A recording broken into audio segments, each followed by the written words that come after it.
This remarkable manhua begins on a dark, stormy night in an ancient Chinese residence. Several men dressed in black robes stand in a line. Someone asks if anyone is present. Rain has pooled into a puddle from the endless downpour. A filthy child stands in the rain, facing the men in black robes. Their stillness is disconcerting.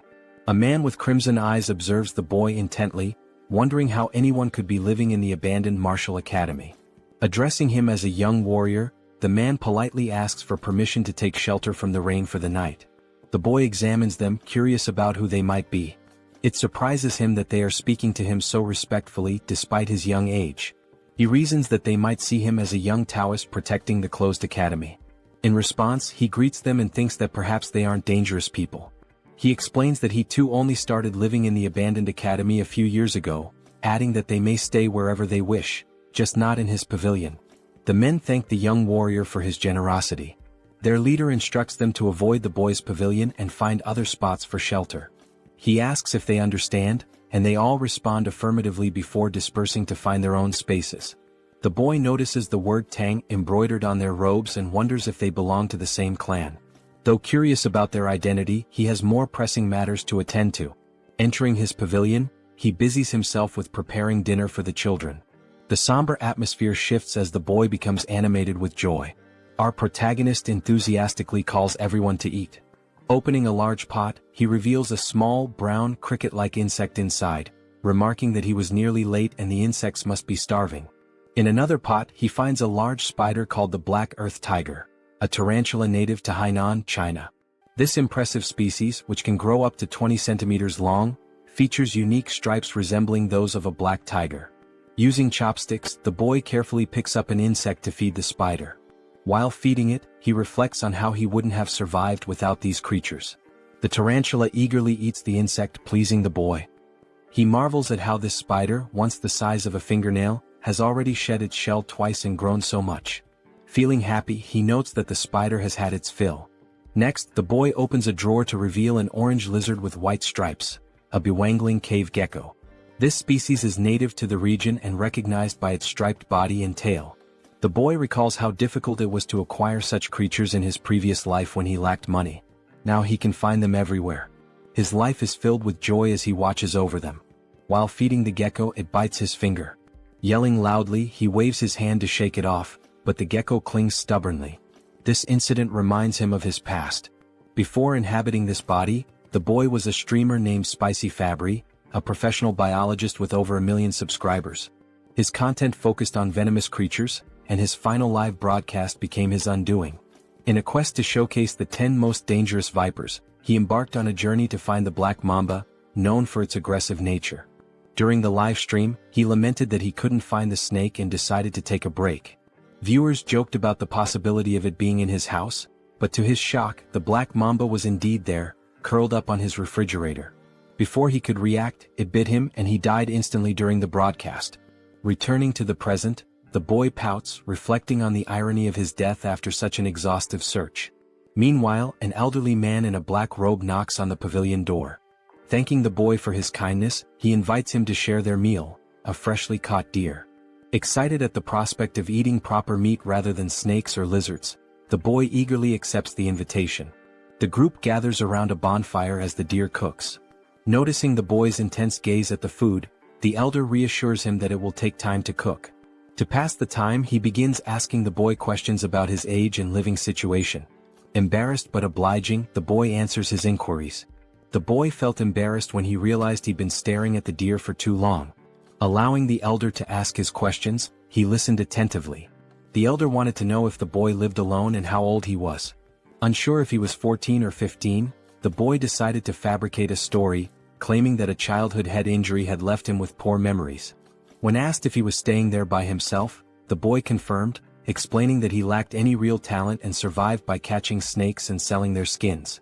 The elder expressed disbelief that the boy engaged in such dangerous work, but the boy simply shrugged, saying he was used to it. Just then, someone brought over some cooked meat for them to eat. An old man commented on how hungry the young warrior must have been. The boy gratefully thanked the elder, happily noting it had been ages since he'd last eaten meat. As he took a bite, pure joy spread across his face. In his mind, he thought, this is what happiness feels like. The older men watched him with smiles, their amusement evident. As he ate, the elders took the opportunity to ask more questions. The elder explained that they were searching for something unusual and wanted to know if the boy had seen anything strange. Initially hesitant, the elder eventually decided it was safe to share the details since the boy lived alone and wouldn't cause trouble. The patriarch explained they were looking for a centipede with a blue spot on its body. Surprised, the boy asked how large the centipede was. The patriarch explained that an adult could easily swallow someone his size. Pale with shock, the boy realized his assumption that he'd been transported only a few centuries into the past might be wrong. He could be in an entirely different world. The white-haired elder reassured him, saying they were close to capturing the creature. Curious, the boy asked if they intended to keep it as a pet. The question amused the elders and the white-haired man burst into laughter. The patriarch chuckled, commenting on how funny the young warrior was. Through laughter, the elder clarified that raising the centipede wasn't their goal, they needed it for medicinal purposes. Confused, the boy probed further. Initially suspecting them of being traitors, he began wondering if they were involved in illegal drug making. He asked how a centipede could serve as medicine. The elder explained that his granddaughter was gravely ill, and only the inner core of the blue spot centipede could save her. Moved by their determination, the boy thought about the lengths parents would go to for their children. Though he felt sorry for the centipede, he decided to help them, especially since they had treated him to meat. The boy began discussing the centipede, and the patriarch eagerly asked if he had seen one. He admitted he hadn't but suggested he might know where they could find it. Drawing on his vast knowledge as Spicy Fabre, a former biologist and streamer with expertise in venomous creatures, the boy recalled facts about centipedes. Among the millions of species on Earth, around 20,000 are venomous, and he knew all of them by heart. Centipedes were no exception. In his mind, he visualized opening a book and flipping through its pages, searching for the specific information he needed. Within moments, he closed the book, having found the answer. Back in reality, he told the elders he might know where the centipede could be. Startled but intrigued, they pressed him for details. The boy asked which areas they had already searched. They explained they had explored to the north and east of the academy, primarily along the riverside during the day. Hearing this, the boy wasn't surprised by their lack of success. Smirking, he remarked, "Of course you couldn't find it." The elders, puzzled, demanded an explanation. The boy began to lecture, explaining that centipedes belong to the Arthropoda phylum and the Calopoda class, preparing to share his knowledge of their habits and habitats.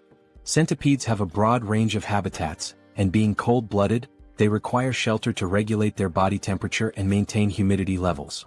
Interestingly, unlike most insects with a waterproof outer layer, centipedes have weak waterproofing and pores in their shells, making them averse to wet environments. They thrive in high-humidity areas but avoid waterlogged places, as they can't survive long without moisture but dislike excessively damp conditions. Because of this, the blue spot centipede is unlikely to be found in jungles or near rivers. The elders were skeptical. They believed centipedes preferred environments like cracks in rotting wood. The boy clarified that while smaller centipedes might dwell there, the larger ones they were seeking wouldn't. Big centipedes avoid jungles and riverside rocks since these areas lack sufficient hiding spots. The elders exchanged glances, silently communicating. They then asked the boy where the centipede might be found. Promising a significant reward if he helped, the boy smiled and pointed westward, suggesting they search the Rocky Mountains in that direction. He explained that large centipedes rest under warm rocks during the day and come out at night. A few hours later, the search party scoured the Rocky Mountains. The patriarch climbed a tall, narrow rock, observing the surroundings. One of the men suggested that the young warrior might have been mistaken. The patriarch decided to end the search for the day, signaling the team with an arrow. As the men gathered around a bonfire, they were visibly exhausted but still clung to hope, trusting the boy's intelligence. The patriarch, deep in thought, eventually spoke, his voice heavy with emotion. He lamented that his daughter, Huayun, was the greatest talent in the Tang family's history and questioned why the heavens seemed to abandon her. Suddenly, a voice announced the Grand Patriarch's return. The patriarch welcomed him and they gathered around the fire. The Grand Patriarch confirmed that he too had failed to find the centipede. With Huayun's condition worsening and only a few months left, he doubted they could locate the creature in 10 days. A heavy silence fell. The patriarch suggested exploring the southern region the next day. The Grand Patriarch agreed but added that they hadn't found any traces so far. Hearing this, the patriarch suddenly burst into laughter, realizing something he had overlooked. He exclaimed that they were indeed in the right place. The Grand Patriarch was puzzled and asked if he had seen anything. The Patriarch replied no, but the Grand Patriarch elaborated. He explained that the complete absence of traces, no animals, droppings or markings, was a sign that the centipede might have cleared the area. The realization struck the Patriarch. Territorial animals might have fled or fallen prey to the centipede. Confident, the Grand Patriarch assured him that the blue spot centipede was definitely nearby. Their hope to save Huayan reignited. Suddenly the ground beneath them began to shake. Cracks appeared and the bonfire area started to crumble. To their horror, a massive limb emerged from the earth, followed by another. The men froze in terror as the enormous blue spot centipede revealed itself. Even the Grand Patriarch looked unsettled. Back at the academy, the boy grumbled about the chaos. He wondered how massive the centipede must be to cause such a commotion. Being a venomous animal enthusiast, he was both annoyed and curious, wishing he could see the creature himself. At the Rocky Mountains, the battle against the centipede raged on. The men eventually triumphed, though not without sustaining injuries. They successfully retrieved the centipede's core, a shimmering blue gem safely stored in a wooden box. Overcome with emotion, they wept, knowing they could finally save Huayan. The Patriarch instructed the Grand Patriarch to lead the injured warriors to Sichuan for treatment. When asked why he wasn't coming, the Patriarch explained, "Grudges are carved in blood, but favors are carved in stone. That's the way we live." In summary, they still had matters to resolve. The Grand Patriarch finally understood and admitted how he had nearly made a grave mistake by focusing solely on Huayan. He agreed it would be appropriate to welcome the young warrior as a guest and grant his requests. The Patriarch instructed the injured warrior to receive treatment in the village while he went to visit the young warrior. He considered that the young warrior might also be curious about the recent events. Meanwhile, the young warrior was casually enjoying the company of 3 small yellow Pokemon-like creatures. The young warrior found himself in a peculiar situation. He had unexpectedly become the father to 3 blue spot centipedes. These tiny creatures, resembling caterpillars, were undeniably cute, especially as they affectionately rubbed against his face. Looking at the pot, a memory flashed in his mind. When he had brought the eggs home, he cleaned them and placed them on his nightstand. By the time he woke up, they had all hatched.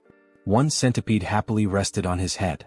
Although the young warrior had anticipated the eggs might hatch, he hadn't expected it to happen so quickly. He tried to remove the centipedes clinging to his shoulders, but they refused to let go, treating him as their parent. A flashback revealed what had transpired the previous night. Driven by curiosity about the massive blue spot centipede, the young warrior had ventured into its lair, despite knowing the risks. During his search, he accidentally kicked an insect in frustration, causing him to lose his balance and drop his torch. Thankfully, the 3 eggs he had collected remained safe. Relieved that the rain had stopped, he realized how lucky he had been to retrieve the eggs without losing them. Determined to protect the eggs, he hurried back home, promising them a proper bath once he arrived. Back in the present, the young warrior felt satisfied that even though he couldn't see the live adult centipede, he had managed to save its offspring. He reminded himself that they wouldn't need food until after their second molting, but it was a challenge dealing with them constantly clinging to his body. Thinking of a solution, he smirked and decided to take a shower, hoping the water would make them leave him alone. Elsewhere, the elder patriarch arrived at the academy and approached the pavilion. Knocking on the door, he called out to the young warrior but received no response. After a brief hesitation, he turned the knob and entered the room. Inside, he noticed herbs, jars and medicines, which made him wonder if the young warrior was a healer. Feeling it was intrusive to enter uninvited, he decided to leave, but the rustling sound from a pot caught his attention. Curious, he opened the pot and found a spider inside. His gaze shifted to the drawers where he discovered a gecko. Checking another pot, he saw beetles, alongside eggs and dried snakes scattered around. The elder was astounded. He couldn't comprehend how the young warrior managed to raise such venomous creatures and their offspring. Even the Tang clan, well-versed in handling poisons, had only been able to extract venom, not cultivate eggs like this. The elder realized his encounter with the young warrior was the true stroke of luck, far beyond the centipede's discovery. As the young warrior appeared and greeted him, the elder noticed the boy's concern about his bandaged arm. Dismissing it as a minor injury, the elder began to share something important but was interrupted by a sudden ominous energy. An explosion rocked the entrance behind them, and a shadowy figure began to emerge. As its form became clear, it resembled an ogre with a single eye and burn scars on one side of its face. The elder immediately shoved the young warrior aside, urging him to flee. The young warrior was caught off guard and confused. The monster let out a deafening roar and moved with alarming speed, attacking with its hand. The elder blocked the strike with his uninjured arm, enduring immense pain. The monster retaliated, throwing the elder back and sending him crashing into the ground. The area filled with dust as the elder struggled to catch his breath, coughing up blood. He realized the monster's strength rivaled that of his own father. He desperately told the young warrior to escape, but when the dust cleared, the scene revealed the young warrior being held in the air, choking as the monster gripped him tightly. The young warrior gasped for air as the monster roared with laughter. The creature mocked him, claiming he had heard that members of the Tang clan had arrived in Hainan. It sneered, saying no one could have imagined that the son of the myriad poison's divine sovereign would end up wounded and alone. The elder calmly retorted that he had no idea who the monster was and demanded to know why both he and the young warrior were being targeted. The creature scoffed, asking if its disfigured face and powerful fists didn't make it obvious. It then introduced itself as Takenyang, the blood hand Rakasa, and blamed the elder's father for its mutilated appearance. The elder recognized the name. He recalled hearing that Takenyang had been struck by a poison palm and fallen off a cliff, presumed dead. Yet here he was, alive and seething with vengeance. The elder tried reasoning with him, pleading for the release of the young warrior and offering his own life in exchange. But Takenyang refused, vowing to annihilate anyone associated with the Tang clan. Inwardly, the elder cursed this relentless demon, a term used for martial artists who sow chaos and destruction. It was clear Takenyang had no intention of sparing the young warrior. As the warrior's face grew pale from suffocation, Takenyang sneered and prepared to end his life. Desperately, the young warrior begged for mercy, his strength waning with every passing second. Just then, 3 pairs of fierce eyes flashed. The tiny centipedes lunged onto Takenyang's arm. The once adorable creatures revealed their ferocity, biting into the monster's skin with unrelenting force. Takenyang was taken aback, shouting angrily that mere centipedes couldn't harm him. But as he spoke, his neck turned violet, and he coughed up blood before collapsing in agony. The young warrior, now free, stumbled backward, staring in disbelief. He cautiously asked the elder if Takenyang had been a bad person. The elder, equally stunned, watched as the lifeless body of Takenyang lay on the ground. Slowly, his shock turned into a wide grin as he realized the young warrior was far more extraordinary than a mere guest. The elder thought to himself that this boy must join the Tang clan. A few days later, the elder was recovering, and the young warrior diligently cared for him, placing a damp cloth on his forehead. The elder expressed his gratitude, but the young warrior suggested instead that he tell him the whereabouts of his companions so he could check on them. Realizing he couldn't leave the elder alone and that calling for a doctor wasn't an option, the warrior stayed.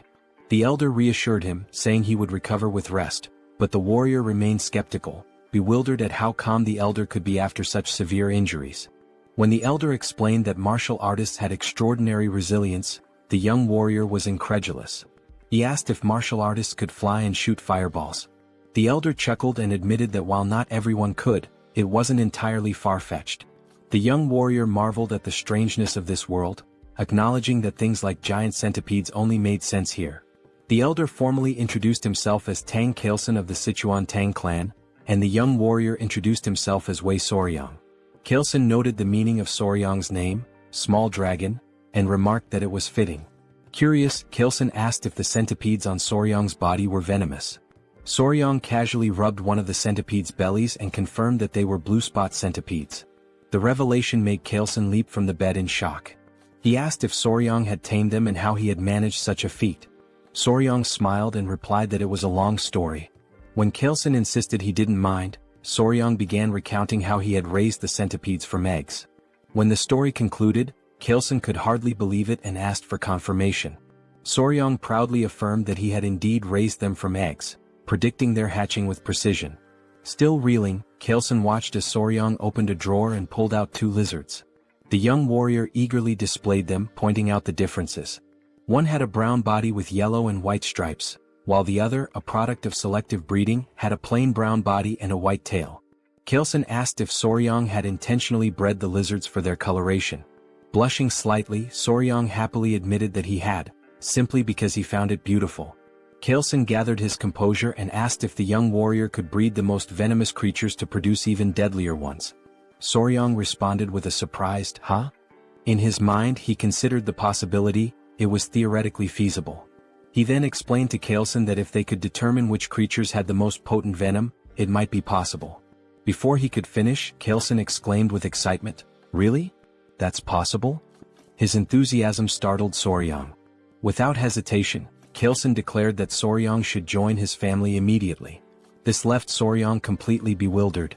Kaleson sweetened the offer, promising that by joining the family, Soryang would gain access to their martial arts techniques, rare elixirs, herbs, and any poisons he desired. Kaleson further tempted him, saying someone of Soryang's skill could even capture or tame the legendary 10 great venomous creatures of the Central Plains. And if that wasn't enough, Kaleson casually mentioned one of the 3 flowers of the Central Plains, his daughter. Soryang shouted, "Hold on," and asked Kaleson to clarify what he had just said. Amused, Kaleson teased that while Soryang might be young, he was still a man. He continued talking about the flowers, but Soryang quickly interrupted, telling him to drop the subject. Shifting the topic, Soryang inquired about the 10 great venomous creatures, asking if they were as incredible as the blue spot centipede. Kaleson enthusiastically confirmed, explaining that while the blue spot centipede was remarkable, it ranked far below the legendary creatures. From giant scorpions to the golden frog that gleamed like gold, these creatures were beyond imagination. Kaleson grinned, sensing that he had piqued Soryang's interest. The young warrior's eyes sparkled with excitement. 2 days later, a member of the Tang clan arrived, alarmed by news of the blood hand Rakasa, Tak Anyang appearing. Kaleson explained that Anyang had been hiding and honing his martial arts, reaching a level close to his father's. The Tang clan members speculated that if the patriarch had sent Anyang to his demise, it might mean he had reached the realm of 10,000 poisons. They began congratulating him, but Kaleson clarified that he hadn't been the one to defeat Anyang, it was the young warrior. This revelation stunned the clan members. One of them immediately clasped Soryang's hands, expressing their gratitude for saving the patriarch. They even speculated if Soryang was an elder rejuvenated to a younger form. Soryang, confused by their assumptions, looked to the patriarch for clarification. Kaleson requested Soryang to reveal the truth. Understanding the signal, Soryang patted his chest and called out, "Come on out." The Tang clan members watched in amazement as Soryang's clothes rustled, and 3 tiny centipedes peeked out. Gasps of astonishment filled the room as the little creatures crawled forward. The clan members recognized them as blue spot centipedes, creatures known for their venom. Kaleson explained that these centipedes had been the ones to defeat Anyang. The clan marveled at the feat, as taming such creatures was unheard of. Kaleson then declared his decision to formally accept Soryang into the Tang clan, but Soryang hesitated, saying he needed more time to think. A clan member encouraged Soryang, emphasizing the great opportunity, while Kaleson urged him to prepare quickly, hinting at something important they couldn't delay. Kaleson then explained the sinister nature of Anyang's martial art, the blood hand poison claw, a dark technique requiring human blood and bone marrow to reach mastery. Soryang found it grotesque. Kaleson continued, stressing that if Anyang had left behind secret scrolls or disciples, they needed to eliminate them to prevent the resurgence of such dangerous martial arts. He also mentioned the possibility of rescuing any captives. The patriarch then asked if Soryang would assist, considering his familiarity with Hainan Island. Soryang appeared pensive, realizing that joining the Tang clan would be a lifelong commitment. He thought to himself that before committing, it was essential to observe the clan's dynamics, just like assessing a workplace during an internship. Soryang agreed to help once the patriarch recovered. They praised his decision, but Soryang privately resolved to use the opportunity to evaluate the Tang clan thoroughly. After 3 days, Kaleson was well enough to travel. Together, they journeyed to a village near an abandoned martial academy, suspected to be Anyang's base. There, they began investigating reports of missing villagers. An elderly man mentioned that 1 or 2 people typically go missing in the jungle each year, but there haven't been any patterns of regular disappearances. Chilson fell silent, lost in thought. They thanked the village chief for sharing the information. The chief replied humbly, expressing his honor in assisting the renowned patriarch of the Sichuan Tang Clan. They then took their leave, though they hadn't uncovered any significant leads. As they made their way through the forest, Soryang remarked to Chilson that there didn't seem to be anything unusual about the village. Chilson explained that when Anyang had revealed himself, it had been in that area, but the exact location was difficult to pinpoint. Soryang found it equally strange that there were no traces left behind. Remembering Anyang's words, he suddenly had an idea. Soryang asked if Chilson recalled what Eunhyang had said when he appeared. Chilson admitted that he didn't, as he'd been knocked away by Eunhyang's attack at the time. Soryang reminded him that Eunhyang had claimed to have heard that the Tang clan had come to Hainan, implying someone had informed him of their presence. Soryang proposed they retrace their steps through the places the Tang clan had visited in Hainan and ask around with Eunhyang's portrait. The Tang clan members were taken aback by Soryang's quick thinking. It made sense that someone who had seen them would have tipped off Eunhyang. Energized by the idea, they set out immediately. Their journey brought them to a gloomy village. One Tang clan member reported hearing rumors at the Hainan port that this was the village they were looking for. Chilson confirmed it was a place where the Halai people lived, and he assumed they wouldn't be hostile. However, the village had an eerie, lifeless atmosphere. When the Tang clan called out, asking if anyone was around, a villager noticed them. The villagers appeared weak and sickly. An elderly man, possibly the village chief, approached while holding the hand of a frail little girl. 2 guards accompanied them, also looking unwell. Kaleson introduced himself politely, while Soryang observed the interaction. He noticed how weak the child looked and how lifeless the villagers seemed. Soryang began suspecting something unusual. Many villagers appeared to have taken some kind of medicine. The chief denied that anything was wrong, insisting there were no missing villagers or unusual events. He abruptly told them to leave. When Chilson tried to point out the disproportion between the number of houses and the few people present, the chief cut him off, repeating that there was nothing of interest and urging them to leave again. Both Kaleson and Soryang were puzzled. Kaleson whispered to Soryang, wondering why the Halai people who should have been welcoming were acting this way. Soryang had no answer. Just then the little girl collapsed. Everyone was startled. The chief quickly cradled her in his arms, tears brimming in his eyes. He called out to her, saying she was his only remaining family and begging her not to leave him. The scene moved Kaleson, who stepped forward and offered his help, explaining that he had some knowledge of medical arts. The chief hesitated and then asked if it was Central Plains medical knowledge. Kaleson confirmed that, while he wasn't a physician, he had some expertise in medicine. The chief finally allowed him to examine the child. Before they entered, the chief explained that a plague had been spreading in the village, killing children and weakening healthy adults. He begged Kaleson to try to save his granddaughter. Kaleson promised to do his best. As they were ushered inside, Soryang asked a Tang clan member if the elder truly knew medical arts. The member explained that the Tang clan's deep knowledge of poisons also made them skilled in medicine. He added that martial arts training often begins with an understanding of one's own body, which includes medical knowledge. Soryang thought to himself that if he joined the Tang clan, learning medical arts would be far preferable to mastering their terrifying poison techniques. However, his thoughts were interrupted when the man casually mentioned that they sometimes tested poisons on captured criminals to study the effects.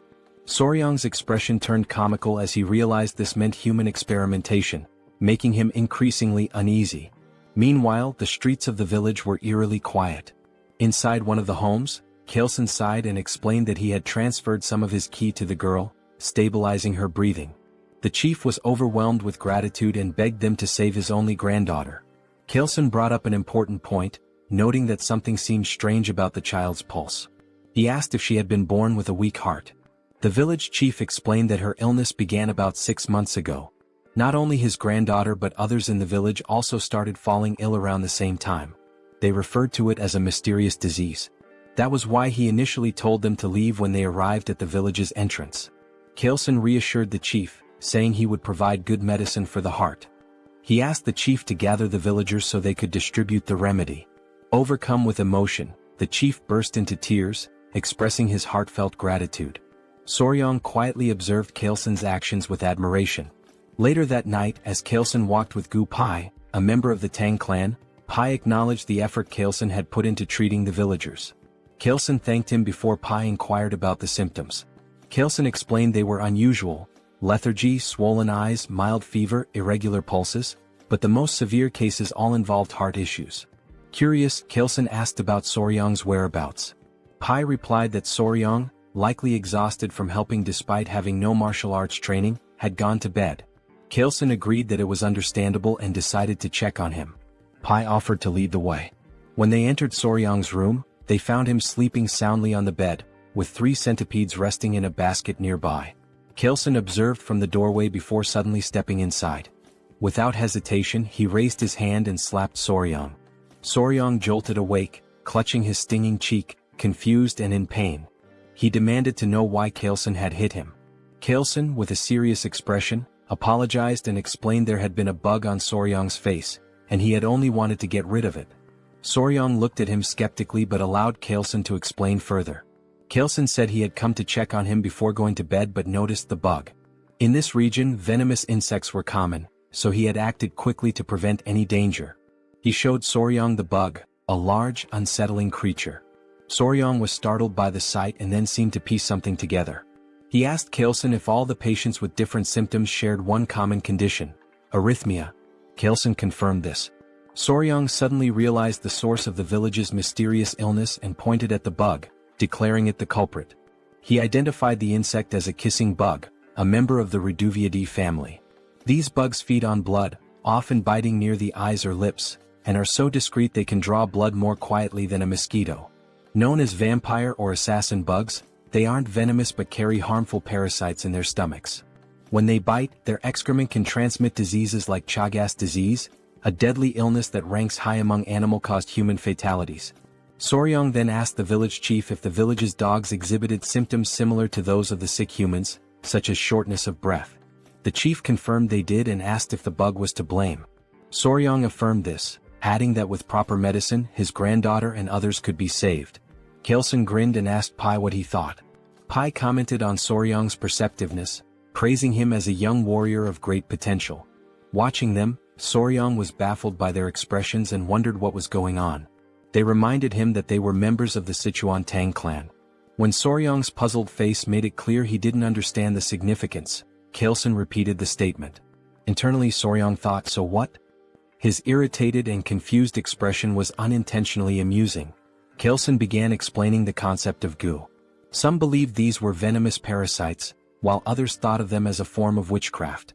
According to him, malicious individuals in China bred these bugs to cause suffering or manipulate others.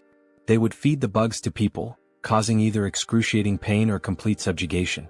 Soryong found the idea hard to believe. Kaelson acknowledged it sounded extraordinary but added that many martial artists had been killed by goo, forced to harm their families, or enslaved by these evil practitioners. Because of this, efforts to develop antidotes to goo had been relentless. These cures could either expel the parasites from the body or destroy them entirely. As Kaelson spoke, Soryong began to grasp the gravity of the situation. Kaelson posed a question. If someone had succeeded in creating a cure, who could it be? With pride, he declared that it could only be the renowned Sichuan Tang family. He explained that if they had something capable of dissolving a fist-sized roundworm inside a body, dealing with a tiny bug would be no trouble. Then he revealed the curse-melting orb, stating that even a small dose of this medicine would suffice. Soryong expressed mild amusement, though inwardly he reflected on how extravagant the name sounded for what was essentially an antiparasitic drug. They reassured the village chief that they could save his granddaughter, and soon enough the villagers began recovering, starting with her. The chief was deeply relieved, and the villagers' warm hospitality was an unexpected but welcome reward. The villagers, with their bright and cheerful demeanor, lived up to their reputation for optimism. Kaelson acknowledged that the situation would have been much harder without Soryong's insight in identifying the cause of the illness.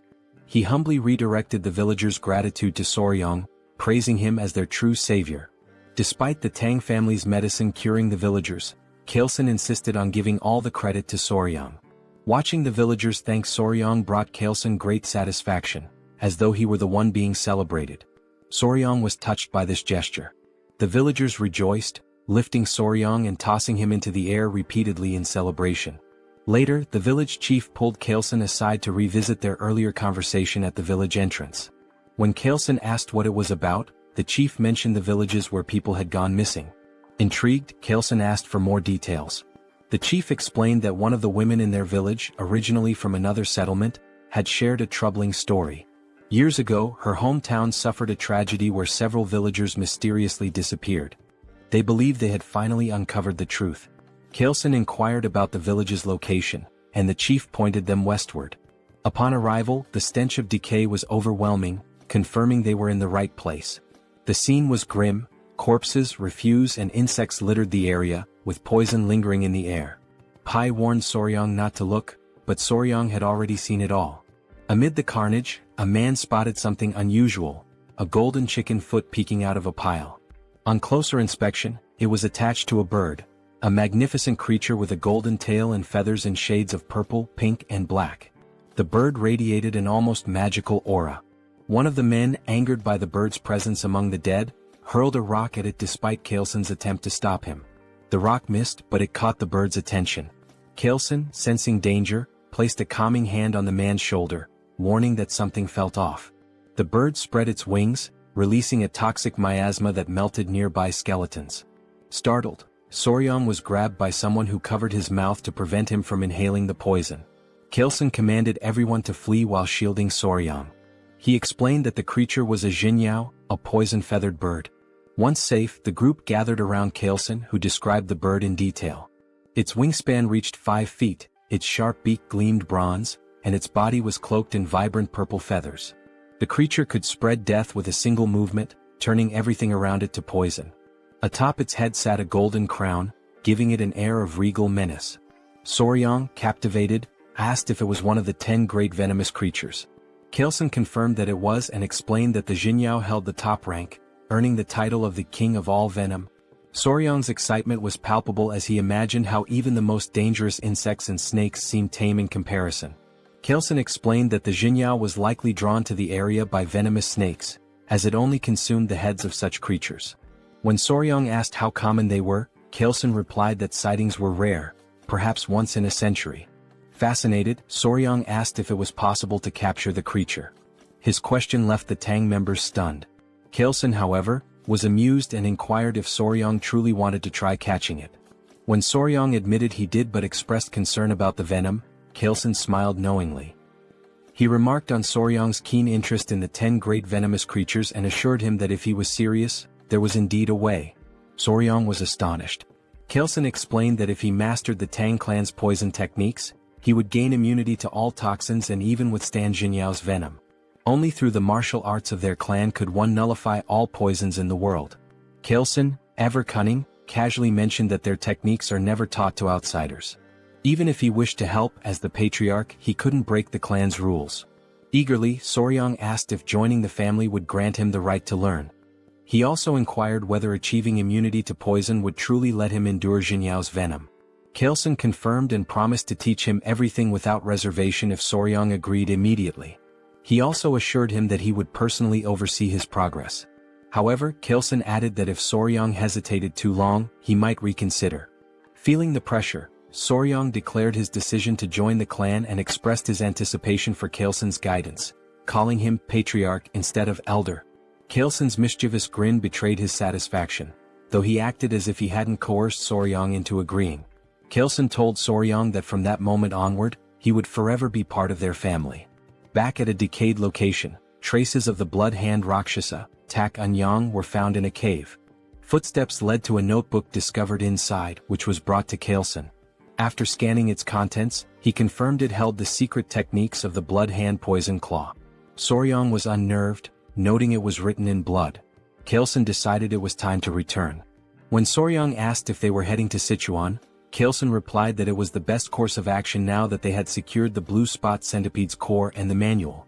Soryong requested a stop at the academy to release his friends and gather his belongings, which Kaelson approved. As they departed, Soryong glanced behind and noticed something unusual. Pointing it out, they discovered a shining purple feather from the Jinyao. They all stared at it thoughtfully. Kaelson picked it up and told Soryong it would serve as a keepsake to commemorate his joining the family. Soryong expressed interest and thanked him, but Kaelson corrected him, suggesting he change how he addressed him after the upcoming ceremony. Soryong wondered if it would be some kind of initiation ritual. Meanwhile, at the Tang clan, the Grand Patriarch Tang Musong had finally returned. Exhausted, he wasted no time and inquired about Huayun's condition. Clan members rushed him inside, reporting that she was barely holding on to life. The door opened and Musong immediately called for Huayun.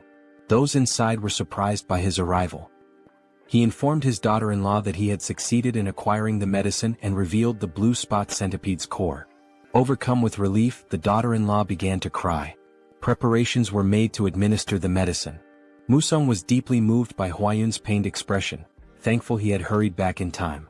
At his daughter-in-law's urging, Musong gave the medicine to his granddaughter. A radiant blue light enveloped her as he placed a finger on her wrist to check her pulse. Everyone anxiously hoped for her to open her eyes, watching and waiting.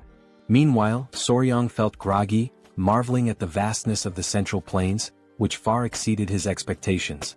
The journey had taken over a month and a half, beginning with a boat ride from Hainan to Hangzhou and continuing through Nanjing before finally arriving in Sichuan. At the residence of the Sichuan Tang Clan, Pai excitedly announced their destination to Soryang. Standing at the grand entrance, Soryang gaped as he learned the entire mountain belonged to the Tang Clan, aptly named Tang Clan Mountain. He swallowed nervously, overwhelmed by the sight. Immediately, members of the Tang Clan emerged to greet the patriarch. Soryang was astonished by their sheer numbers, wondering if all of them belonged to the Sichuan Tang Clan. Among the crowd, a girl in a red dress ran toward them, her face lit with tears of joy as she called out for her father. It was Huayan. She embraced her father tightly, crying tears of relief. Soryang meanwhile was spellbound. Her radiant beauty left him speechless, surpassing even the celebrity he had once been involved with in his past life. Chilson, pleased to see his daughter alive, introduced Huayan to Soryang. Dazed, Soryang struggled to piece together Chilson's earlier comments, muttering something about weeds or grass before Chilson corrected him. It was all about the flower. Huayan's cheeks flushed red. Chilson told Soryang that the girl beside him was the flower he had previously dismissed. Soryang was left dumbfounded. He recalled their earlier conversation about the flower and felt a wave of embarrassment. In that moment he knew he had made a grave mistake. He never imagined he had overlooked the chance of being with such a beautiful woman, the only daughter of the Sichuan Tang Clan, famously known as the venomous flower Tang Huayan. Since childhood, Huayan carried a hidden emotional weight. She once overheard elders discussing her. While they were uncertain of her talent, they agreed her beauty was exceptional, enough to rank her among the 3 flowers of the Murim. The conversation shifted to finding her a suitable husband. One elder mentioned suggesting the patriarch take a second wife, but the patriarch had declined, leaving him baffled. Hearing this, Huayan resolved to prove herself to the clan by excelling in their martial arts. She wanted to show that even as a woman she could contribute greatly to the family. However, her impatience led her astray, creating an internal heart demon that caused a key deviation in her training. When Huayan awoke, her mother, the Grand Patriarch, and 2 others surrounded her bed. Her mother looked visibly relieved. Tears streamed from Huayan's eyes as she apologized, lamenting that she had failed her family and lost all her inner chi. Her grandfather, the Grand Patriarch, called her a brat and told her to stop crying. He reminded her how far she had come to reach the level of mastering 100 poisons and told her to cheer up. Huayan's confusion grew when he mentioned 100 poisons. She noticed her aura glowing and asked for clarification. The Grand Patriarch revealed a story about a mysterious young warrior who had not only saved her life but also endowed her with the inner chi of 1,000 poisons, far surpassing what she had previously achieved. In the present, Huayan asked about weed, leaving Soryang utterly embarrassed. His earlier flippant remark comparing her to weeds resurfaced in his mind. He berated his past self for such thoughtlessness but tried to dismiss the moment by joking that the patriarch had taken the comment too seriously. Gathering himself, he greeted Huayan formally, stating how glad he was to see her healthy. Huayan introduced herself as Tang Huayan, also known as the venomous flower. She expressed her gratitude, promising never to forget the life-saving favor he had done for her. Soryang, entranced by her beauty, struggled to form coherent thoughts. Chilson interrupted, asking Soryang what he thought of his daughter. To Soryang's shock, he heard a voice in his head, realizing it was some form of sound transmission. Chilson teased, asking if Soryang agreed that Huayan was stunning and hinted at the possibility of them growing closer. Later, Soryang rested in a large bath, feeling utterly drained. Nearby, the centipedes he had cared for were sleeping peacefully in a basket. He noticed one waking up and, surprisingly, smiling at him. Despite their intimidating appearance, they seemed to understand his words when he warned them about the hot water, willingly staying in the bucket as he suggested. Amused by their behavior, Soryang recalled Pai's mention that centipedes were spiritual creatures. He made a mental note to learn more about them later. However, Chilson's earlier remarks about Huayan lingered in his mind, leaving him restless. At another pavilion, the family gathered around a large table. The Grand Patriarch, the Patriarch, his wife, and Huayan. Chilson announced his decision to give Soryang the East Wing Room, a space traditionally reserved for couples in Chinese residences. The Grand Patriarch questioned if Soryang was truly that talented. Chilson confirmed, explaining that Soryang's remarkable abilities went far beyond mere chance encounters. He elaborated that Soryang not only possessed unparalleled knowledge of venomous creatures but also defeated Ouyang, encountered legendary spiritual creatures, and even hatched the blue spot centipede eggs himself. The Grand Patriarch commented on the Patriarch's luck in finding such a treasure. The conversation then turned to Huayan. Kaleson told his daughter that he wished to make Soryang his son-in-law, asking for her opinion. As Huayan processed her father's words, realization dawned on her. She grew quiet. Huayan wanted to prove that she could bring greater value to the clan now that she possessed the 1,000 poisons constitution, surpassing the mere 100 poisons constitution. She responded that as a member of the Tang clan, she understood her father's intentions. However, she declared that it was her responsibility to determine if the young warrior was truly deserving of her. Without waiting for a reply, she dashed out of the room, leaving behind an awkward atmosphere. In Kaleson's mind, he thought the young warrior ought to be cautious. Though his rose was stunningly beautiful, her thorns were equally sharp. Huayan ran swiftly, her emotions in turmoil. Now that she had achieved the 1,000 poisons constitution, she was determined not to stop there. She knew that unless she pushed further, the elders would never fully recognize her. She resolved to evaluate the young warrior thoroughly from his abilities to his character. Meanwhile, Soryang was lost in thought, contemplating how to navigate the situation. He suspected Huayan might harbor resentment toward him.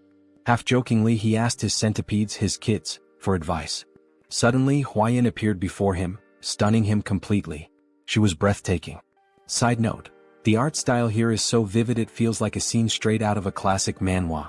Back to the moment, Huayan quickly excused herself, saying she was in a hurry, and asked for his hand. Soryang extended his hand hesitantly, blushing as he did so, feeling like a loyal pet offering a paw. Trying to lighten the tension, he suggested that they should only do such things after getting closer, as there's a proper order to such matters. Huayan froze for a moment before understanding his misunderstanding. Her face turned beet red as she corrected him, insisting that wasn't her intention at all. Realizing his mistake, Soryang felt a wave of embarrassment. Huayan sighed and clarified again, explaining that she had only wanted to check his pulse. She apologized for startling him by suddenly asking for his hand. Sitting beside him, she admitted that her approach had been abrupt and assured him that she only wanted to explain some things. Soryang listened attentively. Huayan began recounting her struggles, sharing how, as the Tang clan's sole direct descendant, she constantly faced schemes from the branch families. To secure the family's future, the elders had decided to seek a capable son-in-law. They even considered how Soryang's role within the family might change should he join. She apologized in advance for needing to confirm something but assured him that no matter the outcome, she would treat him with respect as her benefactor, potentially even as a sworn sibling. Soryang reassured her, offering his hand again and saying she was free to confirm whatever she needed. Huayan placed her hand on his wrist, emitting a faint blue aura as she assessed his pulse. She explained that the Tang clan's martial arts were unique. They required practitioners to adapt to toxins gradually as their internal energy grew. The poisons were ranked: 5 poisons, 10 poisons, 100 poisons, 1,000 poisons, and finally 10,000 poisons. To her surprise, Soryang's body could adapt to 10 poisons, a rare feat for someone not born into the Tang clan. However, it was only 10 poisons, which meant his aptitude would place him at the level of a first-rate martial artist but no higher. She explained that this was the pinnacle someone without innate talent could reach. She then took her leave, leaving Soryang deep in thought. Alone, Soryang mulled over the revelation. The 10-poison body? His face paled at the implications. It might mean he couldn't capture the Jinyao, a crucial goal for him. Hours later, Huayan stepped out of her bath. Despite washing multiple times a day, she noticed her body emitted a strange scent ever since she had absorbed the blue spot centipede's inner core. Dressing herself, she wondered if it was some sort of punishment for her ungrateful words toward her savior. Meanwhile, Soryang was fast asleep, dreaming of a conversation with someone who thanked him for his kindness. It was Huayan, or so it seemed. When he asked if it was a dream, the figure explained that while it felt dreamlike, it was not. The entity revealed herself as the blue spot centipede, borrowing Huayan's appearance to avoid startling him. She introduced herself as the mother of all the creatures Soryang had encountered. Just then, 3 small girls appeared, and Soryang deduced that they were the centipede's offspring. He asked her how she managed to appear in his dreams. She explained that after being mercilessly killed, leaving her children behind, her lingering grudge reached the heavens, and her spirit became trapped in her inner core. She added that while she had been cursing the girl who consumed her core, An opportunity to resolve her grudge arose, allowing her to manifest in his dreams. This was possible because he had taken all her children with him. Soryang silently acknowledged his role in revealing her location, which indirectly led to her demise. Though unintentional, he still felt responsible for the death of the blue spot centipede. Watching her, he listened as she asked if her benefactor could grant her one request. Without hesitation, he promised to fulfill whatever she wished. Her request was simple. She asked him to care for her children until they were fully grown. Soryang was puzzled, noting that centipedes typically become independent after molting twice. She clarified that while this was true for ordinary centipedes, her species was unique. Until her offspring molted twice, they required the flow of qi from their mother's inner core to survive. Only afterward could they sustain themselves by feeding on the qi of other beings. This revelation led Soryang to ask whether the children needed to remain with Huayan, as she had consumed the inner core. The mother centipede explained the circumstances. She admitted that, in her anger, she had cursed Huayan, causing her body to emit a foul odor. The curse ensured no man would approach her, preventing her from ever having children. However, she was willing to lift the curse if her children were allowed to absorb the qi from Huayan's inner core. Perhaps in this way, Soryang could even win the girl's heart. Soryang considered her words carefully before smiling and responding that it didn't feel right. He couldn't take advantage of Huayan's predicament. The mother centipede admired his integrity and asked how he planned to handle the situation. She reminded him that Huayan sought strength in a man, and she couldn't magically procure the inner cores of the 10 great venomous creatures to aid him. This sparked an idea in Soryang. He asked her to trust him, assuring her that everything would work out. The next day, Soryang and Huayan sat side by side. Huayan now understood that the strange smell emanating from her body was due to the blue spot centipede's inner core. Soryang explained that by attaching the centipedes to her body every few days and letting them absorb the qi, the odor would naturally fade away. Huayan hesitated before asking if he was truly okay with helping her without asking for anything in return. She knew he could easily demand compensation for his assistance. Soryang smiled and told her he couldn't bring himself to exploit a woman's difficult situation, refusing to act shamelessly. Huayan was surprised by his response and felt guilty. She told him she couldn't continue accepting his kindness without offering something in return. Her father's words began to weigh more heavily on her. Seeing Soryang's selflessness made her realize that qualities beyond talent or martial prowess were important. Soryang then shared his own thoughts. Referring to her earlier remark about his 10-poison body, he revealed an ambitious plan. Since he could only absorb 10 types of toxins, he resolved to fill those slots with the toxins of the 10 most venomous creatures in the Central Plains. Huayan was shocked, interpreting his words as a bold declaration to become the strongest under the heavens, all for her sake. The thought made her cheeks flush. For Tang Huayan, one of the 3 flowers of Murim and the venomous flower of the Tang Clan, this was the first time a man had made such an audacious confession to her. Blushing, she asked if he realized what he had just said. Soryang, confused, replied that he didn't. Huayan told him the path he spoke of would be incredibly difficult and demanding, potentially requiring 10, 20, or even a lifetime of effort. Soryang's face fell as he worried aloud about how long it might take, amusing Huayan as she continued to blush. Then, with growing embarrassment, Huayan brought up that Soryang was only 15 years old. She told him that in 3 years, when he came of age and was ready for marriage, if he succeeded in defeating even one of the 10 great venomous creatures by then, she would consider it. Blushing deeply, she admitted that if he succeeded, there might even be a possibility of a wedding. She cheered loudly, saying she would be rooting for him, then bolted away. Soryang was confused and called out to her.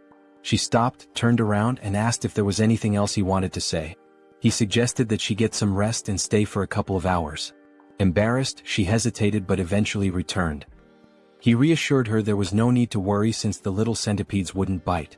Gathering his kids, he told them to go to their mom instead of their dad. Hearing this made Huayan's face flush as red as a tomato. She asked him what he meant by calling them mom and dad, but Soryang quickly clarified that it wasn't what she thought. Meanwhile, Chilson, his wife, and Muziang were seated at the table discussing the young warrior's exceptional talent and how it seemed to have failed to win their daughter's heart. Muziang asked if anyone had seen them earlier that morning. He remarked that it seemed like something was developing between the two. Huayan's mother speculated that her daughter might have rejected the young warrior.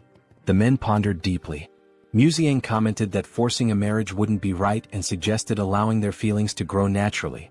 Huayan's mother proposed having Huayan oversee the young warriors' martial arts training to spend more time together, believing it could help them bond. Chilson agreed it was a solid plan. Muziang added that they could consult the elder healer sage to see if he could bestow the purifying elixir of marrow and essence to enhance the young warrior's aptitude. Chilson was surprised, noting that such an opportunity hadn't even been extended to Huayan, so they shouldn't get their hopes up. Muziang acknowledged the point. At that moment, Huayan appeared outside the door announcing herself. Chilson invited her in and asked what brought her there at that hour. She blushed, surprised to see the three of them together. She said she had something to share, blushed again and then all at once, declared she would do as her father had suggested. Chilson was taken aback and asked what she meant. Her mother invited her to sit and asked if she was implying that the young warrior had caught her interest. Embarrassed, Huayan couldn't respond. Chilson pressed her further, curious about the sudden change since she had previously shown little interest in him. Gathering her courage, Huayan explained that Soryang had told her he would become the greatest in the world for her. He had promised. Chilson, astonished, asked her to elaborate. She added that although Soryang's innate talent was limited to a 10-poison body, he vowed to make up for it by defeating the 10 great venomous creatures for her sake. Muziang laughed heartily, calling the young man bold. Chilson was stunned, while Huayan's mother was impressed, remarking that it was rare to find such a determined suitor. Huayan admitted that although her heart was inclined, she had told Soryang she would only agree to marriage if he could capture one of the 10 great venomous creatures before coming of age. Her father joked that she should have raised the bar to 3 creatures, while her mother commented that men often miss subtle hints. Huayan asked if she should go explain it to him. Her mother advised against it, reasoning that if Soryang didn't realize their tacit approval, he would only work harder. Muziang suggested treating him as a prospective son-in-law while pretending they were undecided, confident that his efforts would naturally lead him to become part of the family. Meanwhile, the mother centipede praised Soryang, telling him he had completely won Huayan's heart. Soryang replied that success came down to determination and persistence. She smiled warmly at him, calling him her benefactor. She then informed him that her lingering resentment had been resolved and her soul would soon ascend to the afterlife. Before departing, she offered to grant him one last request, within her ability to fulfill. Soryang paused to think and then asked if he could examine her body. The request made her feel shy, though she believed it was to be expected from a man.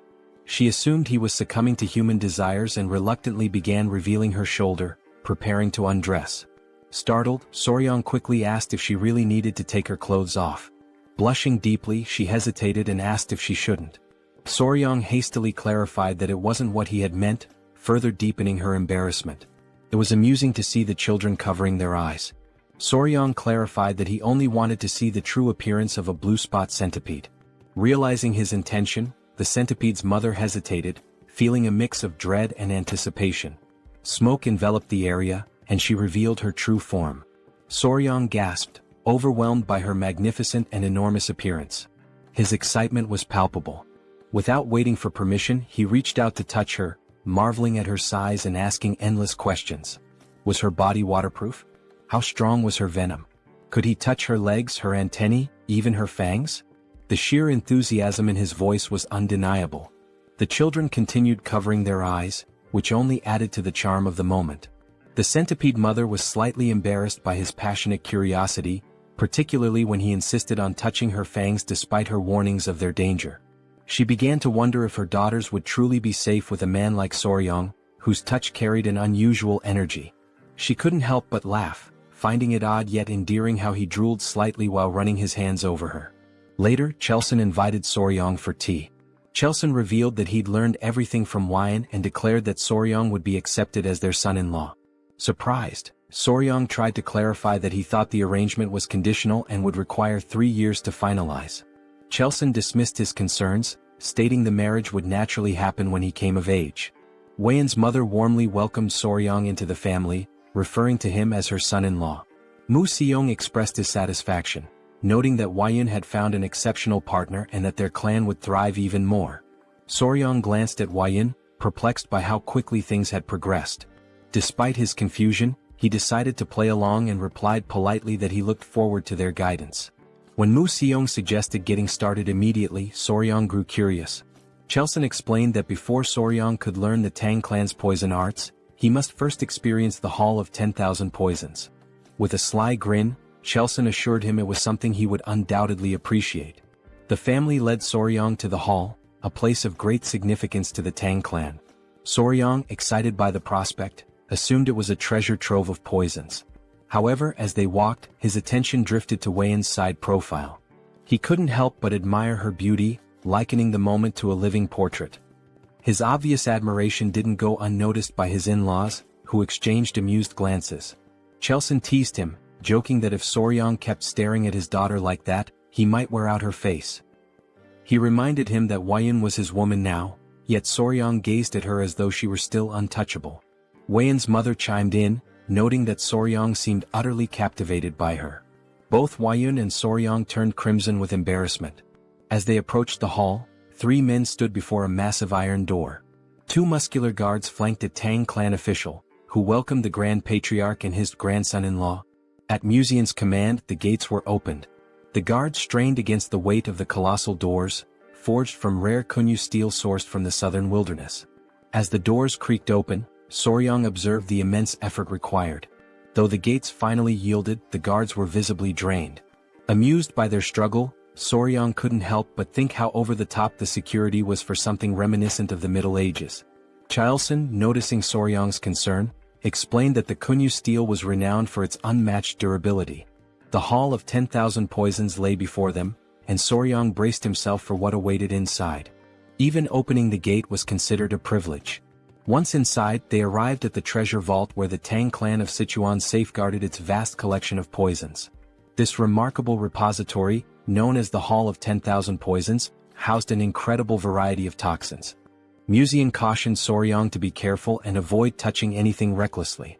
Soryang nodded, affirming his understanding, but he couldn't help confirming whether the hall truly contained 10,000 poisons. Chelson chuckled, explaining that the poisons were meticulously classified into categories like paralysis poisons, sleep poisons and countless others. The elders, always playful, decided to tease the young pair. Chelson suggested that Weian explain the poisons to Soryang, knowing he would enjoy learning from her. The suggestion made both Weian and Soryang blush with embarrassment. Despite her awkwardness, Weian accepted the task. Taking Soryang by the hand, she guided him to see the Tang clan's most potent poison. Weian's discomfort was evident, while the elders watched the two with amused expressions.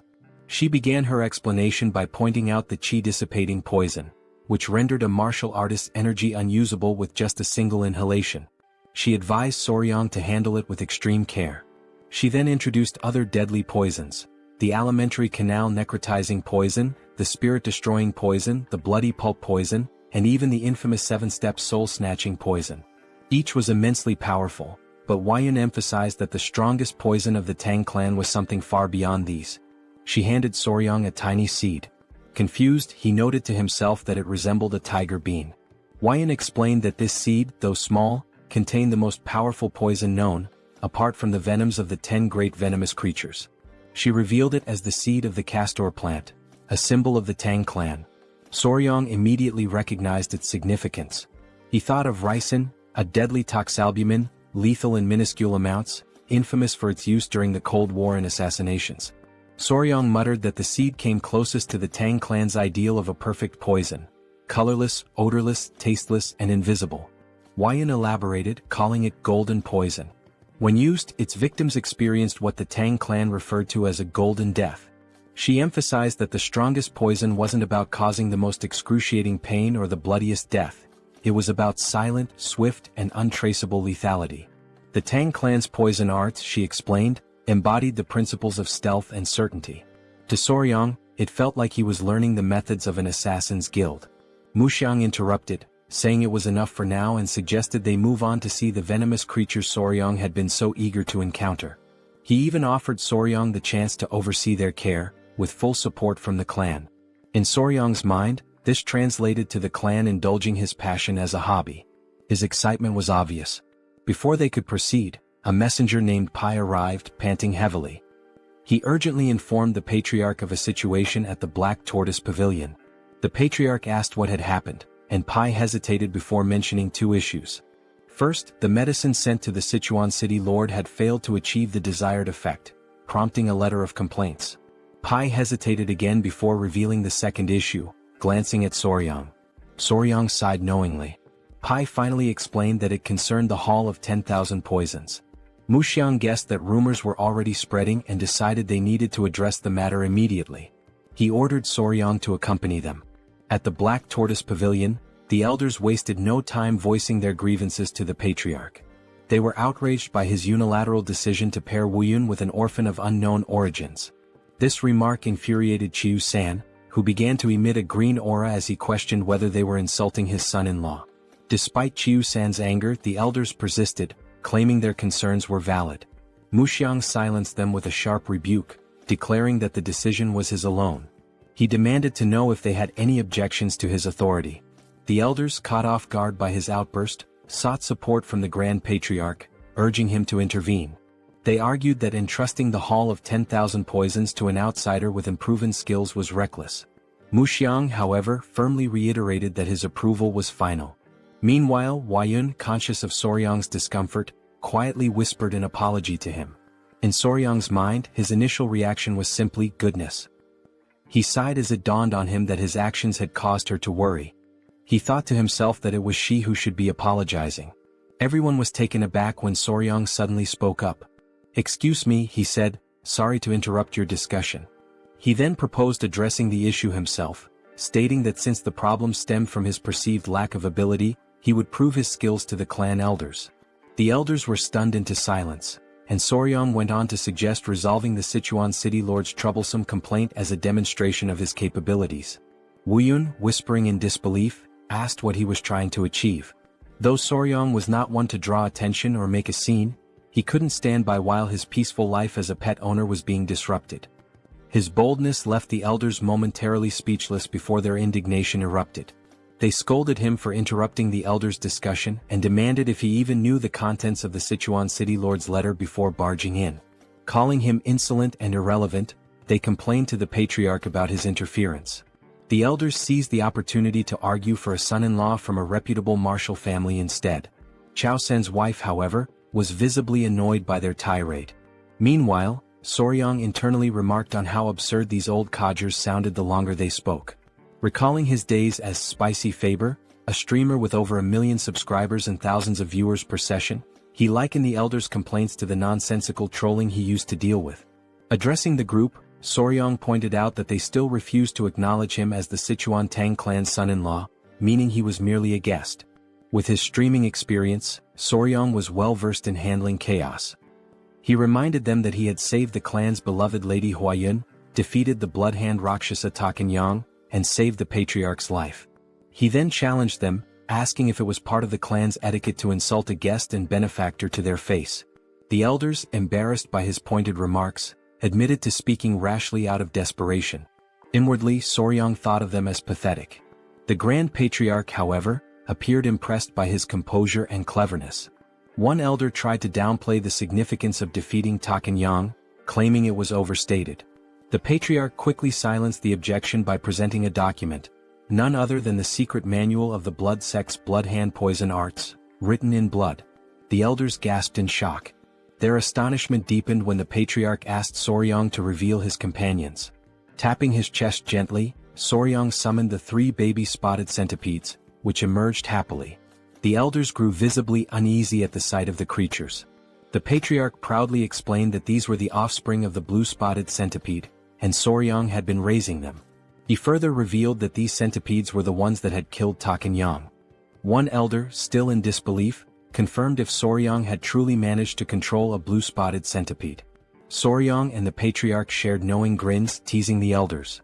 Chao San added that addressing Soryang as a young warrior instead of recognizing him as the clan's son-in-law was telling.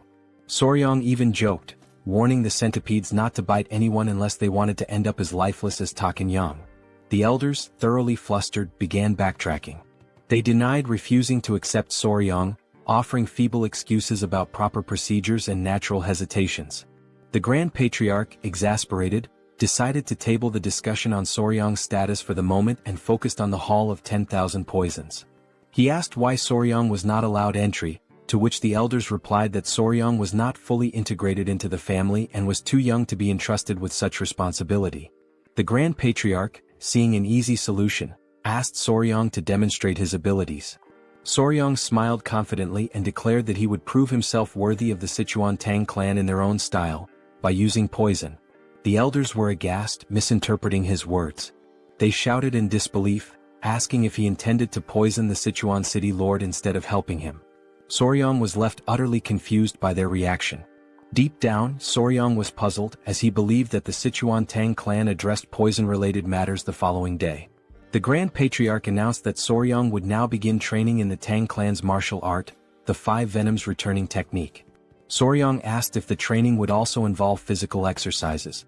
The Grand Patriarch explained that as Soryong practiced martial arts, his body would naturally adapt to align with the techniques.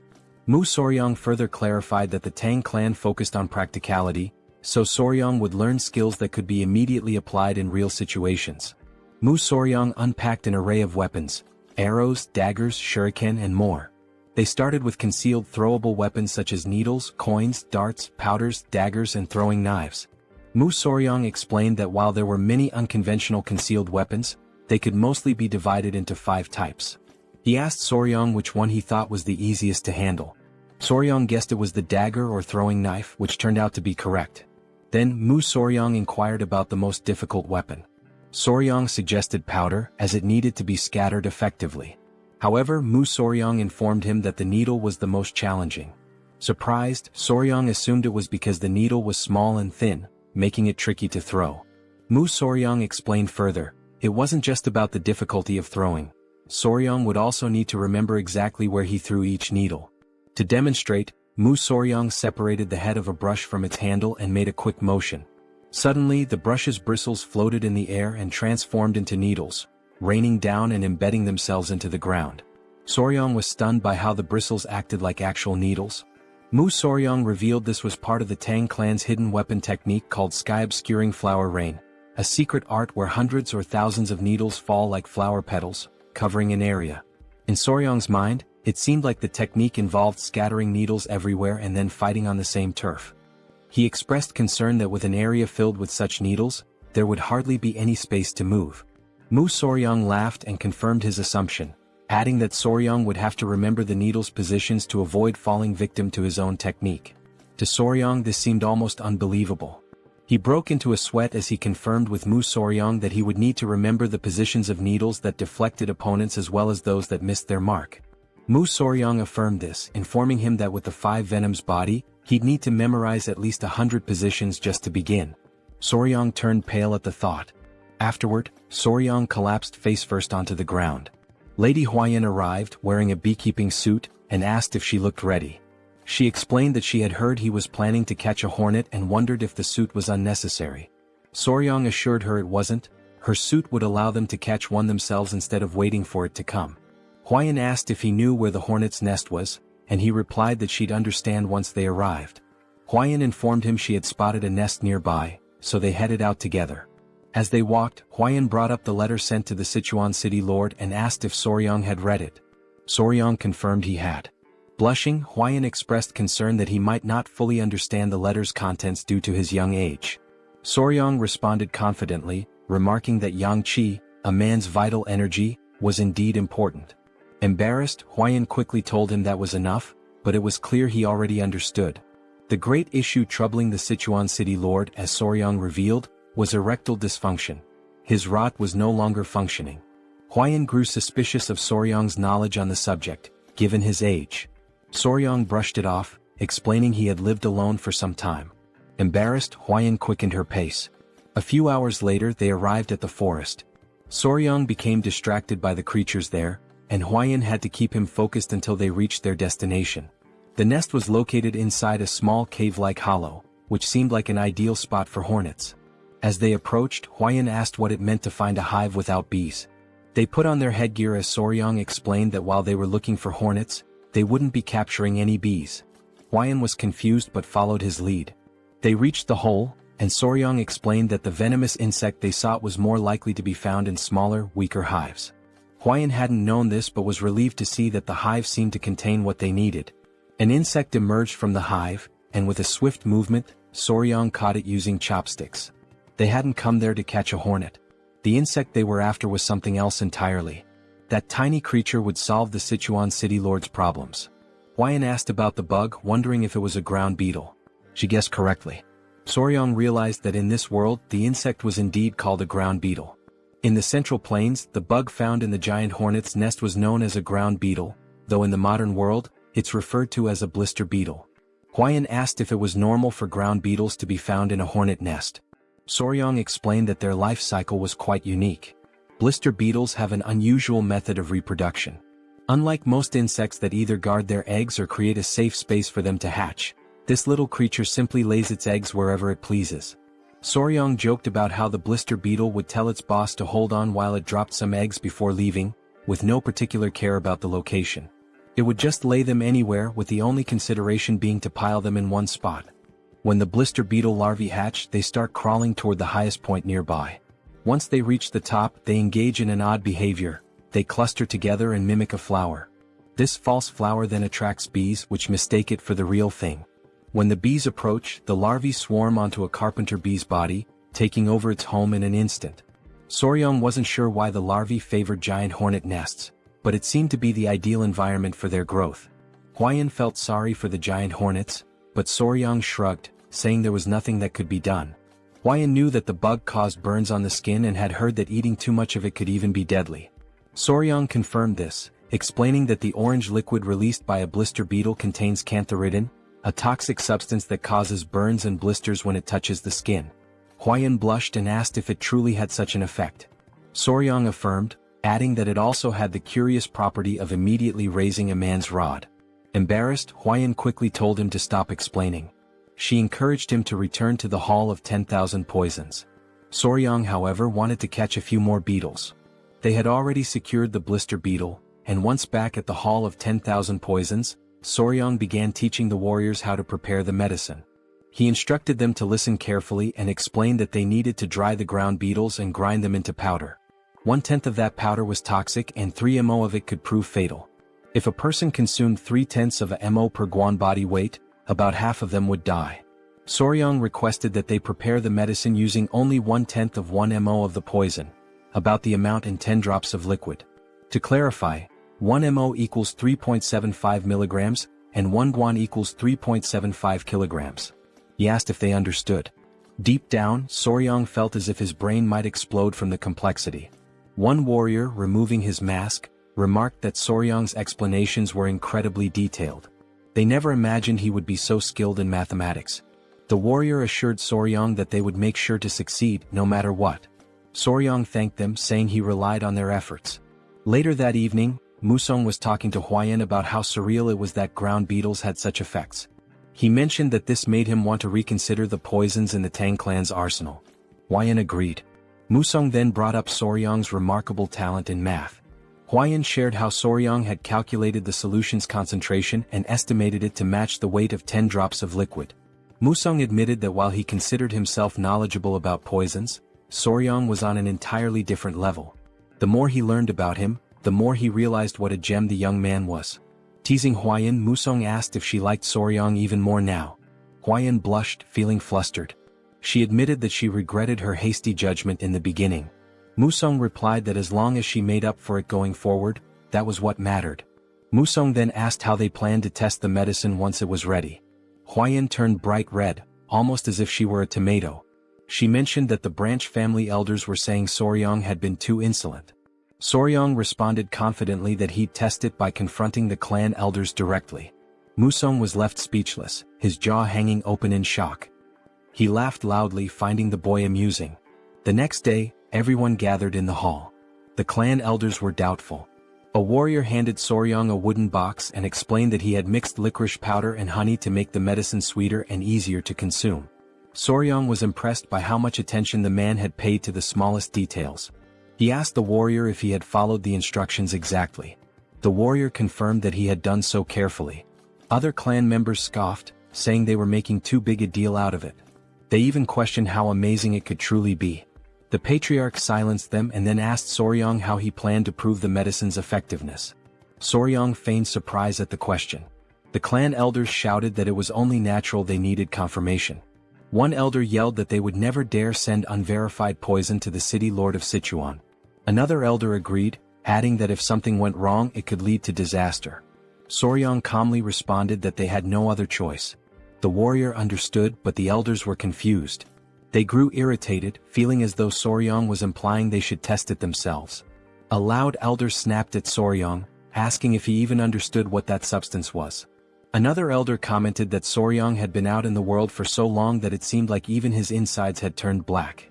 Soryang grinned and called for his grandfather. Museong appeared, asking what he needed. Soryang brought up Museong's earlier statement that those who mastered the Tang clan's martial arts were never afraid of poison. Museong agreed with Soryang's plan and confirmed the statement. Soryang pointed out that the elders' reaction seemed to imply they were afraid. Museong agreed once more. Soryang taunted the great elders of a clan that was surely skilled in mastering 100 poisons. He used reverse psychology, saying that surely they weren't afraid of something as simple as ground beetle poison. This provoked the elder, who then split the medicine into two. He claimed they had no fear of such a trivial poison and consumed it.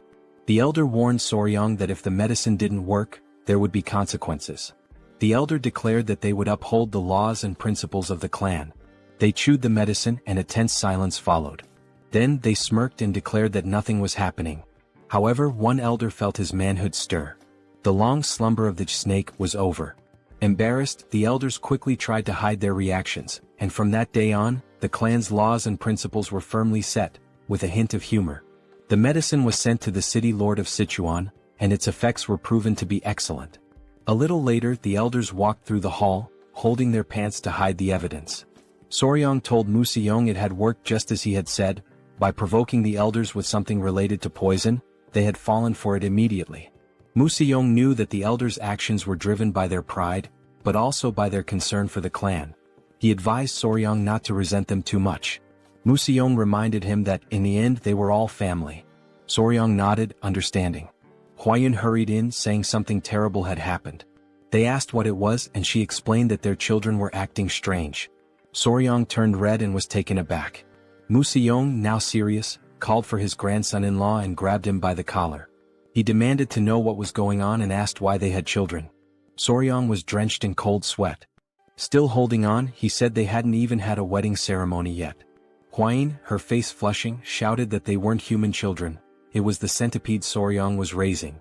Soryang looked surprised and worried, quickly asking what had actually happened to the centipedes. He explained that he had been doing a lot of physical training lately and had asked Miss Huayun to look after them in the meantime. However, due to her recent efforts, she had completely forgotten about them. Suddenly concerned, he asked to see where his daughters were, but Huayun told him they weren't with her. The old man, witnessing this scene, was left in utter shock. Some time later, the three small centipedes were shown looking sickly. Not understanding the situation, Soryang asked Huayun if it had happened suddenly. She confirmed, saying they had seemed fine earlier, and asked if he thought they were ill. Their colors looked pale and their shells appeared strange. Soryang quickly realized what was happening and reassured Huayun not to worry. He explained that the process was called molting, during which creatures like centipedes shed their hard shells. He added that it was likely the time for it to happen. Huayun, still uncertain, asked if it was truly okay, and Soryang reassured her it was natural and would happen soon. The first centipede started moving within its shell, and moments later, it broke out, revealing something unexpectedly adorable. Everyone was amazed at what they had just witnessed, and Huayun noticed the other two centipedes were also starting to crack their shells. Seconds later they emerged as well. Now gathered together, all three appeared twice as large and even more charming, leaving everyone captivated by their beauty. Huayun asked Soryang if he had names for them yet, but he admitted he hadn't thought about it. After a brief pause, he suggested calling them number 1, number 2, and number 3. Without hesitation, Huayun rejected the idea, saying such generic names wouldn't do. She explained that centipedes of this species could transform into dragons after living for 1,000 years and deserved names worthy of such grandeur. Soryang, skeptical, dismissed the notion that a centipede could become a dragon, even after a millennium. The old man nervously interrupted, laughing, and explained that these centipedes were known as heavenly dragons, meaning they would indeed transform. Realizing who had been spreading such nonsense, Soryang shook his head but continued thinking of suitable names. After a moment of contemplation, he proposed Nova, Myra, and Grace. Huayun was taken aback. Soryang explained the symbolism behind each name. The first, Nova, represented a beginning. The second, Myra, symbolized fragrance. The third, grace, stood for elegance or kindness. Huayin was charmed by the names and their meanings, agreeing that the father should indeed name his children. Sometime later, while strolling through the city, the now larger centipedes clung to Soryang's body again. As he sat down to rest, he noticed that although his training had strengthened him, it wasn't enough for their increased weight, but at least he could still move. Opening his mouth to comment on their added heaviness, one of the centipedes suddenly jumped and hit him square in the face. Now lying flat from the impact, he realized they were clinging to his entire body. As he mulled over the situation, he overheard a conversation nearby that caught his attention. Two men, carrying a bag of money, remarked on how extravagant the Tang clan of Sichuan was, planning to visit a brothel that night. They added that earning money had never been easier, sparking Soryang's curiosity. Later, the patriarch shared good news with Soryang. He asked if Soryang remembered the medicine they had sent to the elders some time ago. Soryang confirmed he did. The patriarch explained that the medicine had worked exceptionally well, mentioning that the Lord had sent a message of gratitude along with a generous reward, which delighted both Soryang and Huayin. The father-in-law praised Soryang for achieving something remarkable, admitting he hadn't expected to reap benefits so quickly from accepting him as a son-in-law. Soryang was pleased by the compliment. Finally, the patriarch suggested granting him one of his elixirs, urging him not to refuse out of modesty. Soryang pondered the benefits an elixir might bring.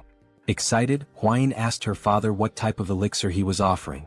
He replied that it was the honey of the golden king bee. Soryang assumed it was just ordinary honey, but thought he should probably accept it since it might boost his internal energy and help him become a martial master. With a serious expression, Huayin called out her father, asking why he had mentioned giving a reward when in reality, it was just honey. Gripping Soryang's arm, she sternly said her father shouldn't be so stingy, emphasizing that Soryang's accomplishments weren't trivial. She also pointed out that the honey was a low-grade elixir. The patriarch, now looking downcast, explained that even though it was low-grade, it had been expensive to acquire. Huayin, visibly fuming, retorted that regardless of its cost, it was far too insignificant compared to what Soryang had achieved. The patriarch silently lamented how difficult it was to have a daughter. Unbothered by the argument, Soryang asked more about the golden king bee they were discussing. After a moment of thought, the father-in-law described the golden king bee as a venomous, mid-level creature found in forests. He explained that its size was comparable to that of a small dog. He added that consuming its honey provided internal energy equivalent to 2 full months of meditation. Soryang's eyes lit up, marveling at the idea of a bee as large as a dog. Meanwhile, Huayin excused herself, frustrated on Soryang's behalf. Thinking quickly, the father-in-law fabricated an excuse, saying he thought Soryang might enjoy seeing the golden king bee in person. The suggestion instantly lifted Soryang's mood, and he grew excited at the prospect of seeing the bee for himself. The father-in-law gave an approving nod, and Soryang became euphoric. He recalled how in his past life he used to harvest honey alone while filming videos for YouTube. Wasting no time, he ran off, proclaiming himself an expert on bees. The father-in-law followed, commenting that this had turned out to be a good idea. Huayin sighed deeply, realizing she would have to deal with this new situation. Thus began the journey to harvest the honey. Despite their advanced knowledge, when they arrived, they found two groups arguing over who had the right to collect the honey from that area. One group claimed they had purchased the information fairly, while the other argued that they had arrived first and had also bought the details from a man with messy hair and a large wart on his face. Soryang recalled having seen someone with those exact features before. One of the members of the Tang clan of Sichuan grew furious and shouted that those swindlers had insulted their clan. Upon hearing the name Tang clan, the entire opposing group was struck with fear. Moments earlier, the patriarch had gathered with the couple, warning Soryang to be cautious on his first journey outside. He reminded him not to forget that he was now a member of the Tang clan family. Soryang nodded, saying he understood. Huayin, already aware of the topic, remained silent, while Soryang, surprised, glanced to the side and noticed a group of Tang clan members awaiting leadership. The patriarch explained that Soryang now needed to learn how to manage others. Soryang protested that Huayin would be with him, but the patriarch called him foolish, stating that now that she was his wife, it made him the highest authority. Stunned and confused, Soryang froze when the patriarch referred to Huayin as his wife. Meanwhile, in the background, Huayin reassured him that he would do just fine.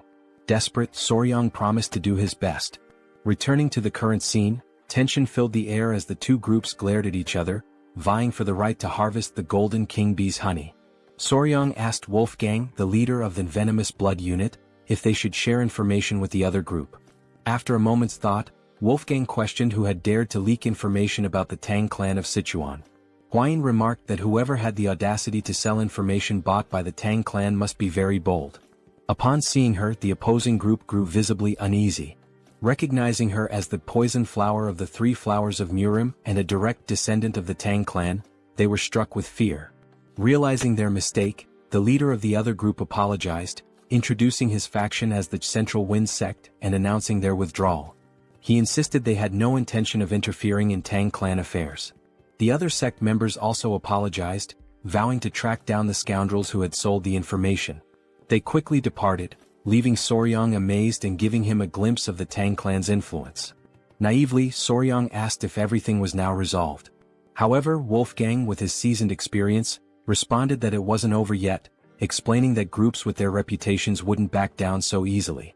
Wolfgang then instructed his men to set up camp nearby and organize shifts for keeping watch, suspecting that the sect members were hiding and waiting for the right moment to strike.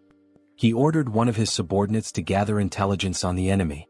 Huayin, noticing Soryang's uneasy expression, reassured him with her experience, but Soryang could only think about the honey. The scene shifted to the group observing the golden king bees from a hidden vantage point. The bees were indeed larger, about the size of small dogs. Soryang was captivated by their appearance, and Huayin admitted it was also her first time seeing such bees. The two noted how adorable the bees looked, with their golden fur making them appear even cuter. This was likely the reason they were called golden king bees. Soryang observed that their colony seemed quite small but reasoned that, considering their size, it made perfect sense. He explained that a small hive would usually house around 5,000 to 7,000 bees. This information caught Huayin off guard, prompting her to ask how he knew this without even entering the hive. Soryang replied that, based on his experience, he could deduce it simply by observing the number of bees entering and exiting the hive. Suddenly, someone approached them from behind. They turned to find it was the man sent to gather intelligence. He reported that he had located the sect, who had established themselves on the opposite side and appeared calm, likely waiting for the right moment to act. Wolfgang speculated that they were waiting for nightfall to use the Tang clan's technique to harvest the honey. Curious, Soryang asked about the technique. Wolfgang explained that it involved burning artemisia leaves, whose smoke would calm the bees, providing enough time to collect the honey. Soryang found the method ingenious. The scout then made an observation that left everyone tense. The wind was blowing in their direction. In the silence that followed, Soryang had an idea, pointing out that if the wind was blowing toward them, it would also mask their scent. Huayin agreed. Excited, Soryang leapt up, announcing he would make a quick visit to the hive. Huayin, alarmed, grabbed him to prevent him from approaching the venomous mid-level creatures. Holding onto his clothes, Huayin scolded him, while Soryang insisted he would only do it once. Meanwhile, they accidentally struck a stone, which bounced multiple times and landed near the tree that housed the bee colony. This left the pair frozen in terror. Before they could react, the bees poured out of the tree ready to attack. Realizing the danger, Huayin grabbed Soryang by the neck and bolted far away from the scene.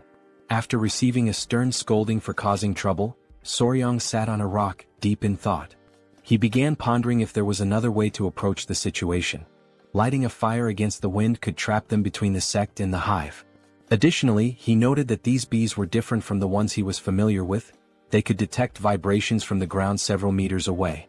While he was lost in thought, someone approached him from behind. It was Huayin, who announced she had brought the children. She explained that they had finished their meal and were wandering off. Soryang thanked her for her concern. In a gentle tone, he asked the children to behave, and they chirped in agreement. Huayin then sat beside him, making Soryang visibly uneasy. She asked if there had been any progress, to which he replied that he needed more time to think and observe. She apologized, admitting she might be pressuring him too much. Clearly overwhelmed, Soryang insisted it was all in her head and assured her he wasn't feeling pressured. At that moment, Huayin noticed two monkeys near the tree, seemingly in a squabble, making quite a racket near the bees. She pointed out that one of the monkeys looked particularly aggressive. Soryang suddenly caught a strange scent and quickly asked Huayin if she could smell it too. She confirmed, noting it was a sweet aroma. Horrified, Soryang explained that the scent was pheromones released by the bees, signaling an imminent swarm. Without hesitation, Huayin grabbed him and leapt away to safety. From a secure distance she looked back, astonished. A massive swarm of golden king bees had emerged, attacking the noisy monkeys near the hive. The bees bit relentlessly, leaving the monkeys covered in painful welts. The poor creatures had no chance. Now hidden, Huayin asked Soryang how he knew the bees were going to attack, even before hearing their buzzing. He explained it was the sweet scent the bees had emitted. She remarked that now that he mentioned it, the smell resembled a flower's fragrance. Before she could finish her thought, Soryang interrupted, asking if she could distinguish the pheromones and recognize the scent. She confirmed, identifying it as the scent of magnolia flowers. This revelation brought a smile to Soryang's face. As he prepared to speak further, Huayin blushed, sensing his enthusiasm. With a mischievous grin, Soryang declared that he had found the perfect solution to deal with the meddlesome rebels targeting their bees. Meanwhile, on the other side of the forest, all the members of the sect were gathered, waiting for the perfect moment to act. Everyone seemed to be enjoying themselves, especially the sect leader, who was quickly becoming drunk. As they roasted fish over a fire, the leader took another swig and remarked how delicious everything was. One of the members, a man with a scar across his face, asked the leader when he thought the Tang clan would move to collect the honey. The leader admitted it was hard to say, noting how 3 days ago the Tang clan was everywhere, but now it had gone completely silent. He speculated that the Tang clan would likely act soon, a notion the scarred man agreed with. The leader then asked if they were certain they could make good money from this, which made everyone burst into laughter. The scarred man explained that candles made from the golden king bee's wax were treasures exclusively used by the imperial family. He added that the Tang clan would only take the honey and leave the hives behind, leaving them to claim the real prize. Excitement bubbled among the group at the thought of the Tang clan failing their honey collection. Malicious laughter echoed as they imagined not only getting the honey but also the hives. One of the men brought up Huayin, referring to her as the infamous poison master known as the 3 flowers of Murim. He warned the group to keep an eye on her and ensure she didn't die at their hands, at least not yet.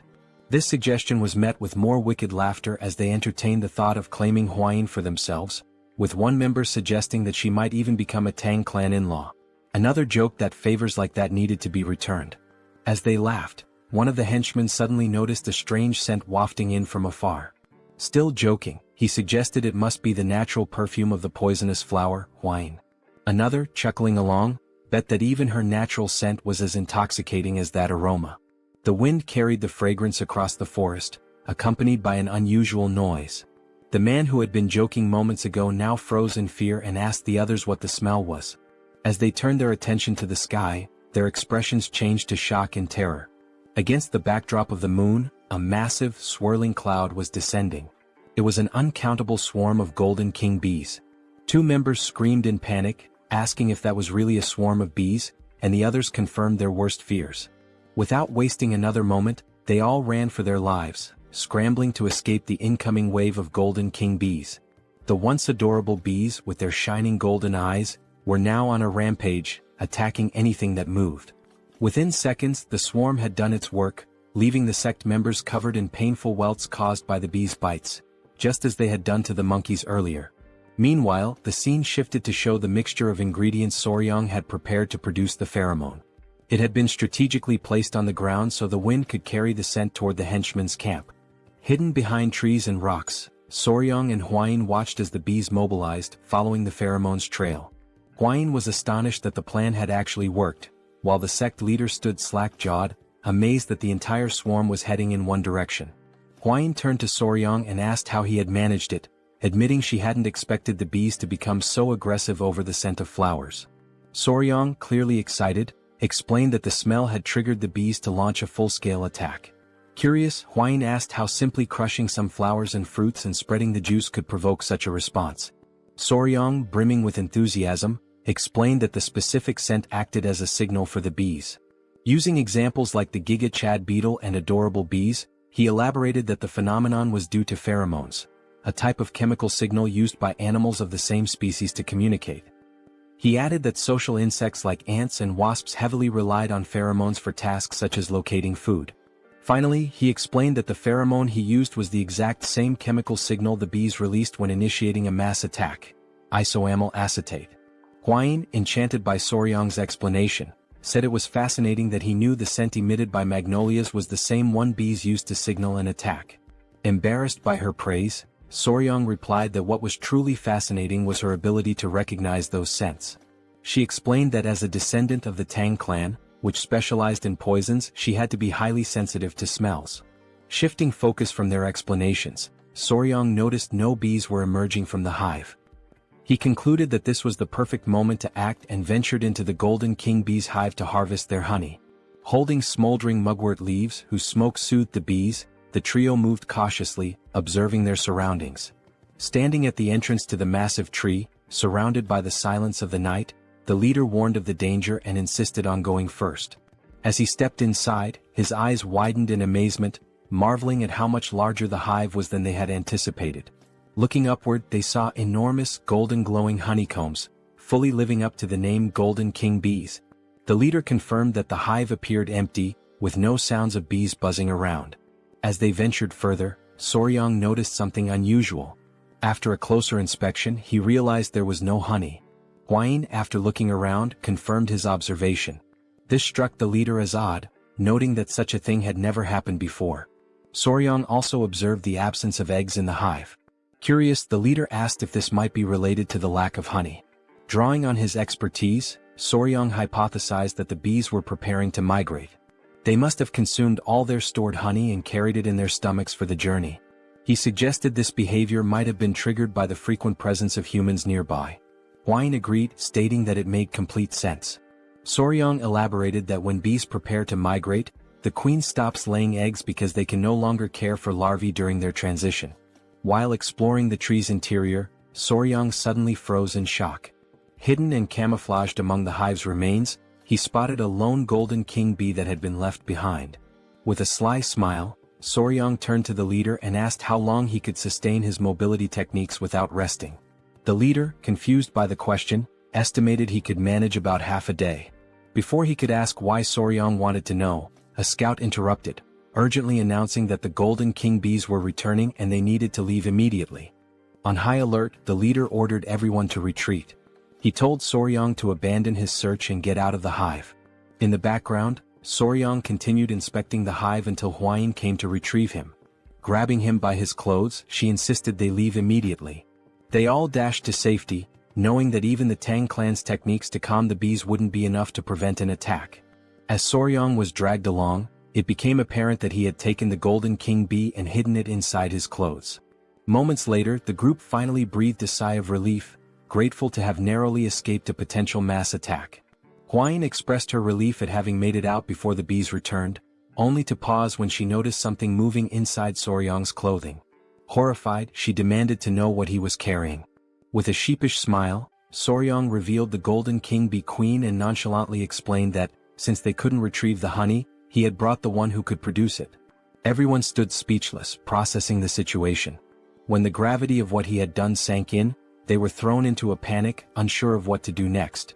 The Golden King bee queen, ever adorable, emitted a soft sound that only emphasized her charm. Soryong, now grinning, turned to the squad leader and warned that the bees would soon realize their queen was missing and start chasing them. As if on cue, a massive swarm of Golden King bees, willing to sacrifice themselves for their queen, appeared on the horizon, heading straight for them. With an innocent smile, Soryong cheerfully stated, "We need to run, now."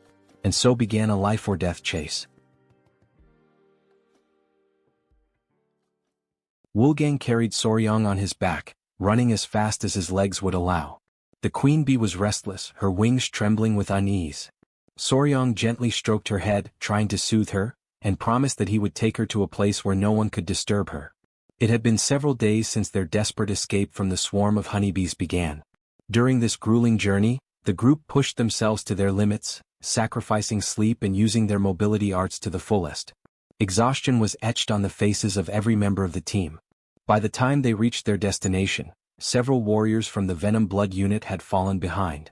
Silently, Soryong vowed that as soon as they returned, he would demand proper mobility arts training for everyone. As they pressed forward, one warrior stumbled and fell to the ground. Alarmed, another member shouted, drawing attention to their fallen comrade. The downed warrior was Hwang Duryong of the Venom Blood unit. His condition was critical, half-conscious, with dark circles under his eyes, and both drool and snot dripping from his slack mouth. Soryong wasn't faring much better, dark circles shadowing his own eyes.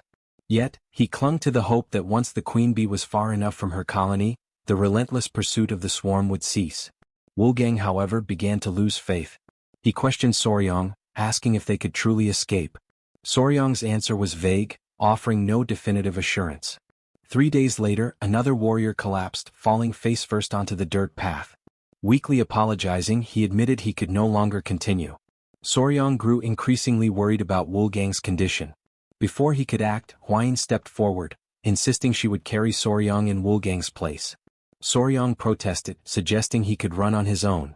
Despite her disheveled and exhausted appearance, Hwain declared with unshakable resolve that a member of the Tang clan never gives up. When they finally reached the gates of the Tang clan estate, 2 guards were stationed there. They quickly noticed the approaching figures and immediately recognized Hwain, their young lady. Leaning on Soryang for support, Hwain staggered forward. The guards were stunned by their battered state and wasted no time calling for assistance. The commotion drew the attention of the clan elder and Chai Olsen, who hurried out to see what was happening. Both men froze in shock at the sight of Hwain's weakened condition. Chai Olsen gently placed her head on his lap, using his healing arts to tend to her injuries. Furious, he demanded an explanation from Soryang. Soryang pleaded for calm, explaining that Hwain was merely exhausted from 10 consecutive days of using mobility arts without rest. However, he didn't dwell on explanations and urged them to move immediately to the training grounds, insisting there was no time to waste. The elder, confused, asked for clarification. In response, Soryang reached into his clothing and revealed the golden-haired queen bee. He explained that the swarm would arrive soon and that they needed to prepare at the ancient grove in the training grounds. A heavy silence fell over the room, as everyone struggled to process what they had just heard. Finally, the elder broke the silence, bursting into laughter at the absurdity of the situation. Chai Olsen, however, was less amused. He reminded Soryang that his task was to gather honey, not bring the queen bee herself. With a firm grip, the elder placed his arm around Soryang's shoulders and declared they would head to the training grounds immediately. A startled cry escaped Soryang as the elder effortlessly lifted him and began running at breakneck speed. Midway through, Soryang shouted, alarmed. "What's wrong now?" the elder asked. "The bees, they're coming our way," Soryang exclaimed. The elder turned to see a massive cloud of bees swarming after them. "Did you bring the entire colony with you?" he asked, incredulous. The two quickened their pace, racing toward the ancient grove.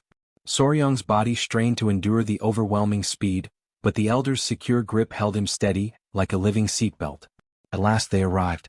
Soryang approached the tree and gently addressed the golden-haired queen bee, explaining that this was the safe haven he had promised her, a new home where she would be undisturbed. With care, Soryang released the queen bee, asking, "Not bad, right?" The queen bee emitted a soft, melodic sound as if acknowledging his words. She inspected the tree and turned back to Soryang, her excitement evident. Soryang chuckled, asking aloud if she truly liked her new home. The elder, standing nearby, reminded everyone that they needed to leave quickly, as the swarm was still approaching. The members of the Tang clan watched in awe as the golden-haired bee colony arrived, flying in perfect harmony above the tree. The queen bee let out a series of sounds as if calling to her followers. Obediently, the bees settled into the tree. The elder watched in awe, admitting that he had never witnessed anything like it in his entire life. The mission was a resounding success.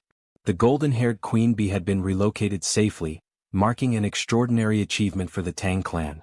Soon after, the adorable bees, each the size of small dogs, could be seen drinking a sugary mixture. Sugar water had been offered to the exhausted golden bees, who had followed the group tirelessly. As the saying goes, bonds are often forged over shared meals, and goodwill begins with a moment of kindness. Fortunately, in this world, a refined sugar substitute existed, working perfectly for the task. Soryang hoped this small feast would help ease the bees' distrust of them. Deep down, he wished for more, for the bees to eventually see him as their master.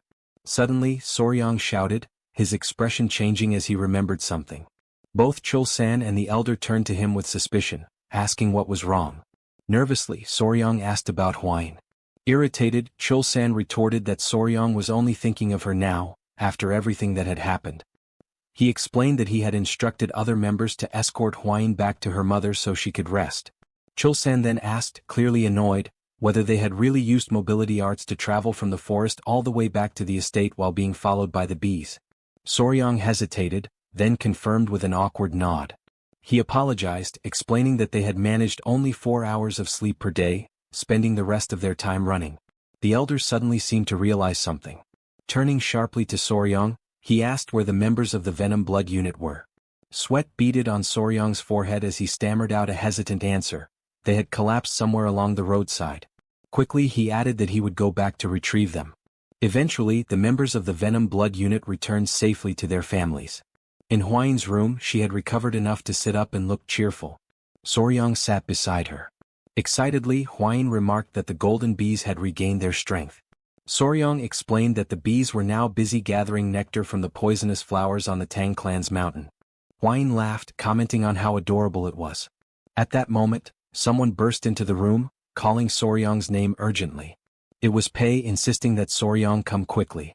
Something seemed wrong with the golden bees. They appeared to be searching for something. Soryong and Hwain rushed outside to find the bees scattered everywhere.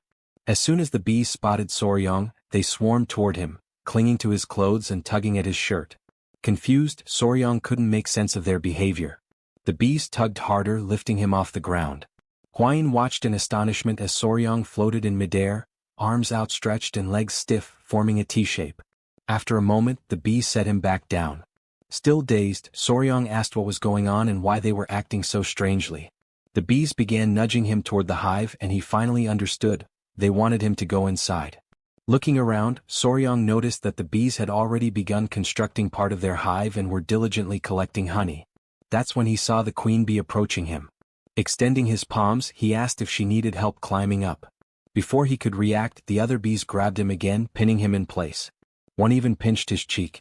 Soryong glanced at the queen bee, noting her elegant and surprisingly charming appearance.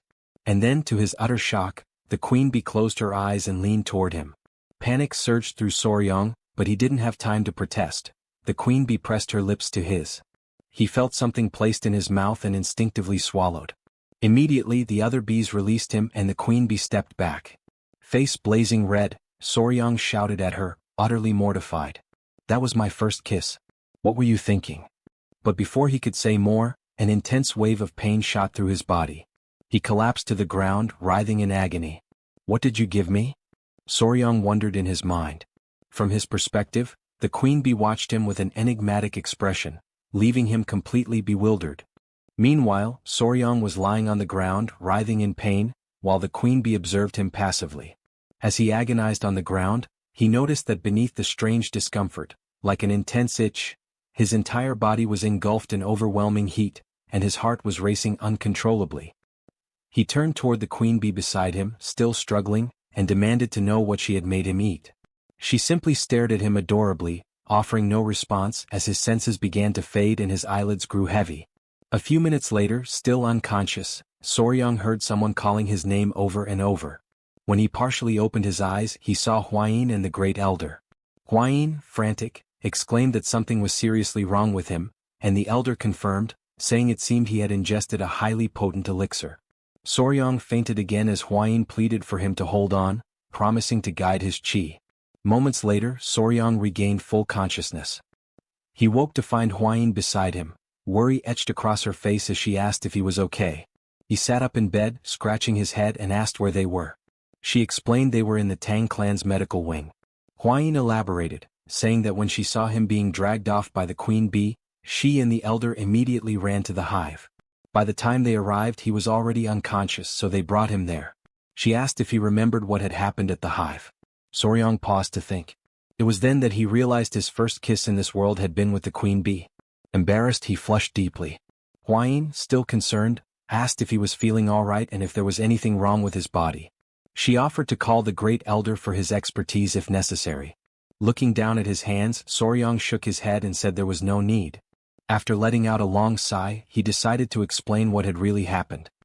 He told her that the queen bee had fed him the same food she eats, which was undoubtedly the cause of everything. Curious, Hwain asked what exactly he had eaten. Soryong admitted he didn't know the exact name but said that if he had to name it, he would call it the king bee elixir. Hwain was shocked. He went on to explain that worker bees collect nectar and pollen for sustenance and that only those dedicated to their labor consume it. Still puzzled, Hwain asked what the queen bee eats. Soryong replied that from birth to death, the queen bee exclusively consumes the elixir made by the worker bees. In other words, he explained, the substance the queen bee had forced him to consume was royal jelly.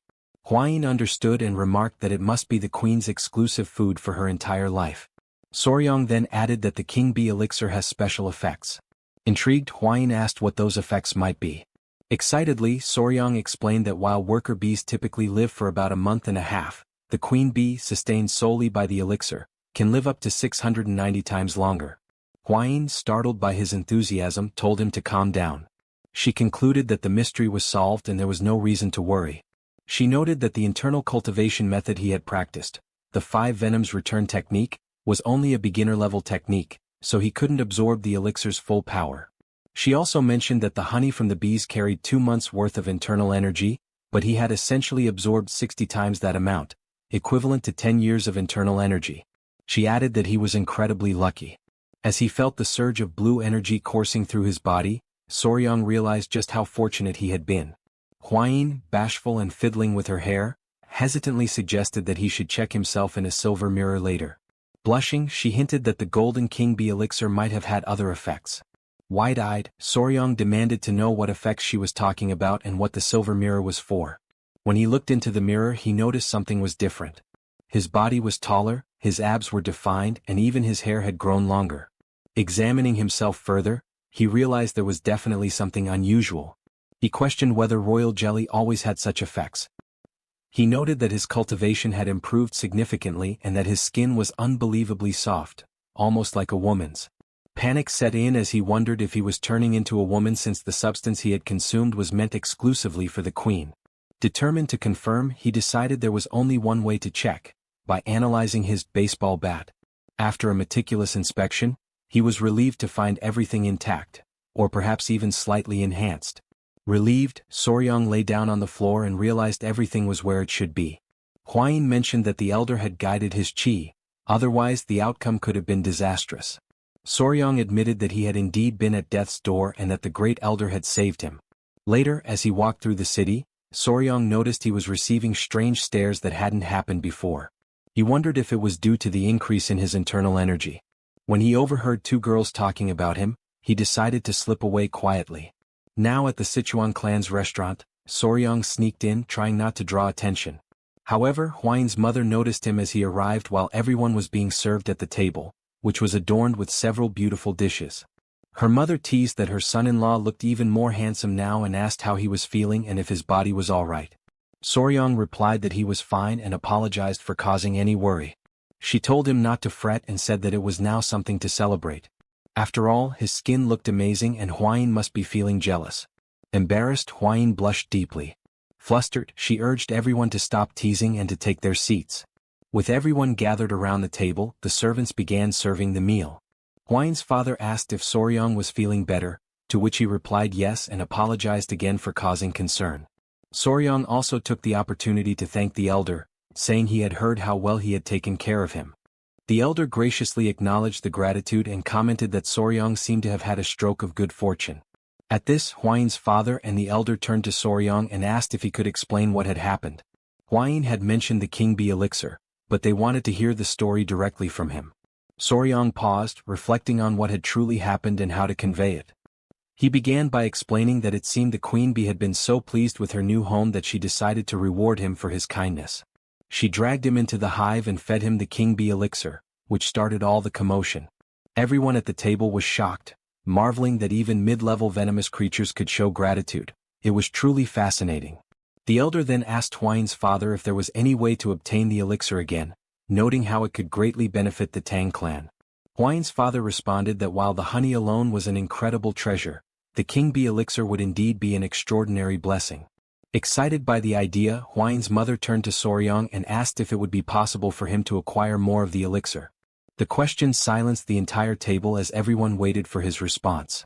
Huayin herself addressed him directly, asking if it was truly possible to get more.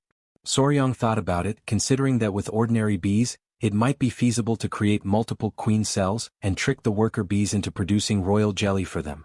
However, he concluded that attempting such a trick with the highly intelligent king bees would likely result in them turning everyone into a hive. He explained that royal jelly was essentially baby food produced by worker bees, but what he had consumed came directly from the queen herself, raising the possibility that it wasn't even the same substance. Debating whether to be fully honest and risk dashing their hopes, Soryong finally said he didn't think it was possible. The elder and Hwain's mother immediately asked why not. Soryong replied that even if someone could eat it, he wasn't sure they would want to. Confused, Hwain's father asked if the issue was with the taste or the smell. Soryong clarified that it wasn't about either. The king bee elixir came directly from the queen bee's mouth, and the only way to receive it was through direct contact with her.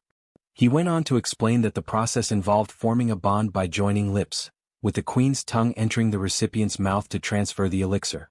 The entire table froze in shock at the revelation that Soryong had kissed the queen bee, especially with his wife sitting right beside him. Still stunned, Hwain's father concluded that it was best to assume acquiring more was impossible since the queen bee had only favored Soryong, making it unattainable for anyone else. At that moment, the sound of chopsticks dropping broke the silence. It was Hwain, her face serious, who asked Soryong about this so-called kiss. With a look of disbelief, she demanded to know if he had really kissed the queen bee. It seems our young warrior might be in serious trouble now. Meanwhile, night had fallen, and the full moon illuminated an otherwise calm and serene place. In a secluded room, someone appeared visibly irritated. His hand, scarred and veined, rested heavily on the table. This hand belonged to none other than Ju Young-hak, the leader of the Murim Martial Alliance and known as the Emperor of the Fist. Suddenly, from outside the room, a voice announced the arrival of tea. Young-hak allowed the person to enter, and a young woman with brown hair stepped in, carrying a tray with a tea set. She mentioned that she had prepared Seosan Bikro tea, which startled Young-hak, as it was the tea of his homeland. He commented on the coincidence and she smiled, explaining that she was aware of its origins because the tea was famous. Grateful, Young-hak thanked her and promised to savor it. As she poured the tea, he prepared to take a sip, the woman watching him intently. Just as the tea neared his lips, another voice interrupted, identifying itself as General Jigul Hu. Young-hak asked what brought him there at such an hour and invited him to enter. Jigul, full of respect, apologized for disturbing the leader's rest and explained that he had received an urgent message from the Sichuan Tang Clan that he believed required immediate attention. Young-hak assured him it was fine and urged Jigul to share the news, assuming its urgency meant it was important. Jigul stepped forward, placed a scroll on the table and began explaining the situation. He revealed that the message concerned Rakshasa blood hand, Tak Anyang. Jigul detailed how the Tang clan had recovered not only Tak Anyang's head but also the secret manual of the blood hand poison art, which had been in his possession. Upon hearing this, Young-hak's rage boiled over, and he slammed his fist onto the table, shattering the teacup the woman had just served. Still trembling with anger over the blood hand poison art, he demanded to know where and how the manual had been retrieved. Jigul explained that years ago, Tak Anyang had disappeared after being struck by the myriad poisons palm of the Divine Elder. Subsequently, he had fled to the Hainan Islands where he lived in seclusion. With a slight smirk, Jigul added an even more fascinating piece of news, that the infamous demon Tak Anyang had been defeated by a young poison master. This piqued Young-hak's curiosity, and he asked for confirmation, wondering aloud if there truly was a young poison master. Sitting directly across from the leader, Jigul said the story surrounding this event was quite intriguing and suggested that Young-hak would find it fascinating. Smiling slyly, Jigul asked permission to recount the tale in full detail. In the background, the woman silently observed Jigul with an enigmatic expression, clearly displeased by his presence. Elsewhere, in the grand hall of the Tang clan patriarch, a meeting was underway with the clan's most prominent members. One of the elderly men mentioned that there were individuals within the Tang clan who had sold secrets to outsiders. Another elder called it an audacious betrayal, lamenting that he never imagined anyone would tarnish the clan's reputation. Soryong whispered to Hwain that it was surprising no one criticized her father-in-law, to which she smiled and replied that it was only natural. While the room buzzed with heated discussions, the father-in-law, Tang clan patriarch, spoke up, demanding to know who would dare to disgrace the family's honor. He added that even the elders of collateral branches were furious, emphasizing that, at the end of the day, they were all one family. He informed everyone that he had already requested the beggars' sect to uncover the culprits and expected news soon. Moreover, he announced his intent to personally visit the Yingchuan commandery. One elder asked how he planned to handle the situation. The patriarch responded decisively, explaining that he would begin with the soul-annihilating poison, followed by the bloody flames poison and the intestine-paralyzing venom. He elaborated, describing in vivid detail how the culprits would writhe in agony as their blood boiled, their organs dissolved, and their very souls felt like they were being torn apart. Finally he would finish them off with the 7-step soul-cutting poison. Hearing this, Soryang was stunned by the sheer brutality of the poison mix. Without hesitation, the Patriarch gave orders to Wolfgang to summon the Poison Annihilation Unit immediately, declaring his intention to depart at once. Wolfgang promptly obeyed. Outside, the unit stood assembled, ready for deployment. Turning back towards Soryang, the Patriarch said he was leaving and entrusted him with overseeing matters in his absence. Soryang expressed his gratitude and asked his father-in-law to take care of himself. Smiling confidently, the Patriarch replied that Soryang need not worry. After all, it was others who should be concerned about his actions. With that, the group departed, and the Patriarch addressed the squad, declaring that they would ensure the punishment for those who leaked the information would be unforgettable. Watching them leave, Soryang turned to Hwayin and asked if those men belonged to the Poison Annihilation Unit, noting that he had never seen them before. She confirmed, explaining that they were assigned to handle slightly heavier tasks. With a knowing smile, she elaborated that their primary role was to eliminate people, which was why they were aptly called the Annihilation Unit. Soryang couldn't help but wonder what exactly slightly heavier tasks entailed for them. As they continued their conversation, a voice called out to them from behind. Turning around, Soryang saw it was the elderly elders approaching. Both Soryang and Hwayin greeted the elders respectfully. One of the elders mentioned they had heard rumors about Soryang's recent stroke of good fortune. Pausing for a moment to think, Soryang realized what they might be referring to and admitted it was true. As he pondered, his thoughts turned to the royal jelly of the Golden King bees. One of the elders coughed awkwardly and, now a bit sheepish, explained that the reason they had approached Soryang was to ask him for a small favor. Surprised, Soryang asked what kind of favor they had in mind. When he inquired if it was related to the Golden King bees, the elders quickly denied it, asking if he thought they would stoop so low as to covet such a thing. After all, they explained, miraculous elixirs and rare treasures naturally find their destined owners. Still puzzled, Soryang asked what, then, they wanted from him. The elders fumbled awkwardly, clearly hesitant to answer directly. One of the elders leaned closer to Soryang, lowering his voice to keep others from hearing, and asked if he remembered the remedy, the earth beetle medicine, that had given them such a boost the other day.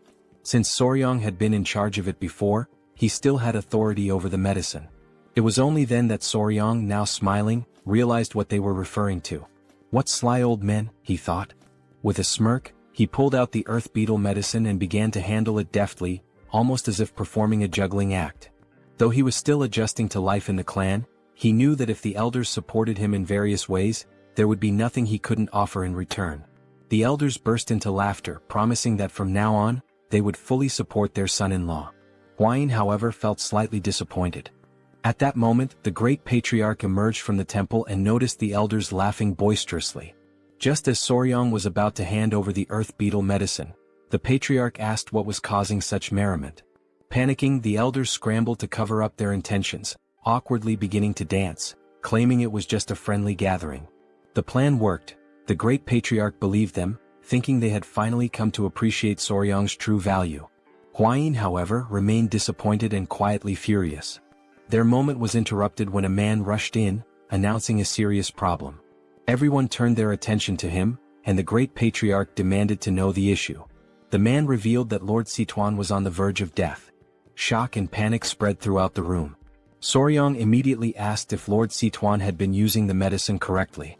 The man confirmed but explained that after observing its effects, Sichuan had taken a new concubine and consumed more than double the recommended dose. Sweat formed on Soryang's brow as he imagined the potential consequences of such recklessness. The great patriarch, visibly displeased, decided to personally investigate the matter.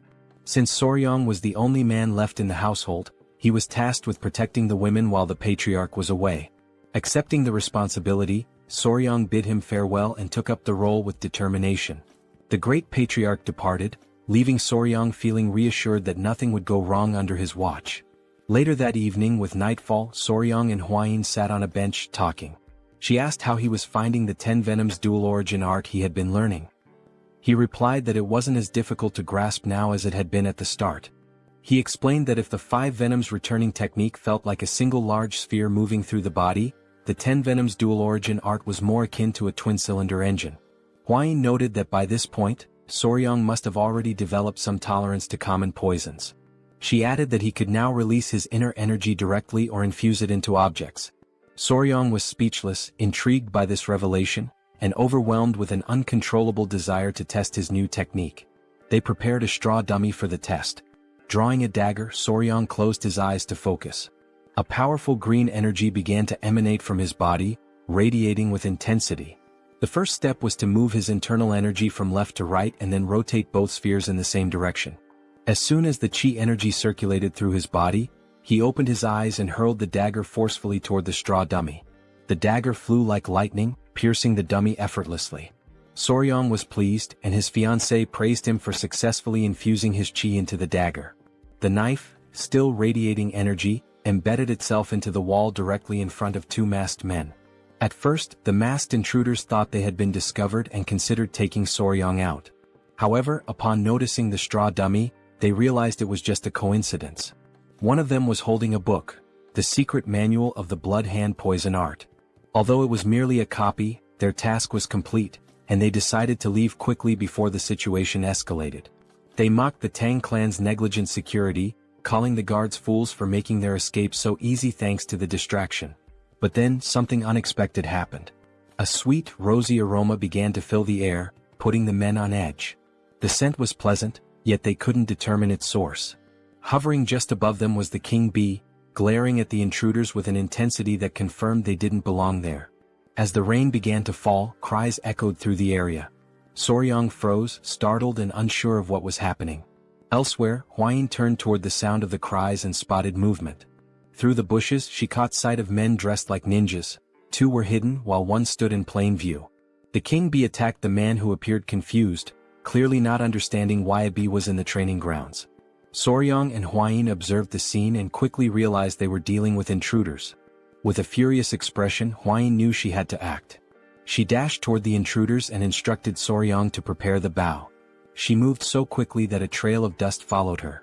Soryong shielded his face with his arms, stunned by her sudden action. He had no idea what she was planning. Meanwhile, the king bee bit the ear of one of the intruders. The man, desperate, tried to grab the bee, tears forming in his eyes as he called for help from his companions. One of the ninjas turned to Soryong and, noticing Huayin approaching rapidly, panicked and ordered the others to retreat. The king bee clung to the struggling intruder as the other two ninjas leapt away, scattering in different directions. Huayin sprinted after them, commanding them to stop. Determined, she pulled out a whip.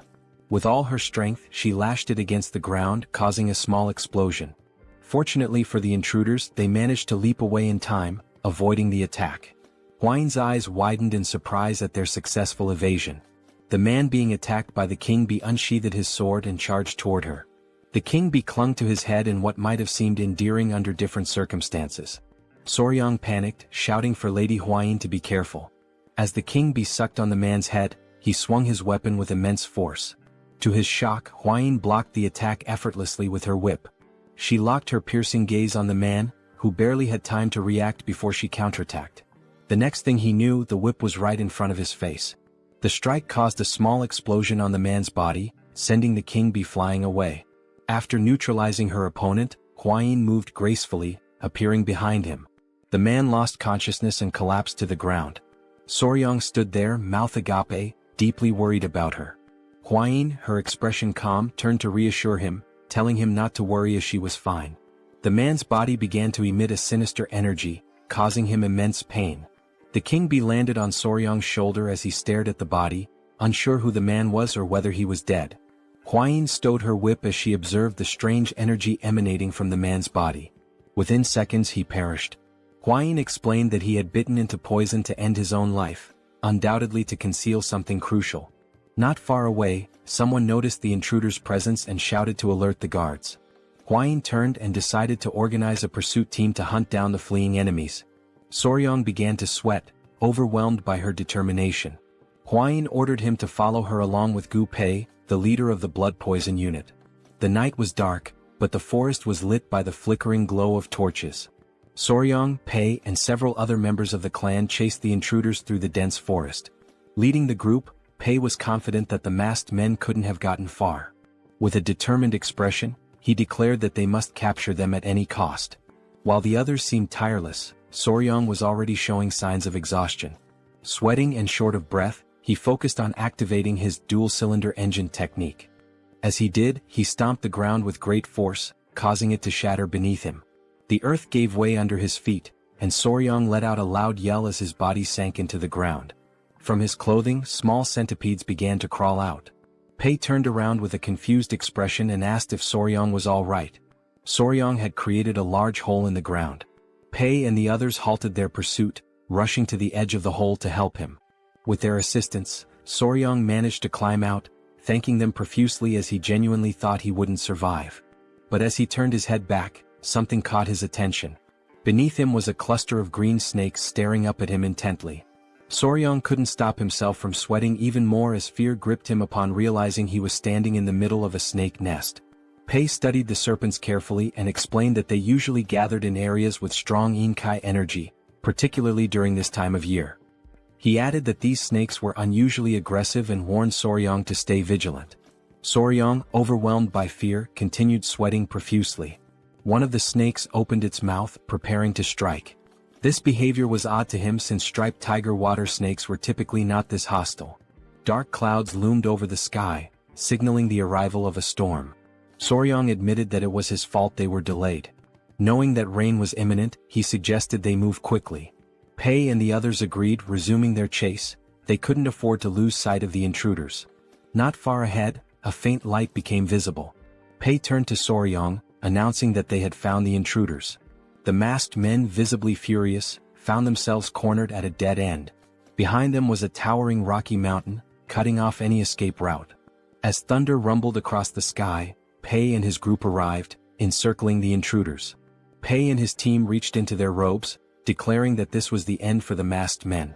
Soryong remained silent, while on the other side, one of the masked men glared at his companions and commanded them to tighten their formation. The blood poison unit members drew their kunai, prompting the masked men to unsheath their weapons in response. The blood poison unit advanced, ready for combat. One of the masked men wielded a sword and charged forward.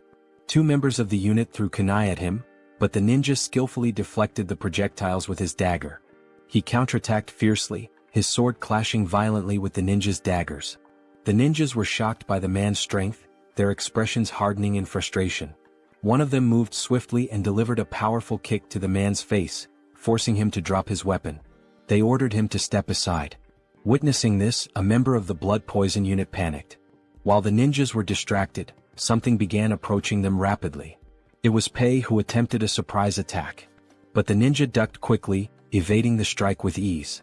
Pei stood still, observing silently. The ninja retreated with small leaps, but Pei activated his skill, Triple Mirage Kill, and hurled kunai at the enemy.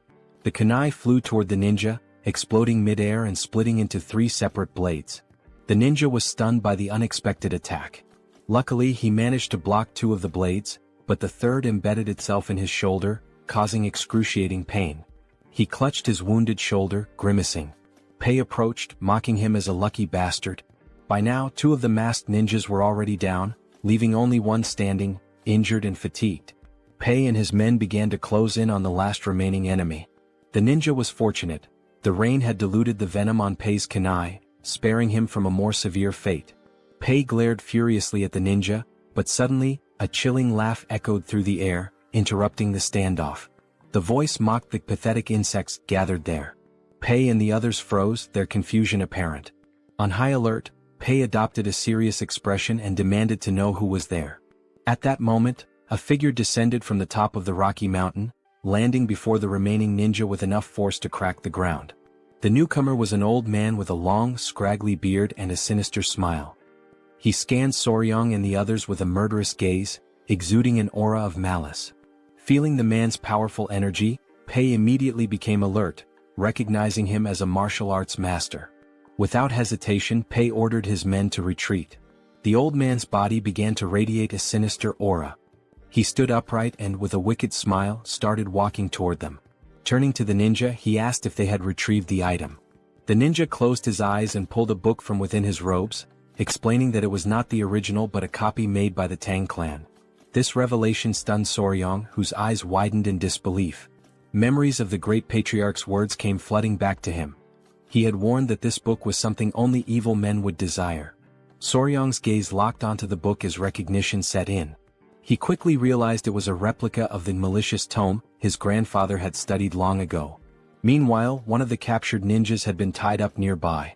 Soryang, seated beside Pei, revealed that the book was a copy of the secret manual of the blood-handed venomous art, leaving Pei visibly shocked.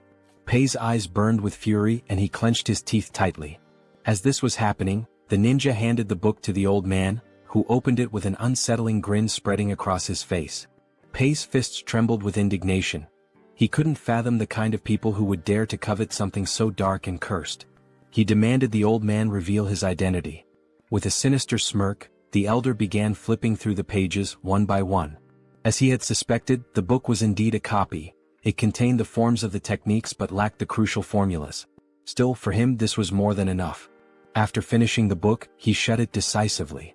Even though it was early, there was no better way to announce their return.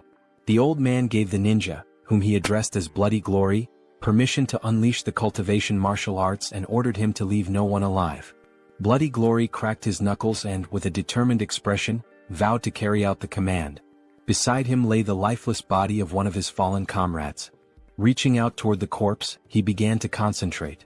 A crimson energy emerged from his hand and moments later the blood from the body shot toward him, absorbed through the palm of his hand. Pei's eyes widened in terror as he realized what technique the man was using. On the other side, Soryang clutched his head in disbelief, overwhelmed by the horrifying sight. The ninja's eyes started to glow as he smiled and continued absorbing the blood from the corpse. In the blink of an eye, the kunai embedded in his shoulder fell to the ground, and his wound healed completely. The old man erupted into maniacal laughter. He summoned an energy sphere into his hand and, with a malicious glare, declared his identity. He was none other than a senior member of the blood cult, the feared Blood Falcon Daggerclaw, known as Lord Guchenak. Soryang gritted his teeth and drew his kunai. Guchenak's gaze shifted to him, his interest piqued. The old man instantly recognized the vigor in the young warrior's body. Drool began to drip from Guchenak's mouth. He licked his lips, his eyes glinting with excitement, as he murmured that it had been far too long since he'd tasted the pure blood of youth.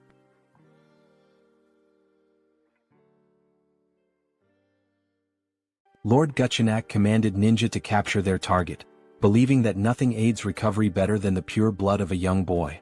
Without hesitation they pursued their prey.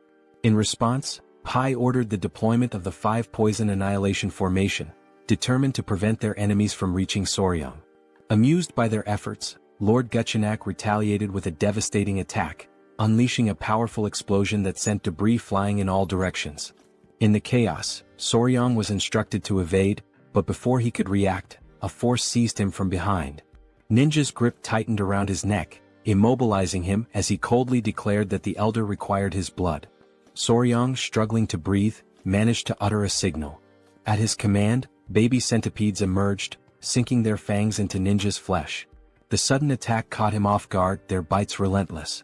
Before he could recover, a dagger pierced his skull, and his body was consumed by flames. A familiar voice called out to Soryang. Hwayin had arrived, accompanied by Wolfgang and an elder. However, their approach came to an abrupt halt as they noticed the 5 poison annihilation formation, leaving them momentarily unsettled. Pai acknowledged Hwayin's presence and informed her of the blood cult elder's assault. Without hesitation, Hwayin commanded everyone to support Pai. Wolfgang, responding swiftly, instructed his allies to enhance the formation, transforming it into the 9 poison annihilation formation. Encircling the elder, they prepared for battle. Lord Gu, rather than being intimidated, was intrigued. He quickly identified Soryang as the one responsible for defeating Takan Yang's blood hand poison claw. Dismissing the title as mere exaggeration, he mocked the irony of such a fearsome technique falling victim to centipedes. Wolfgang, unfazed, warned him to stay silent, threatening to bury him alongside the others. Lord Guchenak merely laughed, daring them to try, his expression twisted with anticipation.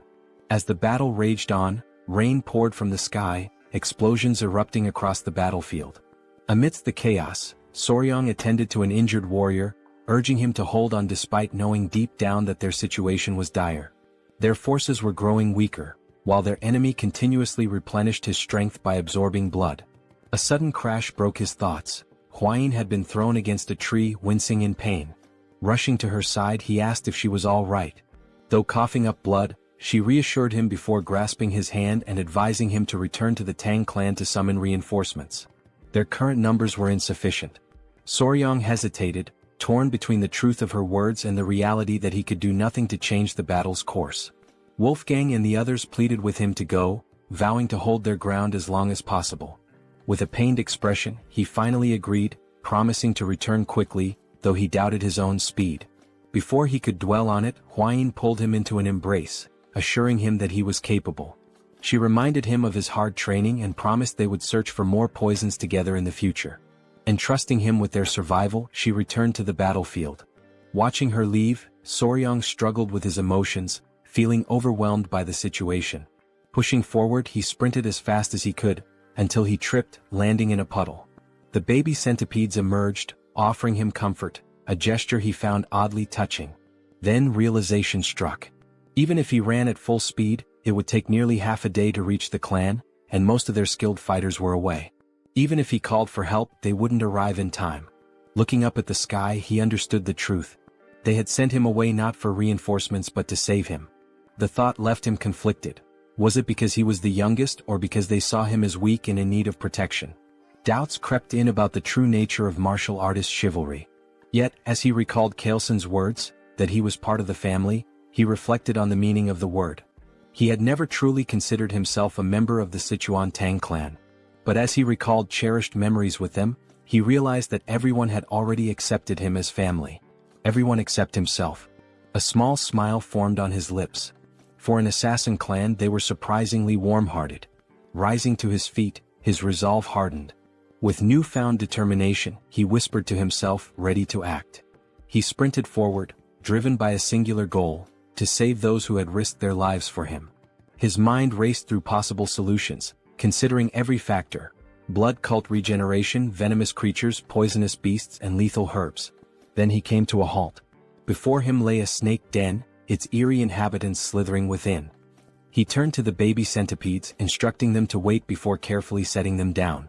Without hesitation, he ran toward the den, leaving them puzzled by his actions. With unwavering resolve, he leaped into the pit of serpents, ready to embrace whatever lay ahead. The blood-stained snakes, known as flower snakes, appeared harmless at first glance, but they were highly venomous vipers. Unlike other venomous snakes with hooked fangs at the front of their mouths, these had smaller venomous fangs located in the molar area, making it more difficult to inject their toxin. However, their venom was among the most potent of any terrestrial snake in East Asia. As Soryang descended into the snake's nest, dozens of them immediately coiled around his body, biting his hands and legs. He remained composed, enduring the pain and even urging them to bite him harder. Though their venom exceeded that of a black mamba in strength, the Tang clan's internal energy techniques allowed him to resist its effects, ensuring his survival for the time being. The small centipedes, watching from a distance, became worried and called out to him. He reassured them, telling them to remain calm as he would be leaving soon. However, as he examined his arm, now covered in snake bites, he decided that he had acquired enough venom for his purposes. Just as he prepared to leave, he suddenly found himself unable to move. Looking down, he saw that the snakes had wrapped tightly around his legs. The unexpected situation unsettled him, and panic flickered across his expression. Before he could react further, the small centipedes leaped into the nest, landing on his head and shoulders. Their presence caught him by surprise, and their actions, though unexpected, struck him as oddly endearing. One of the centipedes, enraged by the snake's aggression, let out a tiny but fierce roar. Soryang watched with growing confusion as the confrontation escalated. A snake locked eyes with the centipede and began to hiss, provoking the small creature further. Its patience quickly ran out. With sudden intensity, the centipede lunged at the snake, biting it before slamming its body against the ground with surprising force. Soryang could only watch in disbelief. The tiny creature then turned its attention to another snake, continuing to fight with unexpected ferocity. Within moments, it had defeated its opponent, its eyes gleaming with triumph as it flashed a satisfied smile. With most of the snakes now deterred, Soryang crouched down, realizing that the centipedes had intervened out of concern for him. He gently patted the head of the victorious centipede, his expression softening. The small creature climbed onto his head and, seemingly exhausted, fell asleep. With a quiet smile, Soryang prepared to leave, knowing he still had something important to do. Meanwhile, back on the battlefield, Hwayin was exhausted, but her determination remained unwavering. Many members of the clan had already fallen, and those who remained surrounded Guchenak, who showed no signs of slowing down. He grabbed another warrior by the neck, draining his blood to restore his energy. Foam formed at the victim's mouth as his life was drained away. Guchenak's eyes gleamed with twisted delight as he mocked his opponents, claiming their struggle was meaningless. Though weary, Hwayin refused to retreat. She drew her whip, prepared to fight to the very end, all while hoping that Soryang had managed to escape safely. She instructed the remaining warriors to keep Guchenak in their sights while maintaining as much distance as possible. Noting that the rain was about to stop, she ordered a signal to be sent to any nearby reinforcements. A warrior nodded in response, though Guchenak merely smirked. An elder stepped forward, urging Hwayin to leave with Soryang. His words took her by surprise, but she rejected the suggestion without hesitation. The clan members quickly voiced their disagreement, adamant that a direct descendant of the Tang clan could not abandon them. If they failed to protect her, they would be unable to face the patriarch. Guchenak remained silent at first, watching their exchange with growing impatience. Eventually he crossed his arms and interrupted. He stated that their discussion had gone on long enough. His gaze flickered between Hwayin and the elder before he coldly declared that if his entertainment fled, he would be left bored. A sinister smile spread across his face as he placed a hand on his chin. Then, with a chilling certainty, he revealed his intentions. If Hwayin attempted to escape, he would turn the Tang clan into a spectacle of suffering, a declaration of the blood cult's return. The elder clenched his teeth, recognizing that Guchenak had no intention of letting anyone escape. Hwayin, resolute, prepared to fight, vowing to take at least one of his arms, even at the cost of their lives. The determination of the clan members was evident as they fixed their gaze on Guchenak, who responded with a knowing smile. However, just as the tension reached its peak, an unexpected voice interrupted, reinforcing the belief that a member of the Tang clan never abandoned their own. The revelation left everyone in shock. Hwayin's eyes widened in disbelief as Soryang emerged, approaching with a confident stride. The elder was at a loss for words, while Hwayin, though relieved to see him, could not shake off her concern. Without hesitation, Soryang carefully removed the small centipedes from his body and instructed them to stay behind. Declaring his unwavering loyalty to the Tang clan, he removed his shirt, his eyes burning with determination. With no intention of retreating, he prepared for battle, drawing his weapons before charging directly at Guchenak. Seeing Soryang's reckless advance, Hwayin's worry deepened, but Guchenak simply welcomed the confrontation with amusement. He had previously spared Soryang's life, and now the young warrior had willingly returned. To him this was sheer foolishness. Without much effort, Guchenak seized Soryang by the neck, his eyes gleaming with cruel delight. With his grip tightening, he placed a hand on Soryang's abdomen, eager to taste his blood. Despite the pain, Soryang reacted swiftly, blocking the attack with his arm. However, Guchenak, reveling in his control, began to absorb Soryang's blood through his arm instead, causing an agonizing sensation to overtake him. Panic spread through Hwayin and Pai as they witnessed the scene. Without hesitation, Hwayin commanded the others to assist Soryang, but before anyone could reach him, Guchenak exerted his power. With a forceful stomp, he unleashed the blood-filled wave technique, shattering the ground beneath him and repelling all who approached. Pai and the others were thrown back, crashing violently onto the ground. Fortunately, Hwayin managed to react in time, catching Soryang as he lost consciousness. Meanwhile, Guchenak, now feeling invigorated, smirked in satisfaction. The hidden weapons thrown at him had been bothersome, but thanks to Soryang, he had dealt with them all at once. Hwayin, filled with desperation, held Soryang close, attempting to wake him. Observing the situation, Guchenak decided to grant Soryang a swift and painless death. However, as Hwayin refused to accept this fate, Soryang suddenly coughed, slowly regaining consciousness. His awakening startled Guchenak, whose expression twisted into one of confusion and horror. Drool dripped from Guchenak's mouth as he demanded an explanation. His hair began to fall like scattered leaves, his youthful vigor fading as his body rapidly aged. A growing fear overtook him as he realized the cause, a potent energy-dissipating poison. Strength drained from him and his limbs trembled as the truth set in. This should have been impossible. The cult's internal energy techniques were designed to resist such poisons. Panic consumed him. He clutched his face, unable to comprehend how this had happened. The reality of his weakening body was undeniable, and he demanded to know Soryang's true identity. But Soryang, now recovering, merely smiled. With deliberate calm, he pointed at Guchenak and declared himself his natural enemy. Hwayin, witnessing Soryang's resilience, finally felt a wave of relief wash over her. As the poison continued to take effect, Guchenak trembled with fear, unable to accept his defeat at the hands of a mere child. Soryang, drained of energy, used the last of his strength to direct a weary gaze toward Hwayin, revealing something that left her in shock. Guchenak's eyes burned with rage as he fixed his gaze on Soryang. His body tensed with frustration, sweat forming on his brow as he realized that the blood he had absorbed from Soryang no longer obeyed his will. Panic set in as he struggled to comprehend what had been done to him. Determined to seize control, Guchenak took a step forward, convinced that his domination through the blood cult was imminent. Overcome with madness, he lunged toward Soryang, refusing to fall at such a crucial moment. In a fit of rage, he charged ahead with the intent to kill. Sensing the danger, Hwayin tightened her grip on her whip, immediately preparing for battle. As Guchenak neared his target, she struck, wrapping the whip around his neck, causing him immense pain. Stunned that her attack had landed, she watched as Guchenak, a formidable dark martial artist, struggled against the weapon's hold. His fury intensified as he fought to break free, his body convulsing with rage. His mind raced, unable to comprehend how his blood arts had failed him. Enraged beyond reason, he launched himself forward once more, determined to destroy them all, declaring the return of the blood cult. Hwayin, alarmed by his relentless pursuit, clenched the whip tighter. With a fierce determination, she acted swiftly, severing Guchenak's head in a single decisive motion. His lifeless body collapsed as his severed head landed nearby.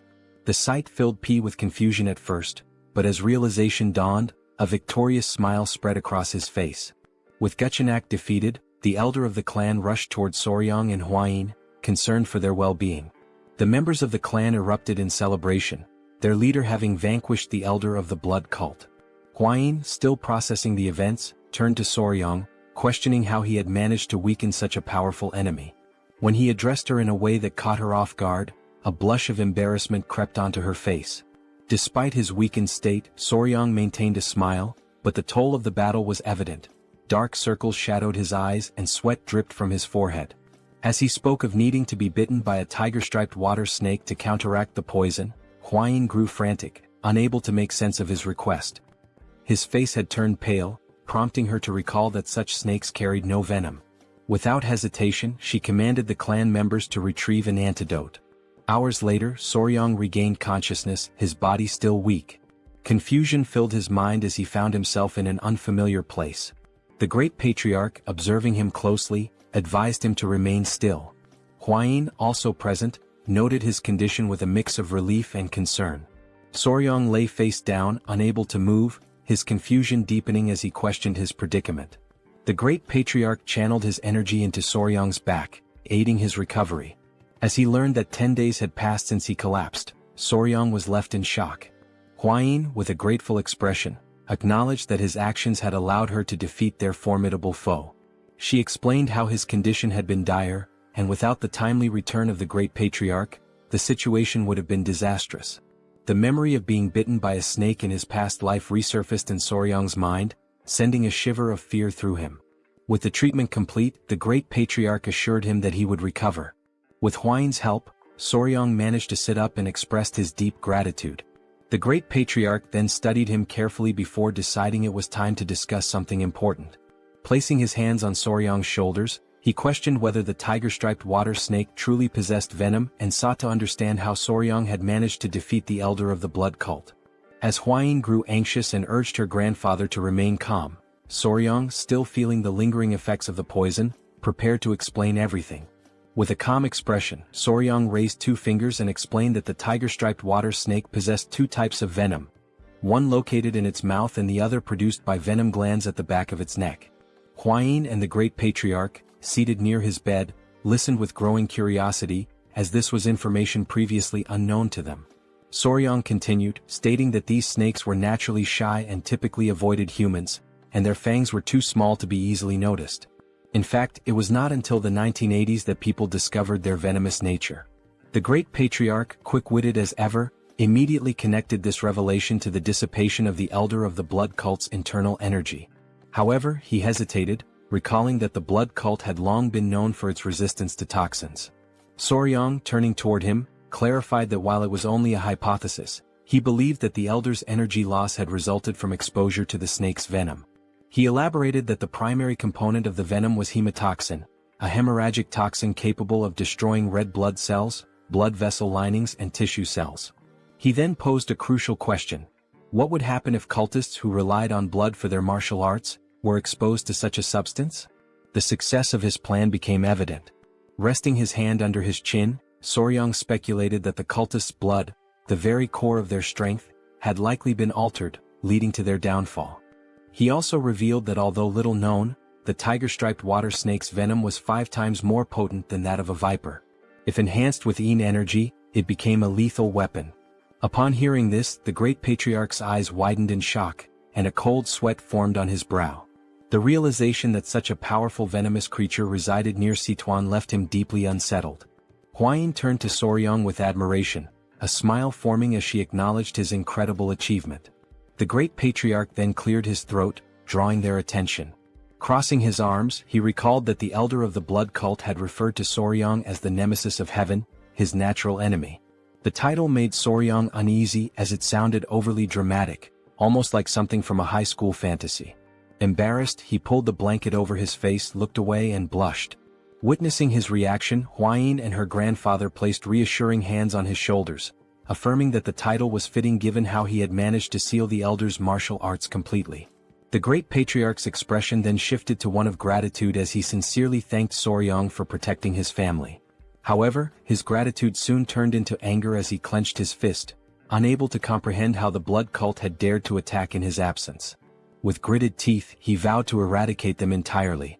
Both Soryong and Huayin remained silent, their expressions serious. The Great Patriarch insisted that the blood cult must be completely destroyed, a sentiment Soryong fully agreed with. Now that their weakness had been discovered, the next step was to gather a significant quantity of venom from the tiger-striped water snakes. A fiery determination filled Soryong's eyes as he recalled Guchenak and his subordinates, viewing them as nothing more than pests that needed to be exterminated. Since the reappearance of the blood cult, the Tang clan had been in a state of emergency. Many warriors had been wounded and some had lost their lives. A message was tied to the leg of a messenger pigeon, which was then released into the sky. The Great Patriarch had sent it, summoning Murim's allied orthodox factions to the Tang clan to assist in the upcoming battle. Despite the minimal casualties considering they had faced an enemy at the pinnacle of martial arts, the Great Patriarch's expression darkened at the thought of the blood cult plunging Murim into chaos once more.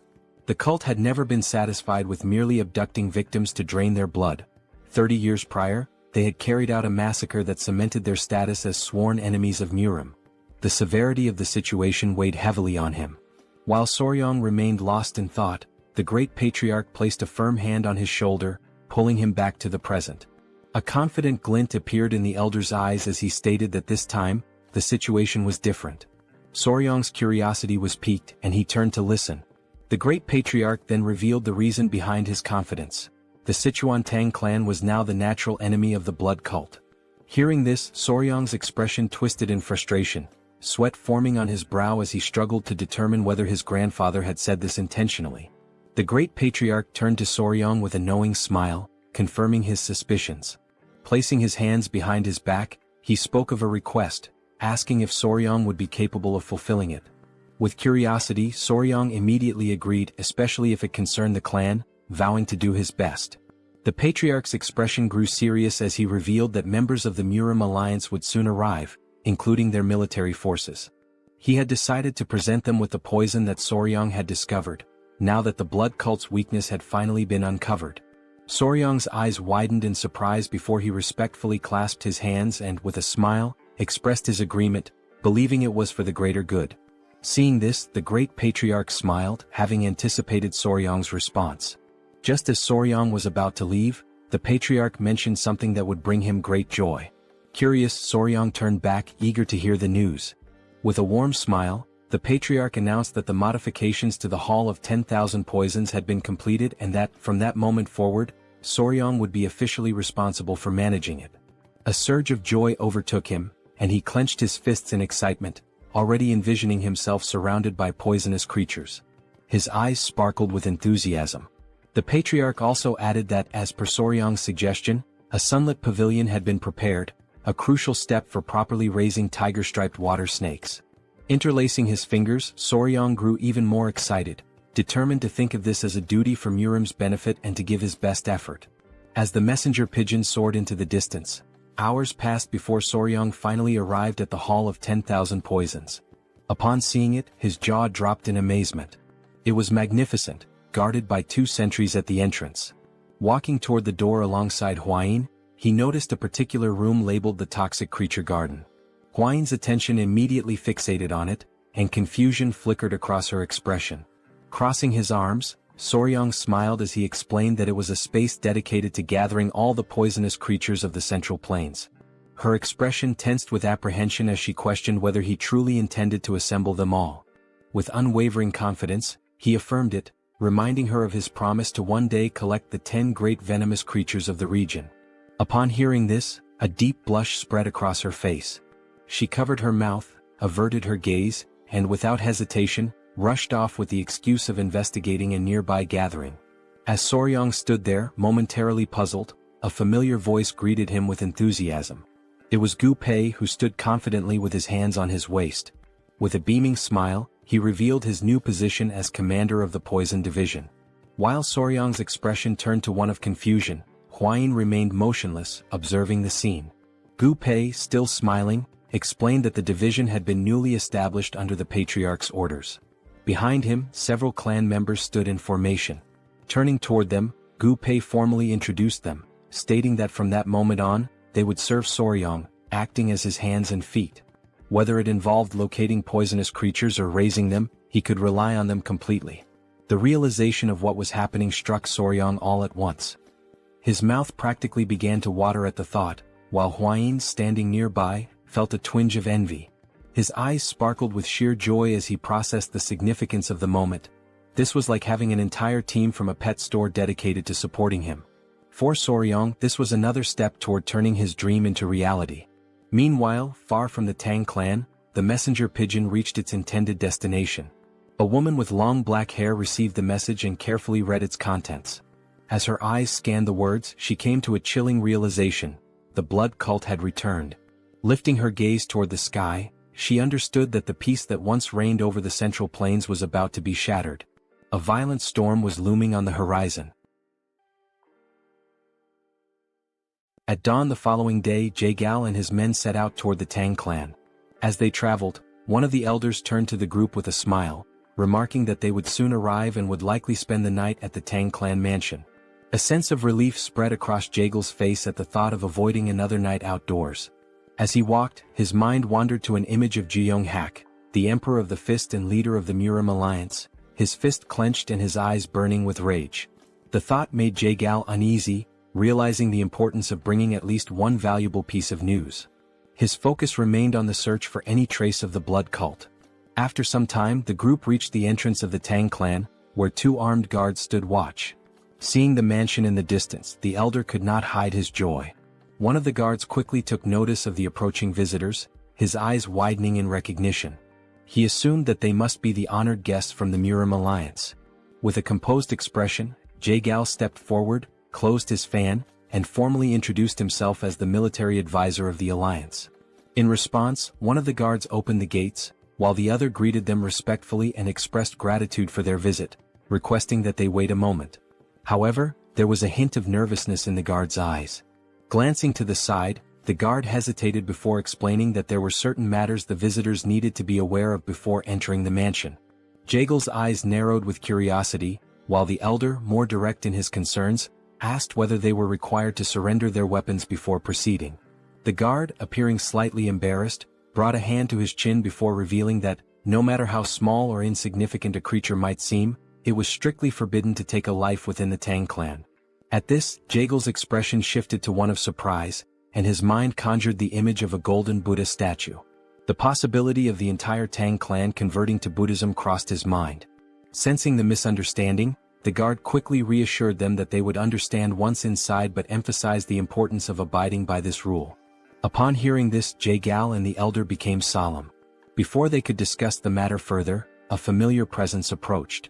The newcomer was visibly pleased by the arrival of the military advisor. Jae-gal's eyes widened slightly in recognition before a smile formed on his face. The ones greeting him were Hwain and Soryang. They both bowed their heads respectfully, and Jae-gal returned the gesture, acknowledging that it had been some time since he last saw Hwain.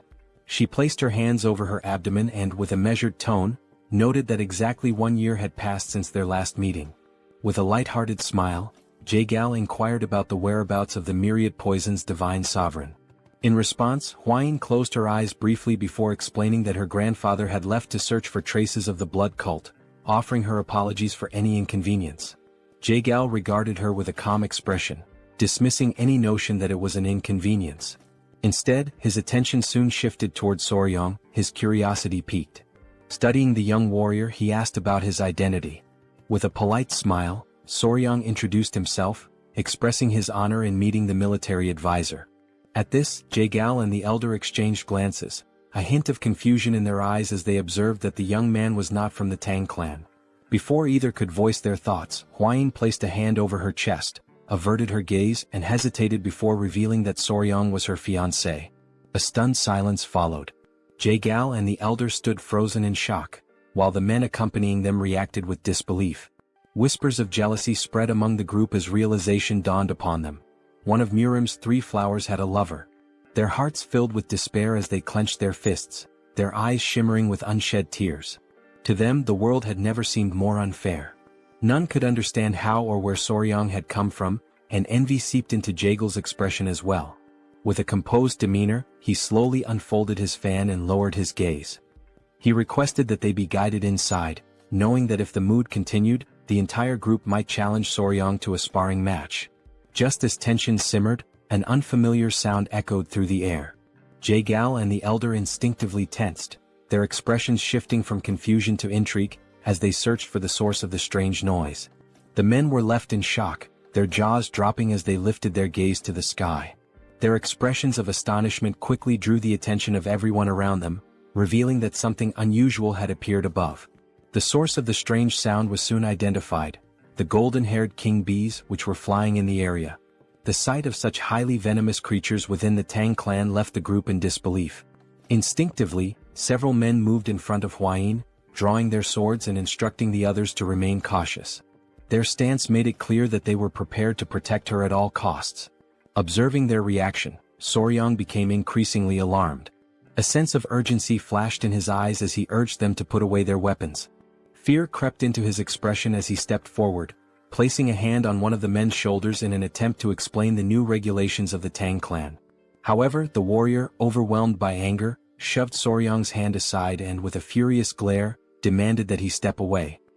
He made it clear that the golden-haired king bees were incredibly dangerous creatures, capable of killing an ordinary person with ease.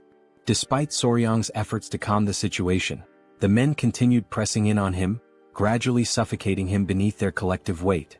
Unable to suppress his frustration any longer, he forcefully pushed them back. His eyes burned with intensity as he declared that he had been raising the golden-haired king bees himself, urging everyone to remain calm. The revelation left the group in shock. One of the bees landed gently on Soryang's head, an affectionate gesture that only deepened their disbelief. Jae-gal and the others, overwhelmed by fear, instinctively stepped back. Unfazed, Soryang smiled as he played with the bees, fully aware that they had missed him after their time apart. Seeing this, Hwain's expression softened, and a joyful smile appeared on her face. Meanwhile, the bees turned their attention toward Jae-gal and his men, who were still struggling to process what they had just witnessed.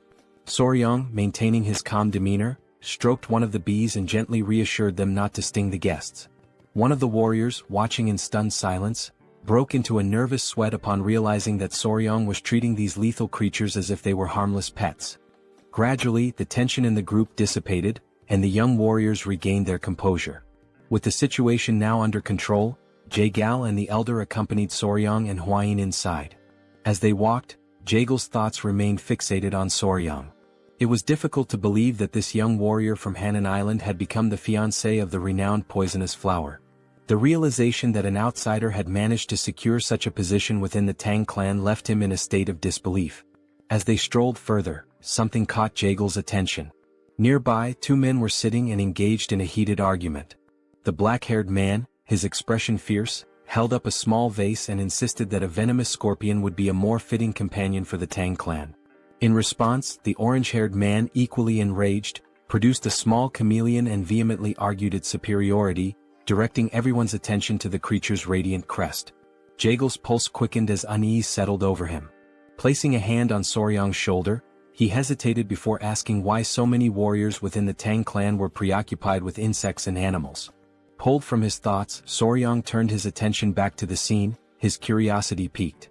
As the men continued their dispute, he casually explained that they were enduring the venomous creature companionship punishment. The response sent a chill through Jaegal, who instinctively began to sweat. The thought of such a punishment unsettled him, and he quickly inquired about what they had done to deserve it. Soryang placed a hand under his chin, deep in thought, before recalling the events from a few nights prior. That evening, Soryang and Hwayin had gone to the training hall. As Soryang trained, Hwayin became increasingly anxious and advised him to focus on expelling his internal energy. However, despite his best efforts, Soryang's movements resembled a dance rather than proper training. Just as they continued, an unexpected presence disrupted them. Commander Gu and his men arrived, their faces tense. As they stood before them, they closed their eyes momentarily, visibly nervous. With a sorrowful expression, Gu Pei offered his apologies, explaining that a significant problem had arisen. More than half of the captured rat pups intended to feed the tiger-striped water snakes had perished. Hearing this, Soryang turned toward him, his gaze filled with sadness. Hwayin, on the other hand, appeared confused, uncertain about the situation. Soryang crossed his arms, closed his eyes and sighed. There was little that could be done, as rats were highly sensitive creatures. If the environment became too noisy, it was not uncommon for the mother to kill them. However, Gu Pei soon revealed the true cause of the problem. The warriors had not merely failed to preserve the rat pups, they had eaten them. A flicker of disbelief crossed Soryang's face as confusion settled in. Gu Pei continued, explaining that the men had consumed the young rats as snacks while drinking alcohol. The weight of this revelation left Soryang speechless. His eyes widened in shock, struggling to comprehend that the warriors had treated the rats as nothing more than side dishes to accompany their drinks. Soryang was overwhelmed by confusion, struggling to grasp the situation unfolding before him. Hwayin, arms crossed, turned her gaze toward Gu Pei and clarified the meaning of 3 screeches, a dish in which live baby rats were dipped in sauce and eaten. Embarrassment washed over Gu Pei as he lowered his head once more and apologized. Soryang, paralyzed by disbelief, attempted to make sense of what he had just heard. Hwayin stepped forward and scolded them, prompting Gu Pei to clutch his ears as he explained the reasoning behind their actions. Some of the poison handlers were from Hainan, and reminiscing about home had led to an unexpected turn of events, resulting in the warriors consuming the baby rats that had originally been captured to feed the tiger-striped water snakes. Soryang's expression darkened with contempt as the full realization set in. Anger surged within him, and he understood that measures needed to be taken to ensure they learned the true value of the creatures they raised. It was through this incident that the Tang clan of Sichuan established the venomous creature companionship punishment and implemented a new set of rules. Back in the present, Soryang stood with his arms crossed, his gaze unwavering as he explained that each warrior was now responsible for raising a venomous creature. The warriors began to argue among themselves, their reactions varying, while Jaegal, unable to contain his unease, broke into a nervous sweat. The reason behind each warrior's association with a venomous creature had finally become clear to him. His curiosity intensified, and he focused his attention on Soryang, finding him increasingly fascinating. As Soryang observed the warriors with thinly veiled disdain, Jaegal came to a sudden realization. This young man was far from ordinary. When night fell, the great patriarch arrived, and the 3 of them sat together at a table for discussion. With a serious demeanor, the great patriarch recounted the series of events that had transpired. Jaegal, closing his eyes momentarily, smiled and remarked that Soryang must be the enigmatic young warrior whom the patriarch of the Tang clan had encountered on Hainan Island. The great patriarch studied him for a moment before smiling and inquiring about his thoughts on the Tang clan's most treasured possession. Jaegal expressed his admiration for Soryang, remarking that the term enigmatic hardly did him justice. He acknowledged the astonishing nature of the golden-haired king bees, further reinforcing his intrigue. Soryang, however, could not suppress a sense of nervousness at being the subject of such praise. Jaegel's expression shifted to one of grave seriousness. His mind lingered on a troubling matter: the complete lack of any clues regarding the blood cult. The great patriarch, his composure steady, turned toward Soryang with a knowing smile. He declared that they could not afford to remain passive while the influence of the blood cult continued to spread unchecked. Soryang's curiosity was piqued, and he directed his full attention to the patriarch. Without hesitation, the elder instructed him to retrieve something.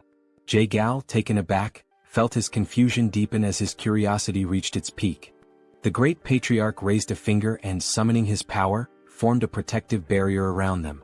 His eyes closed briefly as he explained that no sound could be allowed to escape, and for that reason he had invoked a Kai barrier. As Soryang reached into his clothing, Jaegal turned his attention to the shimmering barrier, his jaw tightening in astonishment. With unwavering confidence, Soryang produced a small jar and placed it on the table. Jaegal immediately seized it, scrutinizing the object while his mind raced with questions. The mere presence of the Kai barrier suggested the jar contained something of great importance. Unable to hold back his curiosity, he questioned what kind of item required such extreme secrecy. The great patriarch, maintaining his steady gaze, revealed that the jar contained a poison capable of dissipating internal energy. Jaegal, unimpressed at first, argued that such poisons were fairly common and did not seem to warrant the use of a Kai barrier. However, as Soryang and the patriarch exchanged knowing glances and nodded with subtle smiles, the revelation came.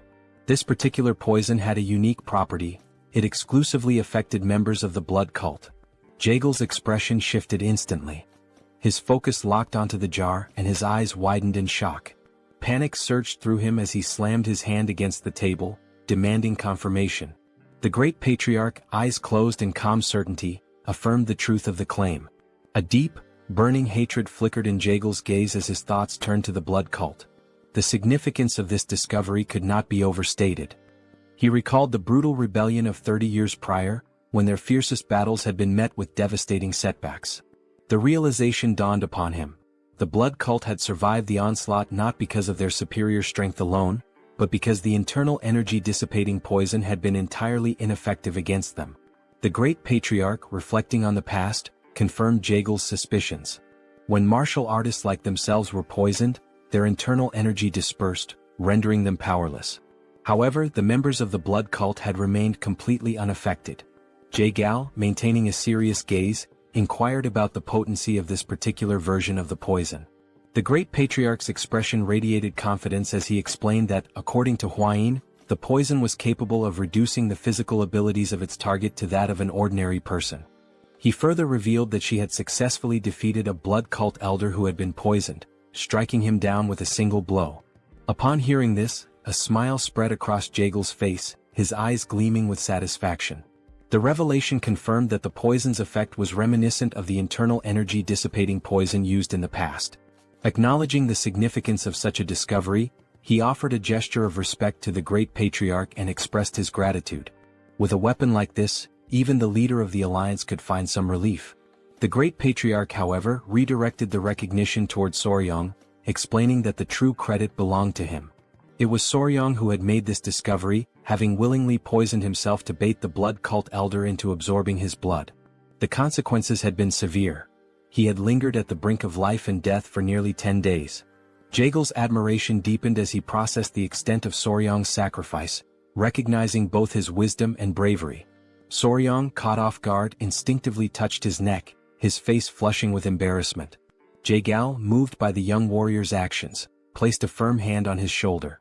With a grateful expression, he declared that if Soryang had any wish, he need only voice it, and he would personally ensure that the leader of the alliance granted it. A smile played on his lips as he awaited an answer. Soryang lowered his head, deep in thought, his fingers grazing his chin. After a moment of hesitation, he finally spoke, his expression betraying a hint of nervousness.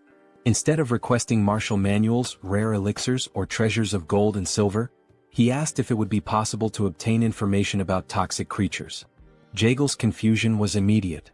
His eyes narrowed as he struggled to comprehend why Soryang, given such an opportunity, would prioritize knowledge of venomous creatures over invaluable martial resources. A bead of sweat formed as he tried to make sense of the young warrior's unconventional request. Observing this, the great patriarch let out a hearty laugh. Jae-gal, closing his eyes, came to a realization. Soryong was truly unlike anyone he had ever encountered. Even within the long history of Murim, such eccentricity was unprecedented. When he reopened his eyes, a knowing smile formed on his face.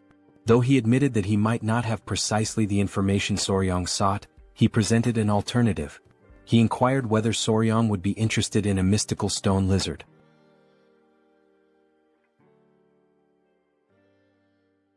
Jae-gal begins to recount how, during the day, they had arrived at a remote location on the island, where a majestic waterfall cascaded down the cliffs.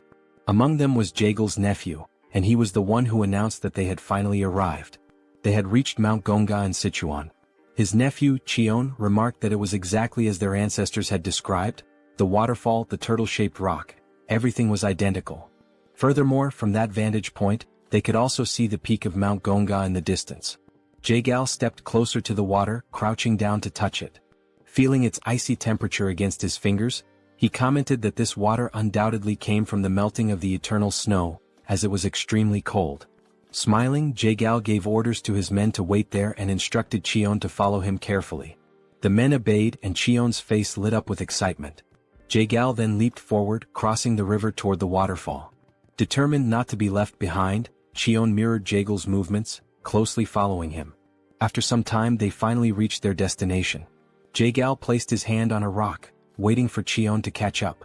The two of them then gazed beyond a cave hidden behind the waterfall. Observing the surroundings, Jae-gal remarked that, aside from the turtle-shaped rock, if they climbed along the waterfall on the cliffside, there should be an entrance to a cave near the fist-shaped stone. Still brimming with excitement, Cheon enthusiastically said that everything matched the records perfectly. Fixing his gaze on the cave entrance, Jae-gal declared that he would go in first and instructed Cheon to follow closely behind him. Cheon nodded in understanding. As they stepped inside, they found the cave walls covered with various herbs. Jae-gal and Cheon proceeded cautiously, mindful of any potential surprises lurking in the darkness. Upon reaching the heart of the cave, Jae-gal suddenly halted, his eyes widening. He murmured that this was truly incredible. A hole in the ceiling allowed sunlight to pour in, illuminating the entire chamber.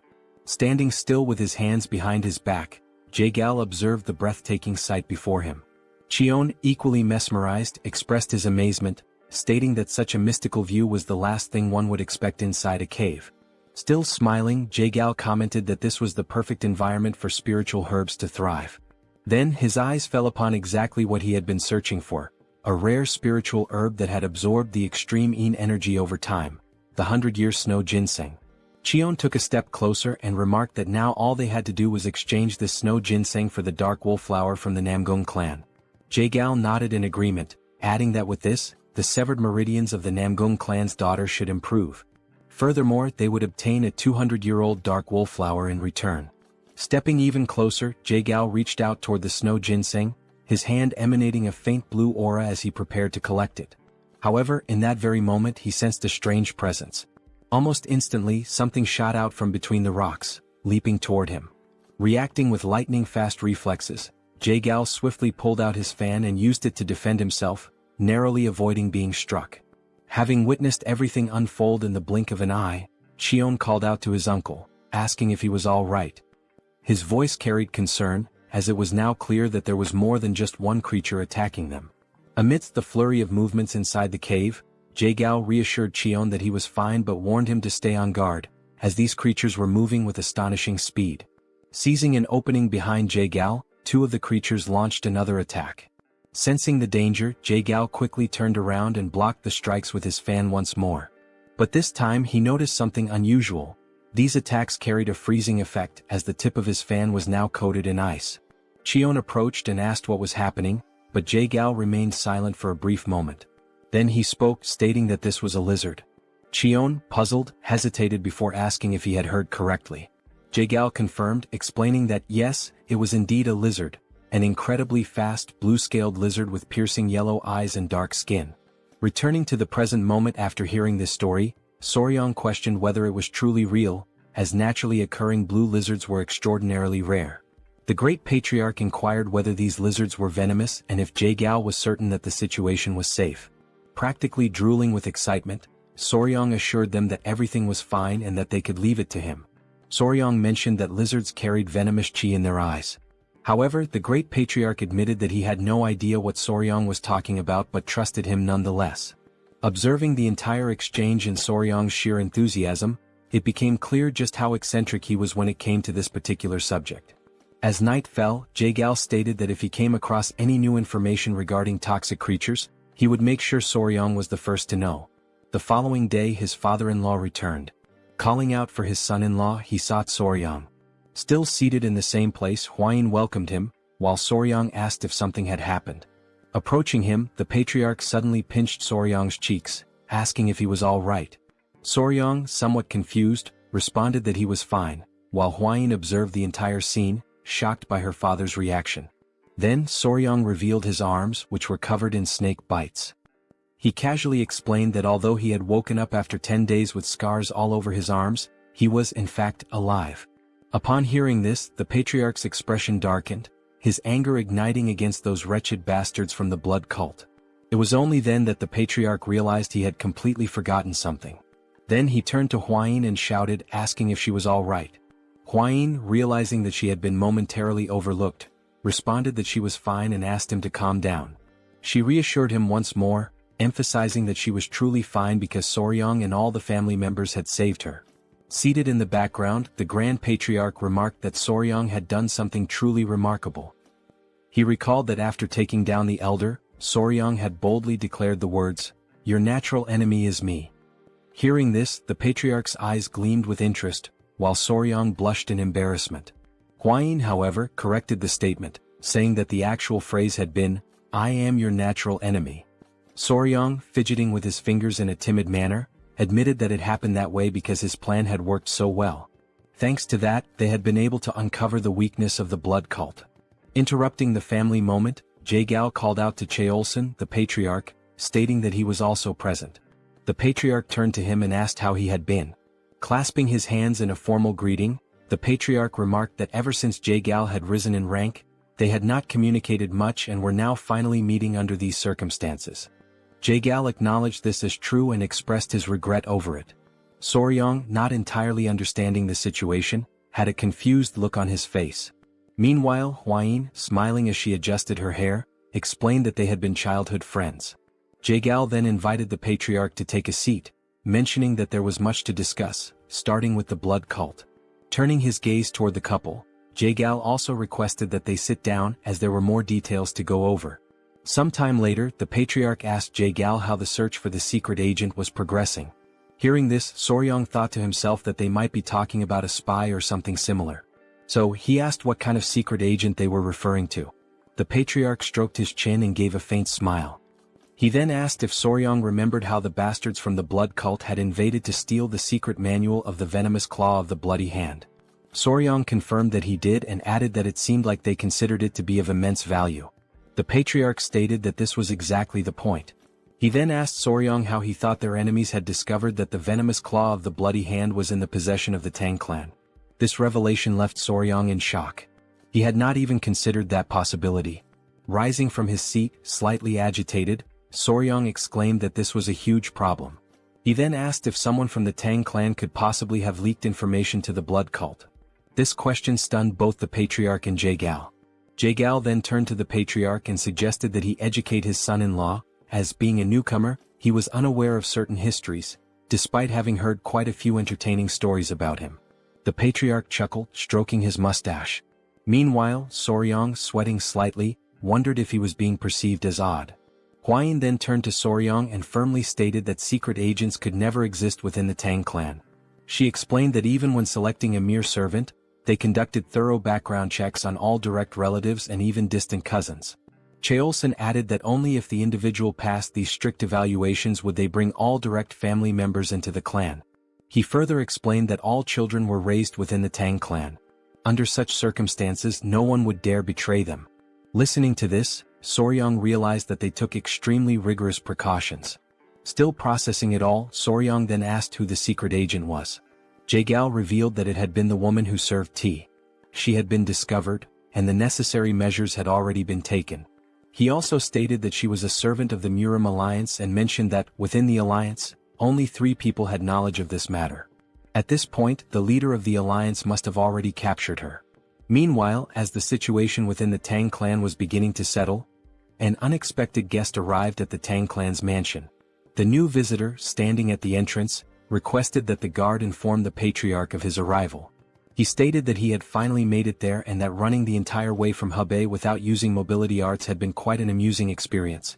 Then, pounding his chest, the man introduced himself as Peng Muwen and asked the guard to announce that the leader of the Peng clan had just arrived.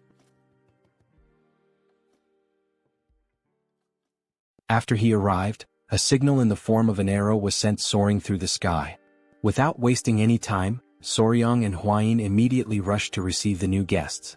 As they ran, Soryong grew concerned and questioned Huayin about whether it was a good idea for only the 2 of them to go. She reassured him not to worry, reminding him that the others were engaged in an important discussion.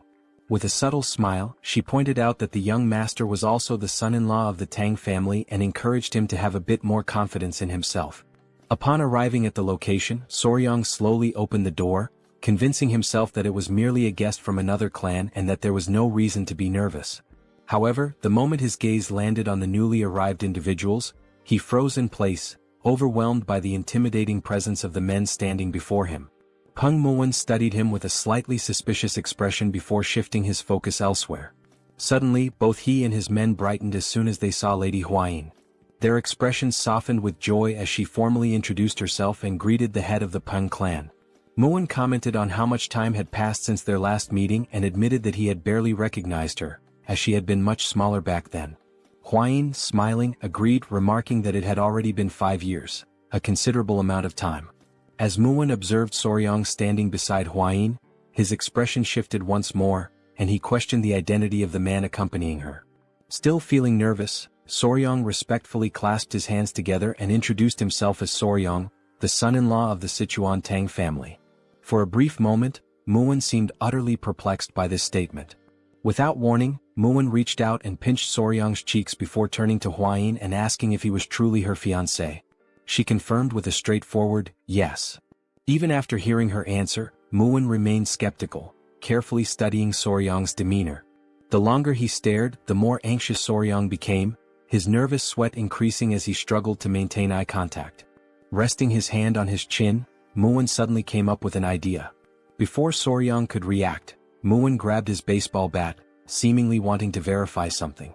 Both Soryong and Huayin turned red at the unexpected action. After a moment of silence, Muwen burst into laughter and casually remarked that he had been wondering if Soryong was too young, but judging from down there, he was certainly a man.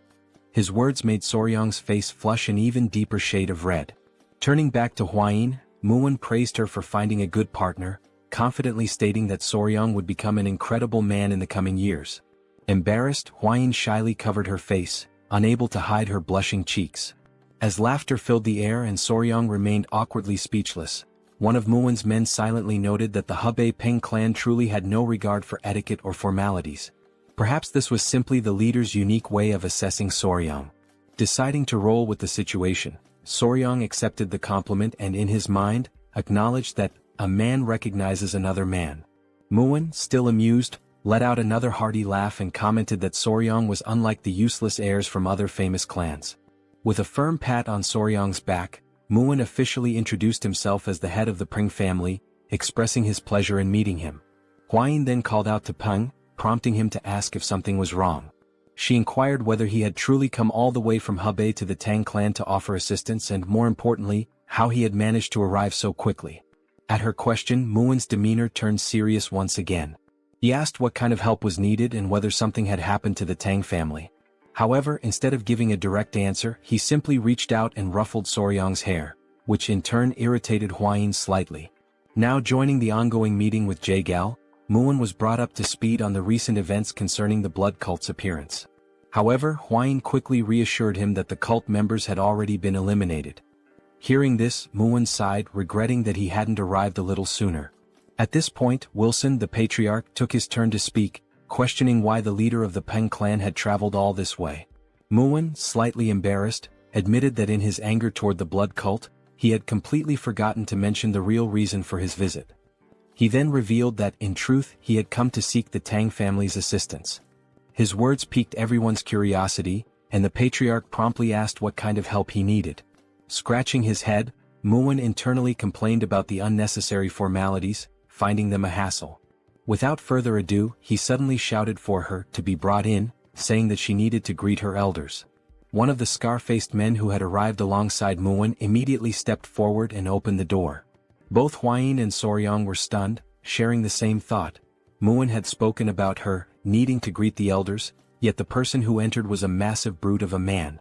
The towering figure stood before the table and in a gruff voice, stated that she needed to come down now to properly greet the leaders of the Sichuan Tang Clan. A small voice, coming from somewhere on the man's back, sleepily muttered that it was still too early. As realization dawned upon Soryang, he was left utterly speechless, shocked that no one had noticed this presence the entire time. Slowly, something began sliding down from under the man's cloak. And before anyone could fully process what was happening, a tiny girl, sucking on a lollipop, emerged before them. The room fell into stunned silence as everyone at the table stared at the child, unsure of how to react. Calmly, the little girl clasped her hands together in a respectful greeting and introduced herself as Peng Ying of the Peng family. Muin pulls the little girl close and states that she is his daughter. Soryang and Huayin watch from the background, completely frozen in shock. Both of them, utterly astonished, can only think that this must be some kind of genetic miracle because she is incredibly adorable. Meanwhile, Muin proudly boasts that they look very much alike. Now gently stroking his daughter's head, Muin explains that this child is the reason he came to the Tang family to ask for help. While she calmly nibbles on a biscuit, he continues, stating that she has been feeling somewhat unwell and asks if the Tang clan could take a look at her. Upon hearing this, both the patriarch and Soryang exchange uncertain glances, questioning what kind of illness it could be. Something then catches Soryang's attention. When he looks at her closely, he notices a faint aura surrounding the little girl as she continues to eat biscuit after biscuit with a calm expression. Time passes and now night has fallen. Soryang lies in bed, surrounded by his centipedes, deep in thought. After hearing about and analyzing Ying's symptoms, they were still unable to determine the exact cause. As he absent-mindedly pinches the cheek of one of his tiny centipedes, he recalls Muin's explanation regarding his daughter's condition. Muin had described how, at times, she suddenly becomes short of breath, and large red blotches appear all over her body. In severe cases she even loses consciousness. However, after some time she regains consciousness as if nothing had happened, and no one has been able to figure out why. Muin also explained that he had already tried everything to uncover the cause. He had even sought out disciples of Yaxian, but all of them insisted that the child was perfectly healthy. There was even one occasion when a disciple suggested it might be poisoning. Muin had nearly beaten him up on the spot. Shaking his head, Muin had firmly stated that such a thing was impossible, as there was no one in his family capable of doing such a thing. The patriarch then pointed out that if it truly were poisoning, there could be an internal issue within the Peng family. However, Muin confidently reassured him that no member of the Peng family would ever commit such an act. Scratching his head, Muin sighed and said it was better not to dwell on it too much, as he didn't want to start suspecting his own family. Jagal then intervened, saying that jumping to conclusions would not help since poisoning is not always caused by another person. Looking at the little girl, the patriarch decided that they would provide an empty courtyard house where she could stay for some time, allowing them to observe her condition closely. After all, it was essential to confirm whether this was truly poisoning or something entirely different. Muin, feeling relieved, expressed his gratitude to the patriarch, acknowledging that from now on, they would be under the Tang clan's care for a while. Lying in bed, Soryang could only think that what was affecting the little girl might be juvenile diabetes since sugar seemed to be accumulating rapidly within her body. Sitting up, he tried to recall whether red blotches were a symptom of childhood diabetes, but he concluded that the best way to know was if more prominent symptoms appeared. At that very moment, someone knocked on Soryang's door. A voice called out, addressing him as young master, and informing him that a serious problem had arisen. Without hesitation, Soryang quickly opened the door and demanded to know what had happened this time. The woman before him wasted no time in explaining. The young lady of the Peng clan had just collapsed. In the dead of night, Soryang sprinted toward the scene as everyone rushed to verify what had happened. Upon arriving, he saw Muin crouched down, holding the unconscious girl in his arms, his expression filled with worry. He overheard Muwen explaining that she had been sitting in the pavilion when she suddenly started coughing and then collapsed without warning. The patriarch, analyzing the situation, commented that since she had collapsed here as well, it meant there were no spies within the Peng family. As soon as he said this, he noticed Muwen's face twist with anger and asked him what was wrong. Without a moment's hesitation, Muwen delivered a brutal punch to his own face with all his strength. The impact was so powerful that one of his teeth went flying far into the distance. Now grinning, toothless, Muwen apologized, admitting that despite what he had previously said, he had not been able to forgive himself for even briefly suspecting his own family. His men, overwhelmed with admiration, began to weep proudly. Muwen, still holding his daughter, continued, saying that if Ying had collapsed here as well, then the cause must be something else entirely. The other men of the Peng family, moved by their leader's actions, followed suit, delivering fierce punches to their own faces and shouting apologies. They lamented their failure, insisting that despite being by her side, they had not been able to prevent the young lady from collapsing, branding it as their own disgrace. The patriarch, watching this bizarre display, simply sighed and urged them all to calm down. As yet another tooth soared through the air, Huayin placed a hand on Soryong's shoulder and quietly asked him what they should do now. Soryong responded with determination, stating that there was only one way. In the background, Soryong suddenly raised his voice, calling for everyone's attention and urging them to remain calm above all else. He then confidently announced that there was a method to uncover the cause of her symptoms and at the same time, prove everyone's innocence. Both the patriarch and Muwen immediately turned to him, asking what this method was.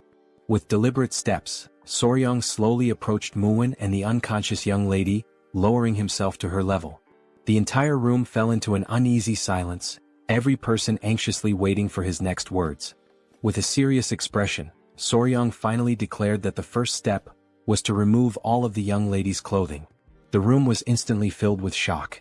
Huayin and the patriarch were left completely speechless, their faces frozen in sheer disbelief at the audacity of his statement. Meanwhile, Muwen's expression twisted into pure rage as he struggled to comprehend Soryong's intentions in attempting to undress his daughter. Holding his daughter in his arms, Peng asked Soryong to repeat what he had just said, while the patriarch observed the situation in silence, showing no reaction. At that moment, countless doubts raced through the young warrior's mind. And just as he was about to repeat his request to change the young lady's clothes, he was suddenly grabbed by his collar at a speed even he hadn't anticipated. Muwen, his heart burning with fury, demanded to know if he had truly just heard Soryong suggest removing his daughter's clothing. Just like that, out of absolutely nowhere. With no other choice and in utter desperation, Soryong pleaded with him to wait. Sensing the imminent danger, a baby centipede emerged from within Soryong's clothing, crawling out to assess the situation, but he quickly ordered it to go back inside. Observing the tense atmosphere, the patriarch stepped in, urging Muwen to calm down, as his son-in-law must have had something in mind.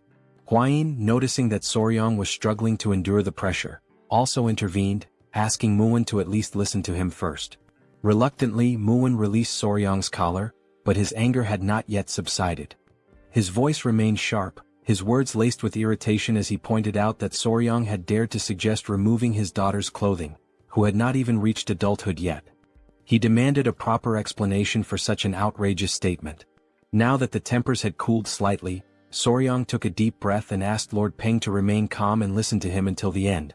He then clarified that what he truly meant was that her clothes should be removed and replaced with different ones, as there was a strong possibility that something within her garments or personal belongings had caused her to faint. It was only then that Muwen finally grasped the boy's true intentions. Realizing his mistake and deeply irritated with himself, he clenched his fists, fully expecting to lose yet another tooth, as he begrudgingly admitted that he had doubted the young warrior's words. Soryong urged him to stay calm, pointing out that his daughter's sudden collapse must have left him shaken. Muwen, now grinning despite his missing tooth, expressed his sincere gratitude for Soryong's patience and understanding toward another person's mistake. Taking on a more serious tone, Soryong then firmly declared that, from this moment onward, the young lady would remain under the care of the Tang clan. Until further notice, all contact with the Peng clan would be strictly restricted. Muwen, visibly unsettled by this decision, immediately asked if that meant even he would be prohibited from seeing her. Soryong confirmed it without hesitation, stating that not even Muwen himself would be allowed. He then explained that if she exhibited the same symptoms while under his care, it would prove that the cause had nothing to do with the Tang clan. He elaborated further, explaining that this technique was known as controlled environmental adjustment, a method commonly used by breeders of insects, reptiles, and amphibians. Since animals cannot verbally express what is wrong, humans cannot immediately determine the exact cause of their ailments. Therefore, breeders systematically alter aspects of the animal's environment, such as their food, feeding bowls, and even their habitat, to pinpoint the specific factor causing their illness. Soryong stated that he would apply this method to diagnose the young lady, completely resetting her environment and gradually reintroducing elements to identify the trigger. All of this was to ensure that she would no longer faint without understanding the reason behind it. The patriarch noted that this process might take some time, but he was confident that they would be able to uncover the root of her condition. He then praised his son-in-law for coming up with such a thoughtful solution. Hearing this, Soryong became visibly flustered, while Muin simply nodded in understanding. Then, with tears welling up in his eyes, Muin, his voice heavy with emotion, begged them to take good care of his daughter. Soryong smiled, pounded his chest confidently, and assured him that he could leave it to him. In his mind, he thought that after raising countless creatures, taking care of a little girl should be nothing in comparison. However, Soryong had not anticipated what happened next. Unlike the creatures he had raised, the child, being entirely different from them, began to cry. Minutes passed, yet the little girl still hadn't stopped crying, and he had absolutely no idea what to do. From the moment she had regained consciousness, she had burst into tears and had not stopped since. Meanwhile, Hwayin and her mother were busy gathering essential supplies to care for the child, leaving Soryong completely alone with her, just the two of them. At a loss, he hesitantly asked her if she was hungry or sleepy, unsure of what else to do. Seeing that her sobbing did not subside, he tried another approach and asked if she was crying because Lord Peng was not there. Hoping to soothe her, he assured her that Muin had gone to fetch medicine for her and would return soon. However, to his surprise, the little girl pouted and firmly stated that this wasn't the reason for her tears. She was crying because she wanted sweets. Soryong could only sigh internally, realizing that she preferred sweets over her own father.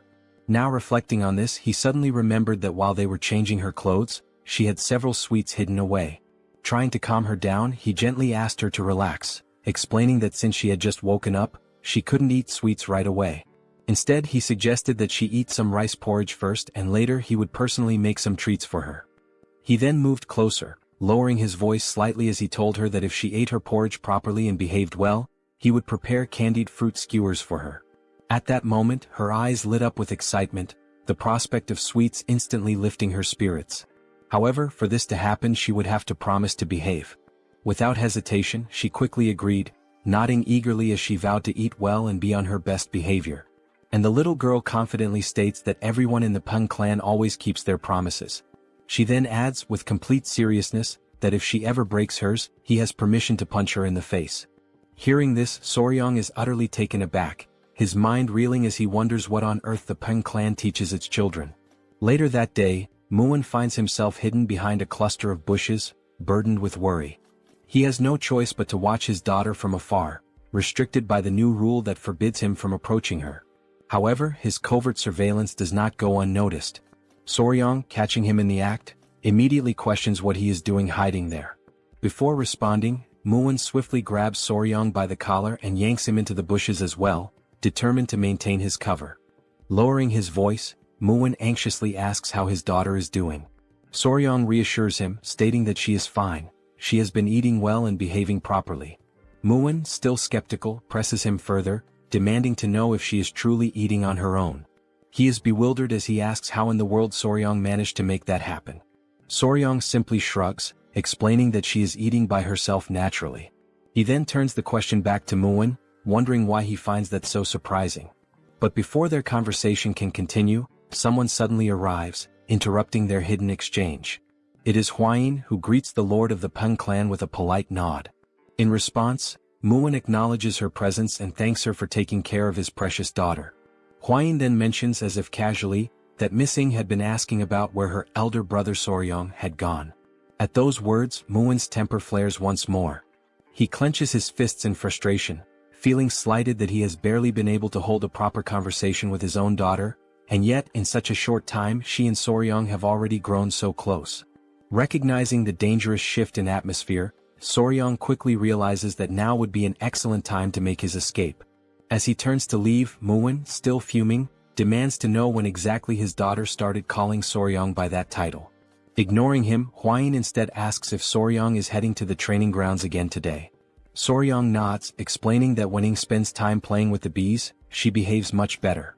As he hurries toward the training grounds, he muses to himself that, oddly enough, the bees seem to have taken a liking to the little girl as well. Upon his arrival, he sees Ying happily holding one of the golden royal bees in her small hands. The moment she spots him, her face lights up with a genuine radiant smile, and she excitedly urges him to come over quickly. After watching her interact with the bees for a while, Soryong gradually realizes something. Thanks to these bees, he was able to form a bond with Ying in record time. The adorable golden royal bees were absolutely enamored with her. Most likely because while eating sweets she had managed to spill syrup all over herself and the surrounding area. At that moment, Ying points ahead, calling out to Soryong with excitement, saying that the queen bee is over there. Still seated at a distance, Soryong reminds her that the queen bee is busy and asks her not to disturb it for now. As he observes her, he thinks to himself that if he had a younger sister she would probably be just like this. Maybe, just maybe, taking care of children isn't as bad as he originally thought. However, Ying refuses to give up. She continues to call out to him, insisting that there are other bees there as well. Just as Soryong is about to explain that bees can sting if they feel threatened, his words barely leaving his lips, the inevitable happens. Ying is stung. In an instant, Soryong rushes to her side, his concern evident in his expression. Reaching her, he carefully inspects the sting mark on her arm and gently tells her that she needs to be more careful. Although it doesn't seem too serious, he decides to take her to the medicine hall just to be safe. After all, bee venom can sometimes cause people to become very ill. But then Soryong notices something strange. The little girl's breathing is becoming unusually labored, far heavier than it should be. With panic rising in her voice, she weakly calls out to him, pleading for elder brother Soryong to help her.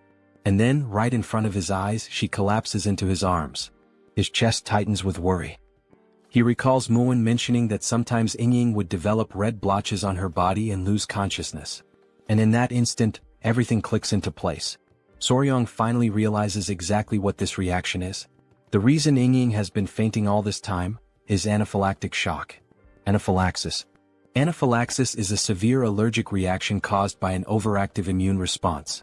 Normally, when harmful substances or toxins enter the body, the immune system immediately launches an attack to eliminate the threat.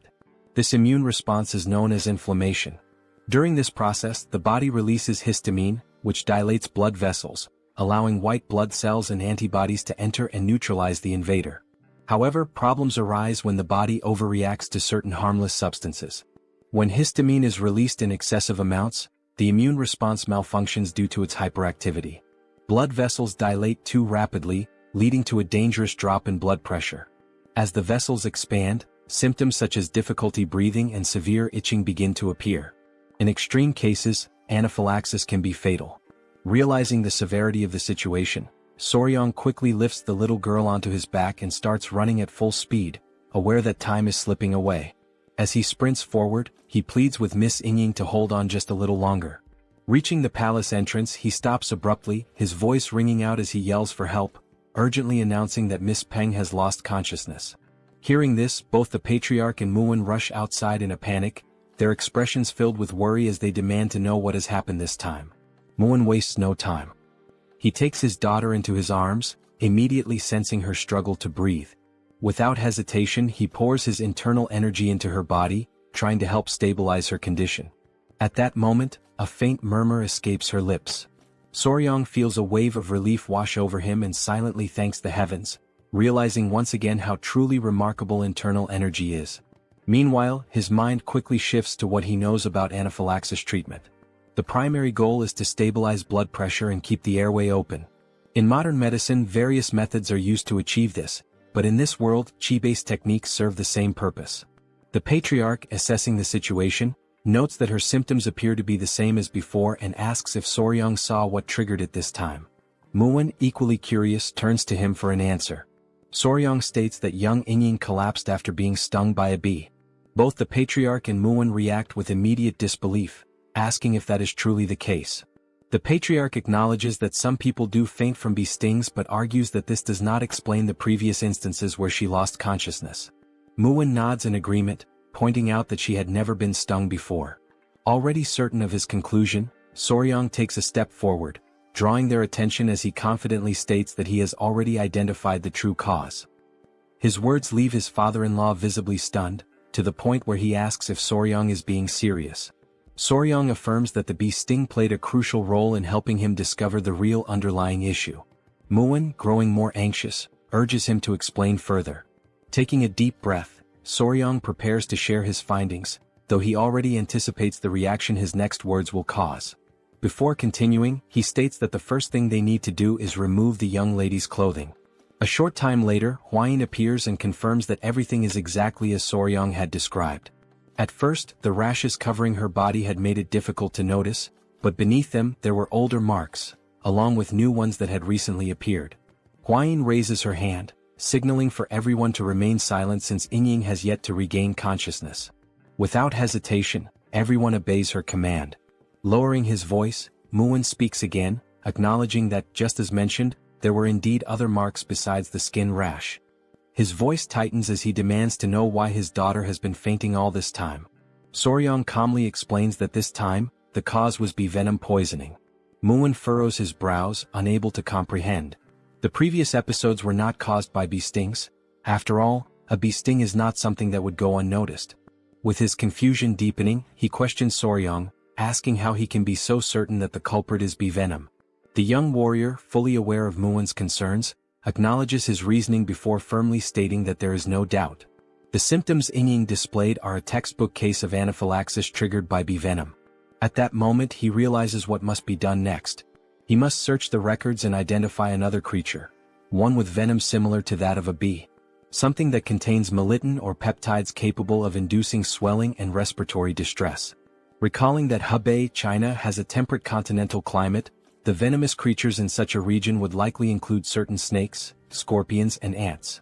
Still lost in thought, Soryang quickly rules out snakes and scorpions.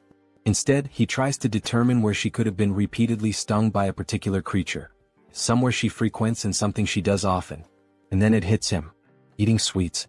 Soryang remembers that Hwain had shown him that Inying had hidden pockets to store candies. Now, with a confident smile, he states that he has finally found the answer. He declares with certainty that the cause is bee venom, assuring everyone that they can trust his conclusion. Hwain, however, remains doubtful. After all, Muin had already stated that his daughter had never been stung by a bee before. Soryang then explains that the people of the Tang clan surely understand that venom does not affect everyone the same way. For some, even the prick of a needle could be fatal, while others could withstand 10 times that amount without any issue. The patriarch nods, turning to Muin and acknowledging that, in a way, his son-in-law is correct. The same venom can have different effects on different individuals. Soryang continues, emphasizing that Inying is particularly sensitive to bee venom. One thing is clear, she is vulnerable to it. However, if there were no bees in her home, that leaves only one possibility. Hearing this, Muin grows even more intrigued and asks what that possibility could be. Soryang answers confidently, stating that it is indeed a bee, but a very special kind. Sometime later, as night falls, everyone is gathered near a particular area, their expressions tense. Hwain holds up a lantern, casting light over the scene. Still skeptical, Muin questions whether Soryang is truly certain. Without hesitation, Soryang confirms that he is. He then asks Hwain to illuminate the area more clearly, and she immediately complies. As the light reveals the ground, they see several ants feasting on one of Inying's sweets. While they eat, one of the ants suddenly bites another. With 2 wooden sticks, Soryang carefully lifts the aggressive ant by its head, holding it up for everyone to see. He confidently announces that this little creature is the culprit. However, confusion spreads among the group. They hesitate, unsure if what they are looking at is truly an ant, or perhaps something else entirely. Bringing the creature closer for inspection, Soryang points out that, at first glance, it resembles an ant. But upon closer analysis, it is actually a collateral relative of bees. To prove his point, he directs their attention to the creature's large, menacing stinger at the end of its body. At that moment, they finally understand what he meant by collateral relative. It is an ant, but one with a prominent, formidable stinger. Soryang then reveals the true identity of the creature. "This little thing is a king stinger ant," he declares. And with that, the real culprit behind Yingying's condition is finally exposed. Demonstrating his deep knowledge on the subject, Soryong elaborates further, stating that this species belongs to the order Hymenoptera, within the Formicidae family. It is commonly referred to by its nickname, the Asian needle ant.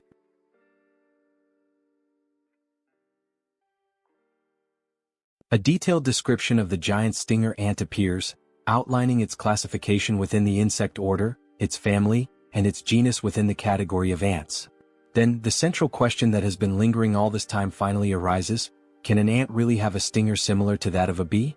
The answer lies in evolution. These stinger-bearing ants evolved from the same ancestors as wasps. Thus, even after countless generations, they have retained many characteristics of their wasp lineage. For this very reason, scientific studies on the venom of ants and wasps have shown that patients who experience anaphylaxis from stinger-bearing ants also tend to exhibit the same severe reaction to wasp venom. The research supports this connection. In any case, Soryong suspects that he came to hunt down demonic insects that had entangled themselves with the Tang family and in doing so, ended up stinging Yingying. After all, the giant stinger ant preys on demonic insects. Furthermore, the marks left by the ant's sting resemble mere blemishes, making it nearly impossible to identify whether the young lady had been stung before. It is now clear that, whenever Yingying woke up and noticed the marks, she and her family likely assumed they were nothing more than common skin spots. Upon hearing this explanation, Murim is stunned. He can hardly believe that his precious daughter had been fainting all this time because of such a tiny creature. Now convinced, Murim turns toward the patriarch and asks if he can develop an antidote. The patriarch nods and confirms that he can. He then adds that an antidote for bee venom already exists, but for someone as sensitive as Lady Yingying, it may not be entirely effective. Murim, momentarily uneasy, questions what might happen to his daughter. The patriarch reassures him, telling him to stay calm. Now that the cause has been identified, they can exercise greater caution to prevent future episodes before she faints again. Though still apprehensive, Murim takes a deep breath and agrees. Now, turning his attention to Soryong, he acknowledges that he has not yet properly thanked him. He expresses his deep gratitude to the young warrior for everything he has done. Soryong offers a modest smile and returns the gratitude. Then, in an attempt to reassure Murim, he tells him not to worry. Though the process will be slow, there is indeed a way to treat Yingying's condition. Murim, once again surprised, asks if there is truly a way to resolve this. Soryong confidently explains that the method is known as desensitization. Hwayin, standing quietly in the background, watches him intently, thinking to herself just how brilliant her companion is. Then, Soryong begins to explain the process in highly technical terms, leaving everyone completely lost in confusion. Realizing their bewilderment, he simplifies his explanation. In more straightforward words, he explains that small doses of bee venom must be administered to Yingying over time, gradually reducing her sensitivity to it. The process will require patience, but it is effective. At this, Hwayin suddenly frowns, visibly unsettled by the mere thought of deliberately poisoning the young lady, even if for treatment. Soryong reassures her, stating that while it will take time, once the process is complete, Yingying will no longer suffer allergic reactions to bee venom. Hearing this, the patriarch nods in agreement, saying that the approach makes sense. Even within the Tang family, certain training methods involve injecting small doses of poison to build resistance. Now filled with newfound hope, Murim eagerly asks again if this means that, once the treatment is complete, his daughter will no longer suffer from this condition. The patriarch, maintaining his composure, tells him that it will take time, but yes, it is very likely. At this, Murim breaks into the most genuine toothy smile he has shown thus far. Still grinning, he slaps Soryong on the back in a gesture of deep appreciation for saving his daughter's life. With gratitude shining in his eyes, Murim declares that he cannot possibly let such a massive favor go unrewarded. He then asks Soryong if there is anything he desires, saying that he can grant him whatever he wishes. As Murim continues shaking him enthusiastically, Soryong can only wonder why the people of this world always throw around blank checks after receiving help. After composing himself, he clasps his hands together in a polite gesture of refusal. He tells Murim that Lady Yingying is like a younger sister to him now, and he cannot ask for any reward. Murim, however, laughs heartily and increases the force of his backslaps, declaring that within the Ping family, there is no need for modesty. Soryong can ask for anything. Realizing that if he doesn't request something soon, he might end up being crushed to death, Soryang thinks quickly and comes up with an idea. Excitedly, with eyes practically sparkling, he asks if the Peng clan, having traveled from afar, would be willing to accompany him on a journey to visit some famous mountains. A few days later, they now stand before the Gunga Mountains of Sichuan, the very place that Jaegal had mentioned before. Gazing at the majestic peaks, Muin, smiling in admiration, comments that it is indeed a famous mountain range. Soryang, standing beside him, agrees. He remarks that he has heard of the beautiful rock formations that can be found here. Hwayin approaches, adding that, according to the second military officer, this seems to be the right place. Soryang also nods in agreement but then poses an important question. How will they reach the cave behind the waterfall? Upon hearing this, Muin recalls something. He mentions that he has heard that Soryang recently learned the technique of light footwork. However, given that it is still new to him, he is likely unfamiliar with the technique known as flying swallow steps. However, Soryang questions what Muin is talking about, leaving Muin momentarily speechless. Instead of explaining, Muin grabs the young warrior by his clothing, declaring that he is far too lazy to put it into words, so he will demonstrate instead. Already anticipating what is about to happen, Hwayin's jaw drops in shock. With little effort, Muin hurls Soryang through the air as if he were making a perfect NBA three-pointer. Thanks to this unexpected maneuver, they reach the entrance of the cave much faster than expected. Muin bursts into laughter and, with a playful hint of irony, remarks that Soryang is quite fast. Hwayin quickly approaches, concern in her voice as she asks if her companion is all right. She then shifts her attention to their surroundings and acknowledges that, in any case, this really does seem to be the entrance to the cave, the hidden passage behind the waterfall. Still grinning, Muin declares that it is time to go inside, as there is sure to be something interesting within. As they cautiously step deeper into the cave, a strange sensation washes over them, prompting them to halt momentarily. Before them, numerous ice crystals glisten, their presence reinforcing the idea that Jaegal could not have been lying about this place. The interior of the cave is nothing like what they had expected. Drawing closer to examine the area, they recall Jaegal's description.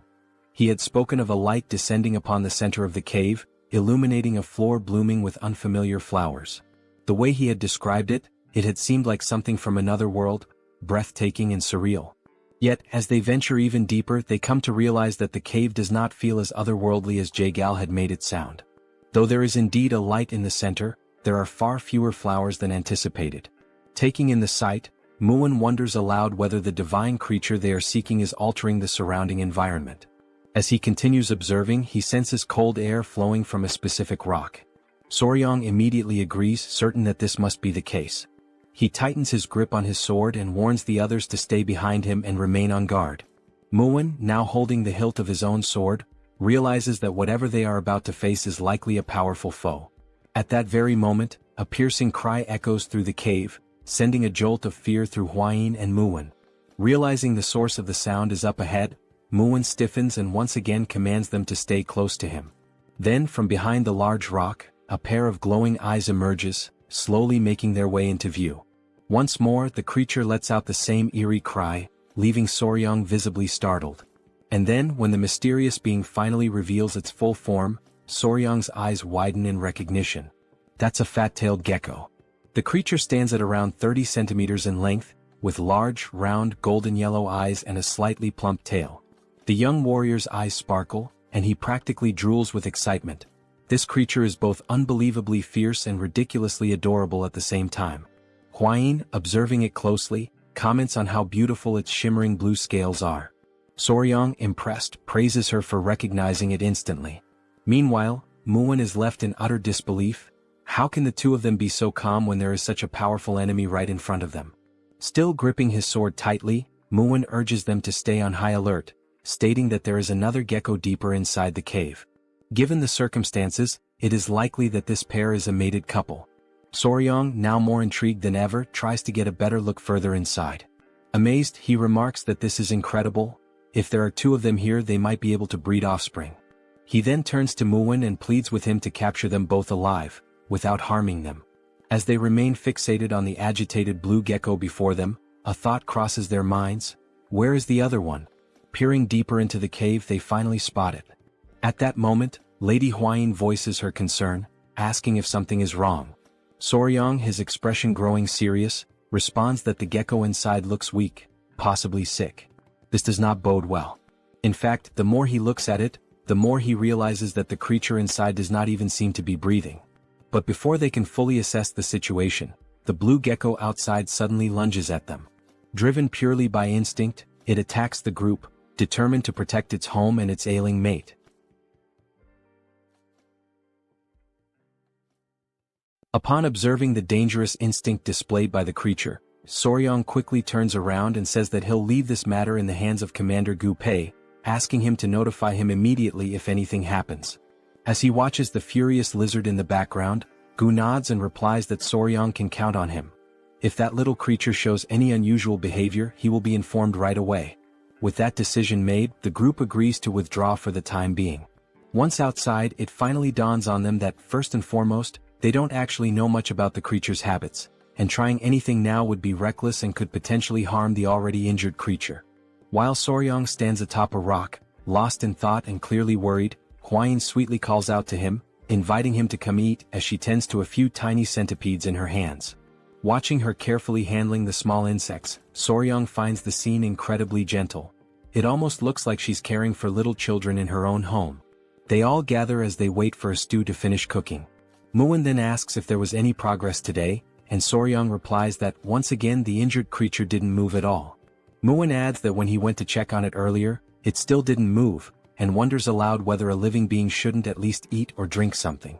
Soryong immediately agrees, but explains that geckos or lizards in general sometimes go without eating for days when they're under stress. In particular, fat-tailed geckos store energy in their thick tails, and if one isn't eating at all, it's likely surviving entirely off the stored energy. And given the current situation, they're reaching a point where a decision must be made, because they can no longer remain uncertain. The reason why the creature isn't moving needs to be investigated. Muin, somewhat energized by this, asks whether they'll be able to capture the geckos afterward, but Soryong clarifies that this isn't about capturing them for now, it's about figuring out where the injured one is hurt.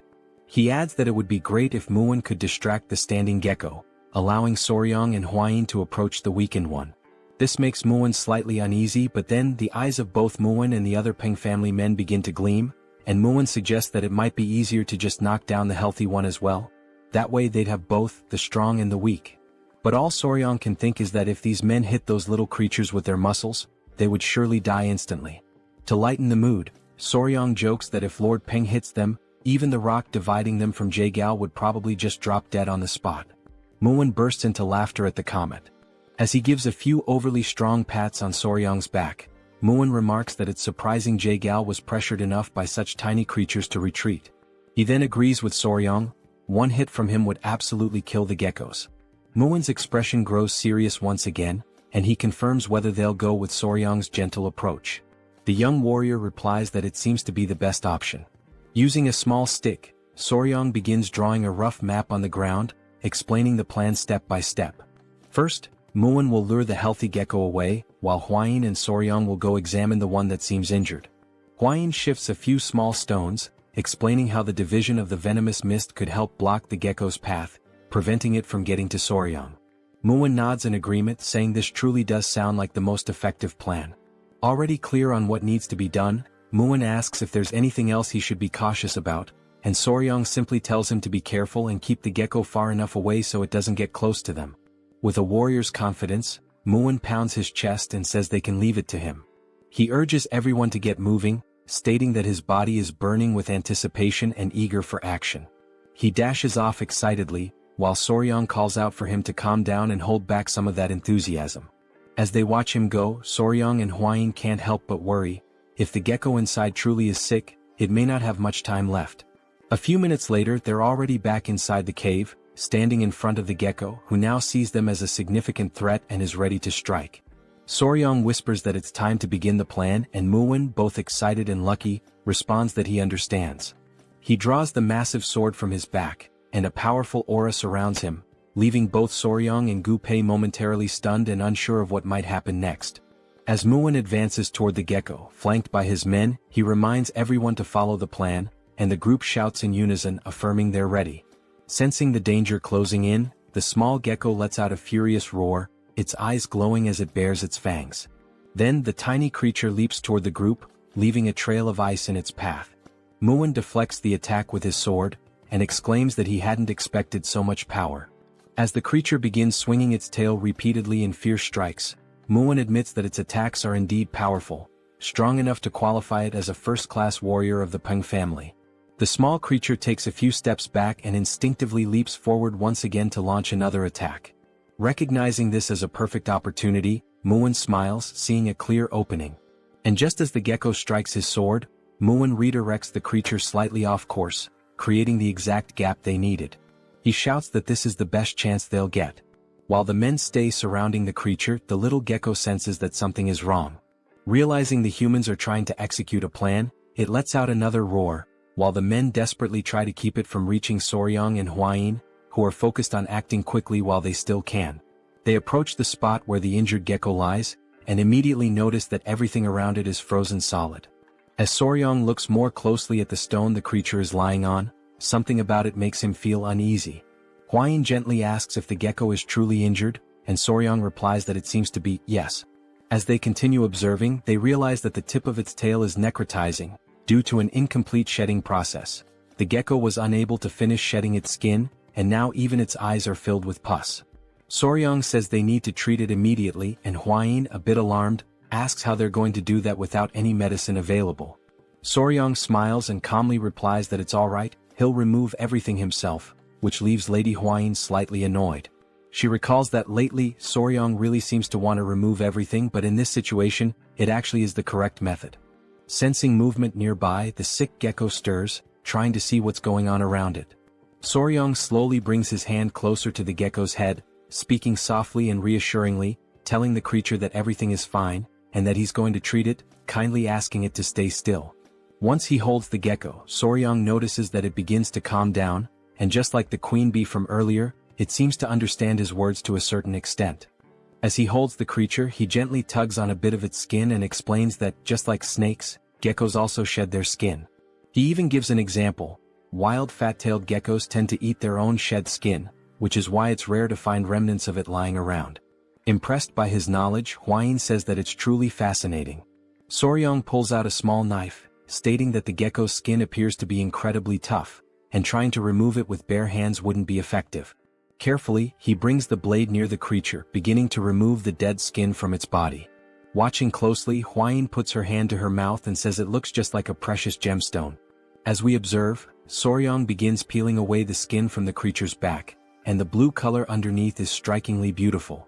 He proceeds with great care, removing the skin from each of the gecko's legs, one by one. Seeing the exposed skin on the legs, Huayin exclaims that they look like adorable little gloves. She's reminded of the time when she was a YouTuber, and even back then videos of peeling or removal like this were trending and popular. Looking at the creature again, Soryang says that the most important part is still left, the head and the tail. Once more, he gently holds the gecko and says he needs to be especially careful with the eyes. Just as he had predicted, pus had built up inside the creature's eyes, and because it hadn't been properly removed, the inflammation caused the eyes to swell badly. With deliberate, slow movements, he begins removing all of the dead skin, working patiently until he successfully peels the skin off the gecko's entire face. Once everything has been taken off, Soryang gently asks the creature how it feels now, wondering if there's any improvement. At that very moment, Huayin gets visibly excited, because it's the first time she's seen the gecko open its eyes, and it no longer looks sick. Still holding the small creature, Soryang appears serious, and Huayin asks if something is wrong. He answers that yes, there is. He points to the tail, saying that he's trying to figure out what to do about it. It's clearly necrotizing. He adds that perhaps the only way to stop the necrosis is to cut the tail off entirely, but in the gecko's current weakened state, amputating the tail could very well kill it. At that moment, as they silently consider their options, they suddenly hear the voices of the men nearby, shouting for them to be careful. The men yell that they've lost sight of the other gecko, and as the couple turns around, there it is, ready to attack. Seeing that the creature is even more furious than before, Soryang is startled and begs it to calm down. He shouts in desperation, explaining that he's trying to help and treat its injured friend, even going so far as to point the knife toward the oncoming gecko. But in that exact moment, Soryang realizes that pointing the knife may have been a critical mistake. The gecko is bound to interpret it as a threat. And that's exactly what happens. With a chilling roar, the blue fury of the lizard echoes through the cave. The small gecko let out such a powerful roar that bolts of lightning surged all around it, fueled by its overwhelming fury. The pressure in the air was so intense that it even caused Soryang to be pushed slightly backward. Only then did our young warrior realize that he was in serious trouble, because he was still holding the other gecko in his arms. The enraged gecko lunged in the couple's direction, and Hwayin quickly stepped forward, trying to shield her companion, urging him to be careful. At the very last second, to prevent them from being struck, she shoved him slightly to the side in an attempt to save him. The furious gecko then slammed into the ground with immense force, shattering a nearby rock on impact. Soryang was thrown to one side, while Hwayin was tossed in the opposite direction. After hitting the ground from the push, Soryang did his best to shield the weakened gecko in his arms from the impact, but the other gecko, still enraged, refocused its attention on them. Soryang tried to gather himself and asked the furious gecko to wait just a moment, but it began to roar once more, sending more lightning crackling through the air. Still holding the debilitated gecko, and remembering that they seemed to understand human speech to some extent, Soryang tried to explain that things were not what they looked like, pleading for a moment to speak with the furious little one.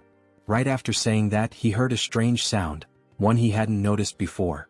The gecko in his arms began to emit a soft noise, and Soryang was completely stunned by what was happening right before his eyes. The furious gecko paused for a brief moment upon hearing the sound. Then, seemingly calmed, the anger began to fade from its expression, and it responded by making the same sound back to the other gecko. Both of the geckos began to exchange the sounds and even smiled, and in that exact moment Soryang realized that they were actually communicating with one another. Right then Muin and his men came rushing over in a panic, trying to check whether Soryang was okay. Holding his sword, Muin commented that the slimy little bastard was fast, way faster than he expected, and that he hadn't anticipated it slipping through his legs like that. But when the small gecko saw the men again, it immediately began to growl, and its expression once again twisted into one of irritation. Soryang stepped between the gecko and the men while still holding the injured one, asking them to wait a moment, saying that there was no need to keep fighting. He assured them that he was fine and asked them to step back a bit, as he was going to try speaking with the geckos for a moment. Muin briefly wondered if Soryang had lost his mind trying to talk to that thing, asking if he really believed the creature could understand human words. Still observing the gecko, Soryang responded that yes, it seemed like the creature could understand human speech to some extent, and if so, it probably wouldn't attack again. He turned to Hwayin and asked if she could grab some of the dried grass he had seen nearby, and she answered that she could. Then she went off in a cute moment, appearing almost chibi-like, collecting the dry grass alongside a little centipede. Soryang arranged the dried grass so that the weakened gecko could lie on it, judging that it would be more comfortable than resting directly on the cold ground. The couple knelt down beside the geckos, and Soryang gently told them not to worry, that he wasn't trying to hurt them. He had only removed the stuck skin that wouldn't shed on its own and cleaned what was covering the sick gecko's eyes. Then Soryang reminded the healthy gecko not to forget to lick the eyes of the sick one, and immediately the small gecko did just that. Afterward, the young warrior stood up, crossed his arms and stated that there was only one problem, drawing everyone's attention back to him.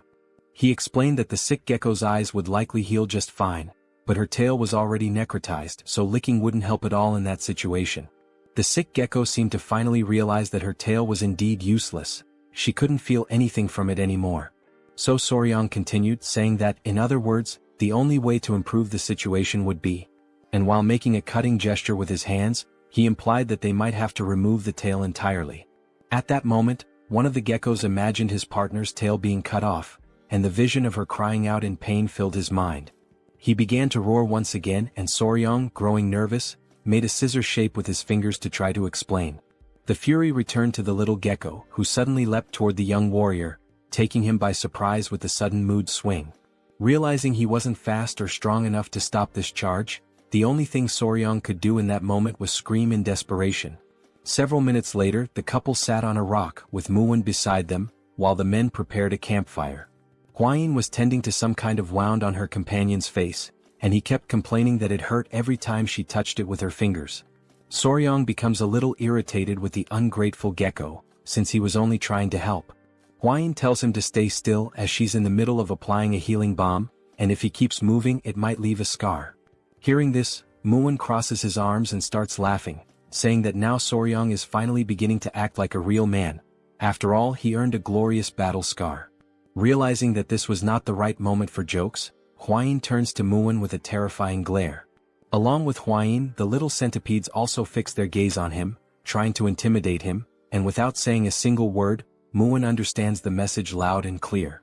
Touching the wound on his face, Soryang can only think about how the misunderstanding had somehow been resolved, and as he looks at Hwain and the baby centipedes, he also considers how the centipedes aren't reacting to any killing intent, and maybe the small gecko never actually had the intention to kill. At that moment, Gu interrupts and calls out to Soryang to talk to him about something. He says it looks like the little creature wants to say something to Soryang, since it keeps trying to get over to him. Soryang gives an awkward smile and asks if the gecko is finally ready. The gecko responds by making the same sound as before and nodding its head. Tilting his own head slightly, Soryang says he'll do his best. But first, there's something he needs to ask, which makes the little gecko curious. So he asks what geckos usually eat, explaining that if they really do need to cut off her tail, she'll need to eat something nutritious to recover properly. Before Soryang can even finish speaking, the small gecko quickly leaps away to show what they usually feed on. Soryang follows him, asking him to wait up since he's way too fast. The gecko stops in front of a small plant and begins making some sounds. Soryang realizes that with these sounds, the little one is definitely trying to communicate something. The gecko then picks the plant up with its mouth and lifts it, clearly wanting Soryang to see it. Soryang takes the plant from the gecko, and Hwain arrives shortly after, asking if she can take a quick look at it. She takes the plant and carefully examines it. Then she says it's weak, but she can still feel a bit of chi coming from it, so this little plant is definitely a seed of a spiritual herb that used to grow there. Soryang takes the plant back and is left stunned when he realizes it's that seed. This spiritual herb that everyone had talked about so much. Muin comments that he's heard of it before a long time ago. And it's said that spiritual herbs always grow in places where spiritual beasts live. Looking at the sleeping baby centipedes, Hwain says that maybe, just like the baby centipedes, the little geckos also survive by feeding on the chi from the spiritual herbs. Soryang looks a little alarmed and asks if now that the spiritual herb has been dug up, it means this is a big problem. He then tries to dig the ground with his hands, saying they should replant it quickly, but Muin tells him that won't help. Muin approaches, places a hand on Soryang's shoulder, and explains that once a spiritual herb has been touched by human hands, it won't grow again. He adds that the little gecko surely already knew this, and that's probably why he dug it up and showed it to them. So even if they plant it again, it won't grow any further from this point on. Then he remembers Jagal, who had come there earlier and dug up the plant, which led to the small, defenseless geckos being harmed. Soryang begins to cry and says that he's sorry for that humans are truly sorry little geckos. Muin then turns to Gu Pei and asks what the name of the spiritual herb that used to grow there was. Gu Pei answers that he remembers it was called frost ginseng, while Soryang continues mourning in the background and Hwain tries to comfort him. Muin then says that what they need to do is find something that emits the same type of chi as frost ginseng.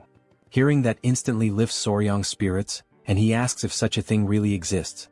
Muin grins with his toothless smile and says yes, of course it does. This thing is called ice jade, and just like frost ginseng, it carries the essence of cold chi. But then Muin says that the problem is how to get ice jade, as it's incredibly rare. Even with money, it's not something easily obtained. Hwain interrupts their moment of uncertainty and asks if they're talking about ice jade. She says she knows someone who has it. Hearing that, Soryang and Muin both light up with excitement, asking if she's serious and saying that's wonderful news. Barely able to contain his excitement, Soryang steps closer and asks who it is. Hwain is startled and tells him to calm down. While both of them are watching her, she says she doesn't really know how to say this. Then she takes a deep breath and says, "There's some other weed, or whatever." The two of them are left in shock by all the buildup, and Muin asks if she means it's just a weed. Hwain seems disappointed, thinking they would have taken it more seriously. Then Soryang shouts, completely confused, "What?"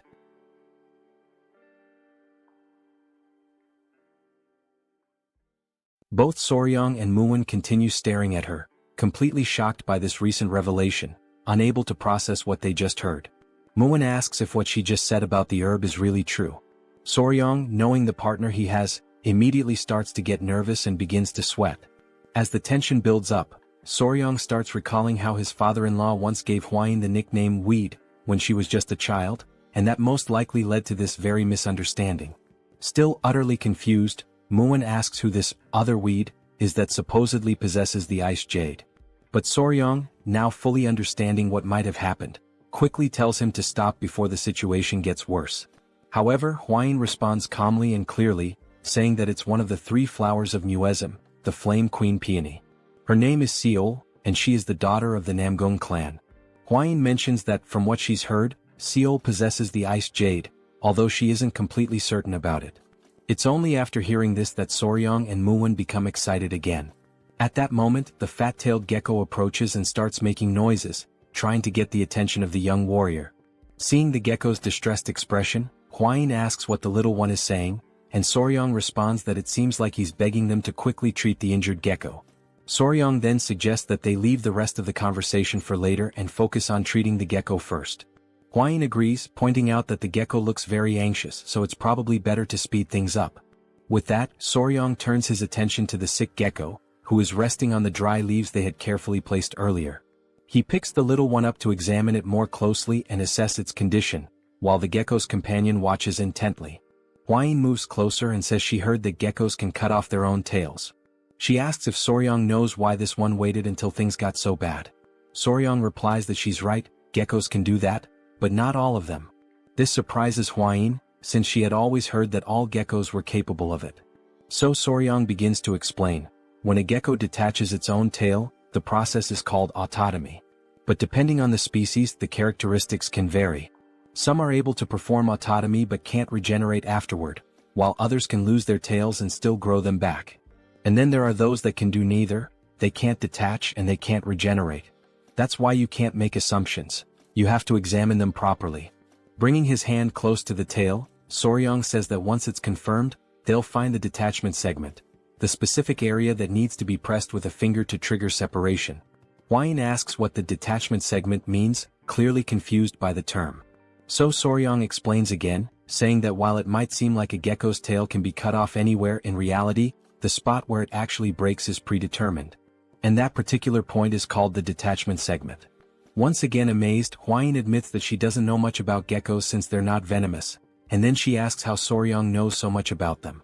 Holding the sick gecko gently in his hands, Soryong realizes that he sounded quite confident when he explained all of that, but the truth is, because the tail is already in such a deteriorated state, he's not sure if the procedure will go well.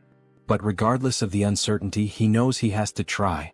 With determination in his voice, Soryong says that he will succeed. Otherwise, he doesn't deserve to be called Spicy Fabre, his former YouTuber name.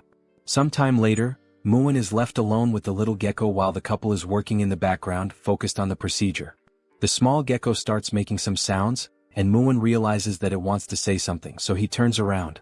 Watching the cheerful couple in action, Muwon asks what happened to the injured gecko. Soryong replies that fortunately, everything went well. Now, as long as they take good care of her, she'll be just fine. Hearing that makes the other gecko extremely happy, so much so that he starts crying tears of joy. Soryong crouches down, still holding the injured gecko in his hands, and asks the other one if he's happy now. Muwon observes it all quietly, not saying a word, but thinking to himself that the more he looks at that boy, the more incredible he seems. And so, after finishing the surgery, the group decides to stay close by and monitor the gecko's condition for a few days. A few days later, the couple approaches with excitement as they run toward the stone where the geckos usually stay. Soryong calls out to them and right away the geckos respond to him with the familiar sounds they make. Soryong's eyes sparkle with joy, thinking to himself that they're not even cats, they're baby geckos. But if this had happened in his past life, it definitely would have gone viral on YouTube. Looking at the injured gecko, Soryong sees that she has regained some of her strength thanks to proper rest. He leans down a bit and says that it looks like everything's okay now, adding, "We'll get going for now." This makes the gecko a little sad, and it tries to communicate even more before they leave. So, Soryong takes a moment to explain that they're not leaving forever, they're just going to gather some food for the geckos and then come right back to that place. Upon hearing this, both geckos become visibly happy, making cheerful little sounds. Soryong can't help but think to himself just how incredibly adorable these little geckos are. The young warrior then turns to Hwain and says that for now that's all they needed to do here, so it's time for them to return to the Tang clan. With determination, he clenches his fist and, full of energy, declares that they are going to recover the ice jade. Sometime later they arrive back at the Tang clan, having left the little lizards behind in good care. As the couple reunites with the patriarch, they notice that many updates have come in while they were away. The father-in-law begins speaking and says that among all the news, by far the most significant incident is undoubtedly the one involving the blood cult. He starts explaining that after the identity of a spy embedded within the Murim alliance was exposed, their warriors decided to follow an owl that had been created by one of their assistants. However, as they were tracking the owl through the skies, they received a piece of information that turned out to be extremely valuable. No one would have believed it at first, but following that owl actually led the group directly to the hidden base of the blood cult. Coincidentally, a squad had just returned to the Murim alliance, and they brought with them a batch of poison extracted from the striped tiger water leavings. The patriarch adds that he heard the poison played a crucial role during the raid on the cult's hideout. Then he presents something to Soryong, a handwritten letter of gratitude from the leader of the alliance. Holding it up, he expresses how proud he is of his son-in-law. Returning to the subject of the geckos, the patriarch then asks Soryong if he managed to capture the mysterious geckos, saying that at any moment now he plans to walk through the garden of creatures to take a look at them himself. Looking a bit embarrassed, Soryong scratches his face and says that he could say they half captured the geckos. Hwain steps in at that moment to clarify everything, and so, Lady Hwain proceeds to explain everything that had happened up until now in full detail. After listening to the whole story, the patriarch falls into thought the moment he hears about the ice jade. Hwain continues, saying that in order to retrieve the ice jade, they are planning to travel together to Anhui province to visit the Namgung clan. She turns to her father and asks if that's all right. The patriarch tells them to go ahead, mentioning that there's something that needs to be delivered along the way anyway, so it all works out conveniently.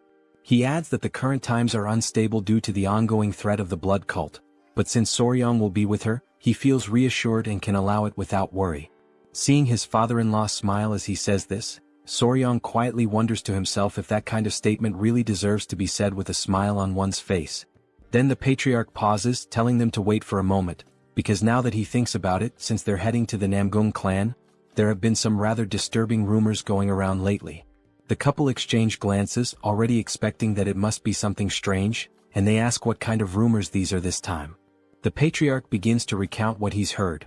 Near the Namgung clan, around Yellow Mountain, there are whispers that some men have been walking through the forest late at night. One man supposedly asks if the other is serious about what he's saying. The second man insists that he's telling the truth and goes on to say that the young woman from the Namgung clan, she really... But then the first man cuts him off, saying that it's nonsense, that it's nothing more than a filthy and scandalous rumor. Even if it were true, one of them says, still. But before he can finish, something suddenly grabs their attention. Both men ask aloud what in the world they're seeing as they spot a man lying unconscious on the forest floor. They rush toward him, realizing someone has collapsed right in the middle of the woods. As they get closer to the fallen man, they call out to ask if he's okay. When he doesn't respond, they even wonder if he might be dead.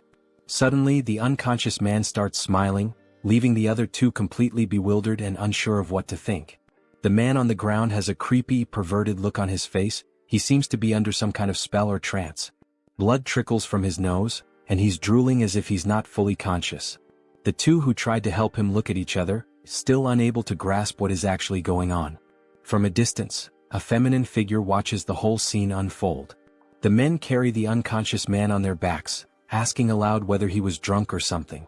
Meanwhile, the woman observing them emits a soft, mysterious pink aura. She continues walking alone through the dark forest, her silhouette blending into the shadows. Everything about her presence is shrouded in mystery, and then, there's a subtle hint that she might have some kind of connection to spiders.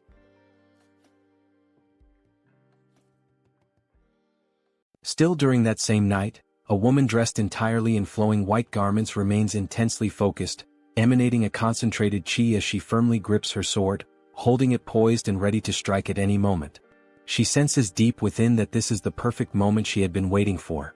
Without hesitation, she unleashes a series of swift and precise strikes with her sword, so quick and forceful that they seem to slice through the very air itself, producing sharp, cutting sounds.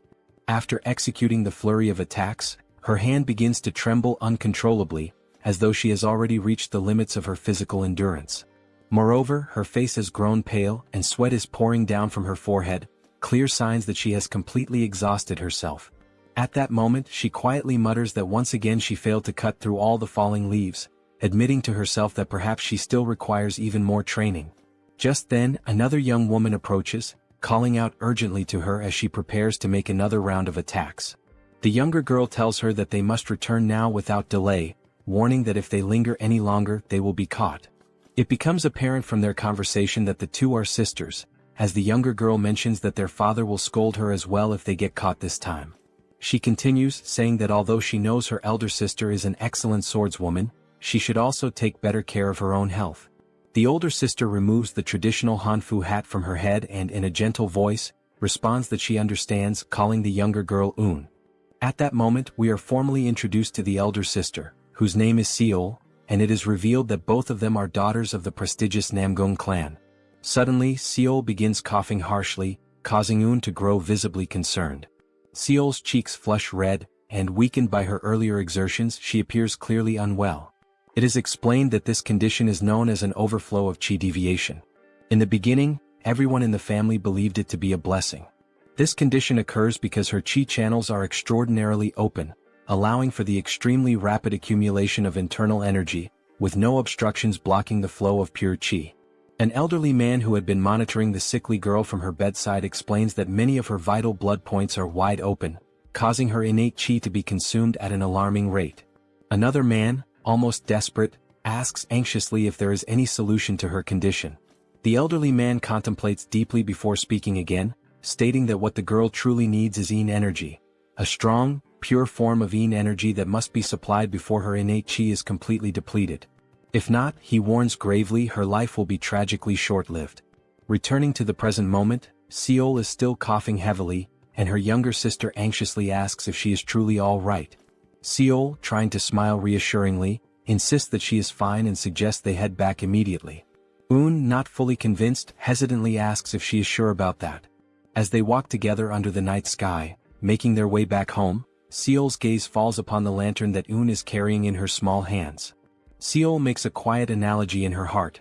She likens herself to the flickering oil flame inside the lantern, a fragile existence destined to vanish the moment the oil is exhausted. In that bittersweet realization, Seol understands that she must hurry and master at least the basics of the Emperor's sword style as quickly as possible. Lifting her eyes to the pale moon overhead, she reflects silently that under this frail body, she will simply burn away and vanish. The scene shifts to the Yangtze River, where a small boat is calmly gliding across the wide, shimmering waters. Aboard this modest vessel are Soryong, Huayin, Gu Pei, and the commander in charge of steering the boat. Gu, knowing well that Soryong has a deep love for animals, excitedly calls him over to witness something incredible, the sighting of a baiji dolphin. Soryong immediately thinks to himself that he has read about this creature somewhere before, in an old book perhaps. As they watch the rare dolphin swim gracefully through the river, a wave of excitement spreads among them. Soryong exclaims that he can hardly believe he is seeing with his own eyes a species that had once been declared extinct. Although he usually prefers insects and reptiles over mammals, even he has to admit that dolphins are truly magnificent beings. Huayin, smiling, points out that if they continue following the flow of the Yangtze River, they will soon reach Wuhan, where the headquarters of the Murim alliance is located. Soryong recalls aloud that his father-in-law's orders were to make a stop in Wuhan to deliver the keelback red-necked snake venom. After completing that task, they will then be free to sail downstream toward Angyang, which has been designated as a safe zone. As they navigate the waters, they realize with growing excitement that at this speed, they might arrive much earlier than they had originally anticipated. The couple then sits down together, seeking a moment of calm, and Soryong calls Huayin over, telling her that there is something weighing heavily on his mind. Curious, she immediately asks what it is. He then poses a question that has been bothering him. If the ice jade is truly so valuable, would the Namgung clan really be willing to hand it over as easily as she had claimed earlier? He admits that he has thought long and hard about this issue, and no matter how he reasons through it, it continues to trouble him. In response, Huayin simply smiles warmly and urges him to trust her. She reminds him that the ice jade was intended for a very special use, to help Namgung Seol, and apparently Seol needs something she can actually consume, but the ice jade itself cannot be eaten. Pointing directly at Soryong, she explains that since they possess this, implying whatever they are carrying, then they will be able to negotiate. Surely in exchange the Namgung clan will be willing to give up the ice jade. After all, this can be consumed unlike the ice jade. Adjusting his clothes or whatever precious item he is guarding beneath them, Soryong agrees that she is not wrong. However, he confesses that he still cannot shake the feeling of uncertainty about whether the ice jade is truly safe. He explains that since the geckos already have cold blood, they naturally hate anything that is too cold. He tells her plainly that he feels uneasy about feeding them something when he is not entirely sure of its effects. Then he adds that he actually has another question forming in his mind. Soryong then says that she had mentioned before that the jade possesses a cold yin energy, and he asks her what exactly she meant by that. He admits that although he has heard about yin and yang energies before, he still finds it very difficult to fully understand them. She becomes visibly excited at the opportunity to explain, knowing how important this knowledge is for martial arts cultivation, and she asks him to listen carefully and to remember everything she is about to say. She begins her explanation by saying that yin qi is the qi that generates yin fire. Among the qis of heaven and earth, yin qi refers specifically to the qi that sinks and gathers. Normally, she continues, yin energy suppresses the activities of living beings. Things that are dark, cold, and frightening, all of these are manifestations of different types of yin energy. She goes on to clarify that the expression cold yin energy simply refers to a specific variety of yin energy, emphasizing that it is still a part of the broader concept. Soryong is completely captivated by her explanation, but more questions start to arise in his mind. The first question he asks is whether yin energy, then, should be considered a bad or negative energy. She quickly responds that it is not exactly the case. In contrast to yin energy, yang energy creates yang fire, but too much of it can accelerate the activities of living beings, leading to faster aging and rapid depletion of energy. She explains that the reason why the two geckos need cold energy is because their bodies are inherently composed of cold energy themselves. Therefore, they grow stronger by absorbing yin energy, almost as if they were recharging their inner reserves. Scratching his head in confusion due to the increasing number of questions piling up in his mind, Soryong asks whether yin and yang are not supposed to be in balance. He then wonders out loud how they can achieve that balance when they are dealing with pure yin energy. Knowing that he is intelligent and endlessly curious, she begins to blush, her cheeks turning a soft pink. Then, awkwardly and still blushing, she starts to stammer and admits that she actually does not know how to explain it properly. A little flustered but gathering her courage, she raises her voice slightly and says that they will figure it out together later, how to find that balance between yin and yang. Soryong also blushes slightly upon seeing her so shy, but deep down he knows that he himself has absolutely no idea how they are supposed to discover that balance either. He tries to comfort her, but just at that moment, Gu suddenly shouts loudly that they have arrived and that everyone should prepare to disembark. They have just reached Wuhan. The boat is anchored there at the bustling port. As the couple steps off the boat, Huayin immediately introduces herself as Huayin of the Tang Clan from Sichuan, and she announces that she has brought what was requested. The man who came to greet them informs them that the general is already waiting for them. As they follow the man through the streets, Soryong carefully observes everything around him, taking in the atmosphere. This is the famous Murim alliance, and it is even larger and more imposing than he had imagined. Glancing backward, he notices three figures, a group composed of 2 men and 1 woman. The woman is tugging sharply at one of the men's ears while he protests, asking her to let go.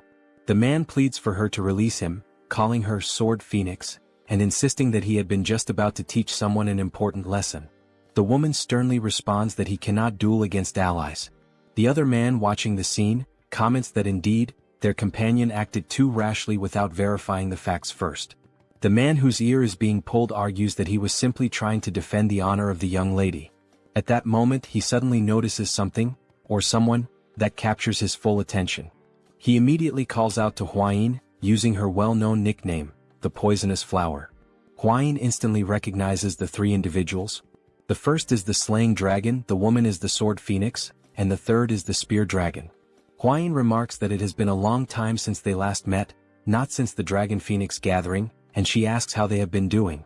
The man, visibly excited, responds enthusiastically that it is a great occasion to see her again, the Poisonous Flower herself.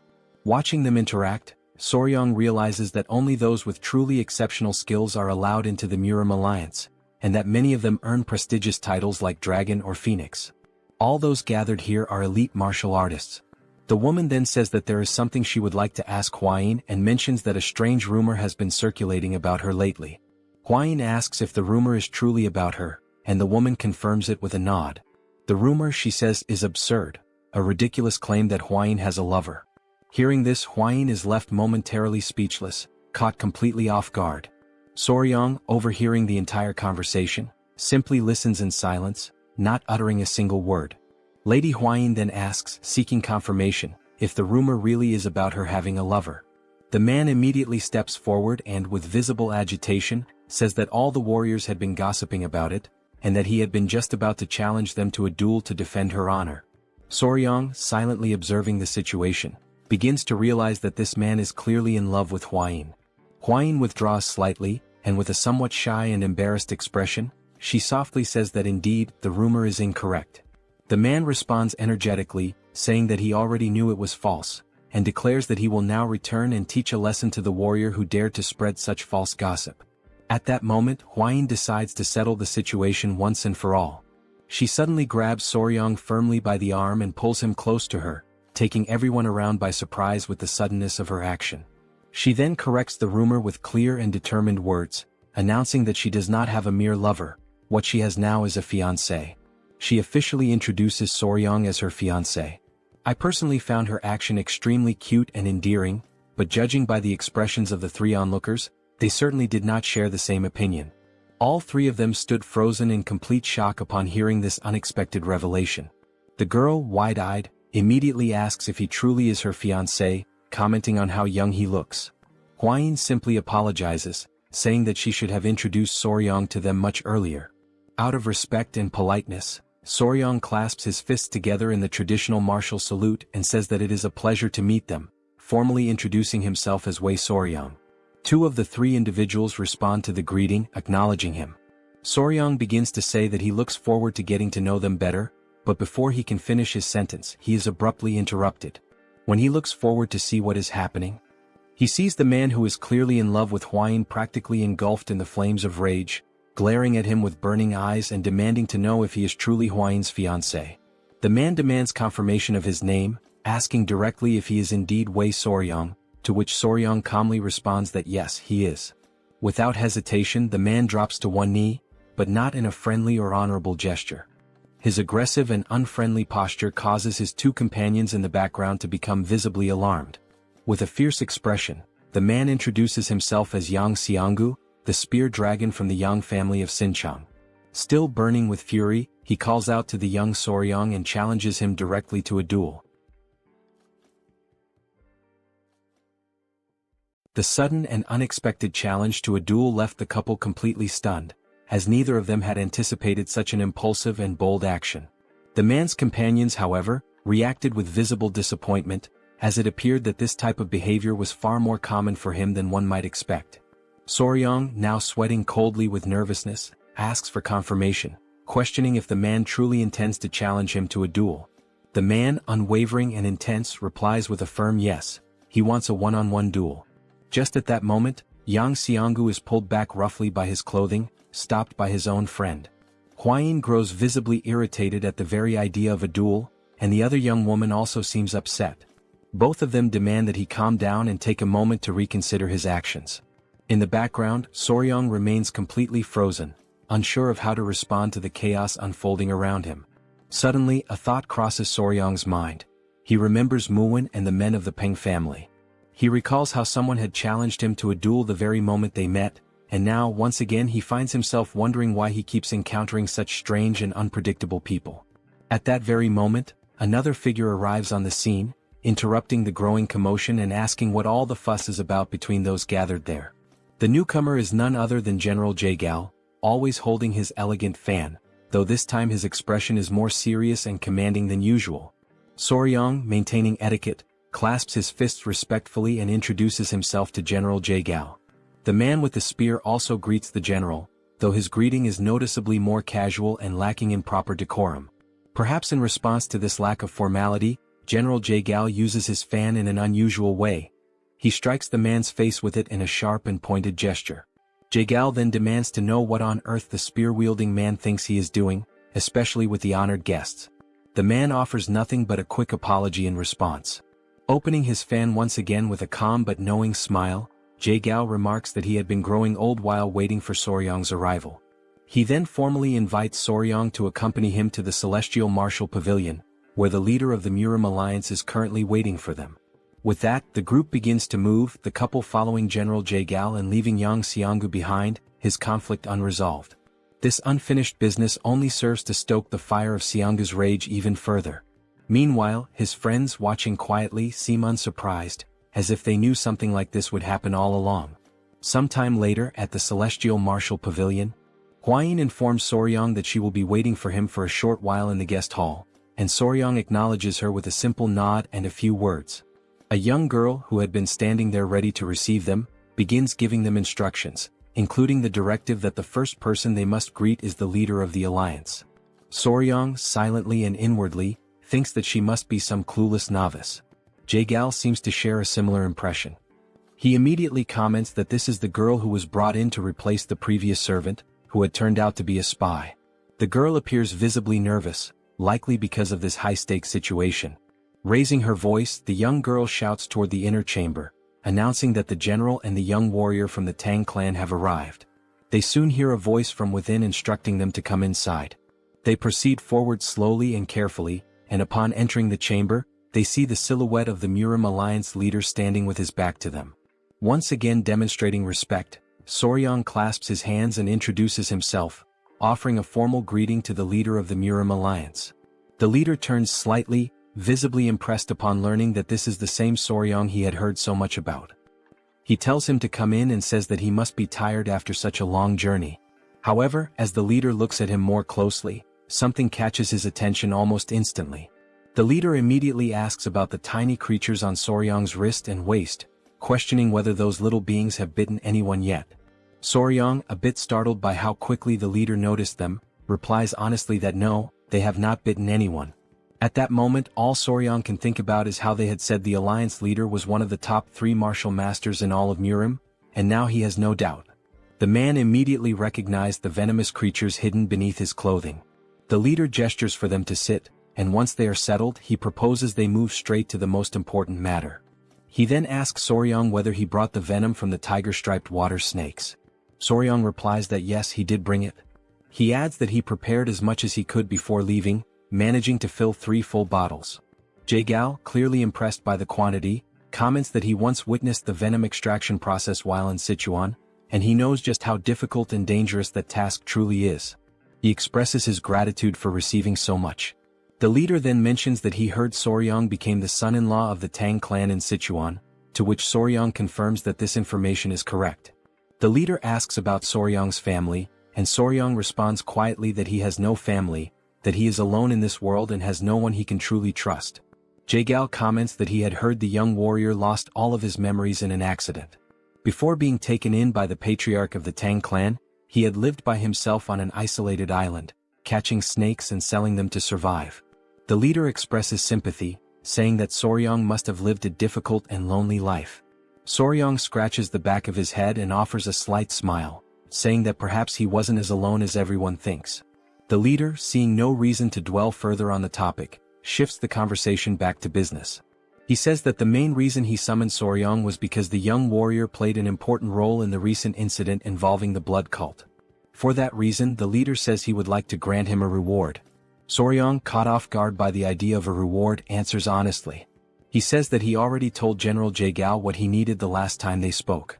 Jaegal says that what Soryang discovered is significant. So significant, in fact, that it might ensure that those damned members of the blood cult never set foot on the Central Plains again. And because of that, what he did deserves far more than just a simple or ordinary reward. Trying to modestly decline, Soryang insists that it was something that happened entirely by chance. He explains that he simply fell into a pit while trying to save everyone, and he mentions that the gift they already offered him is more than enough.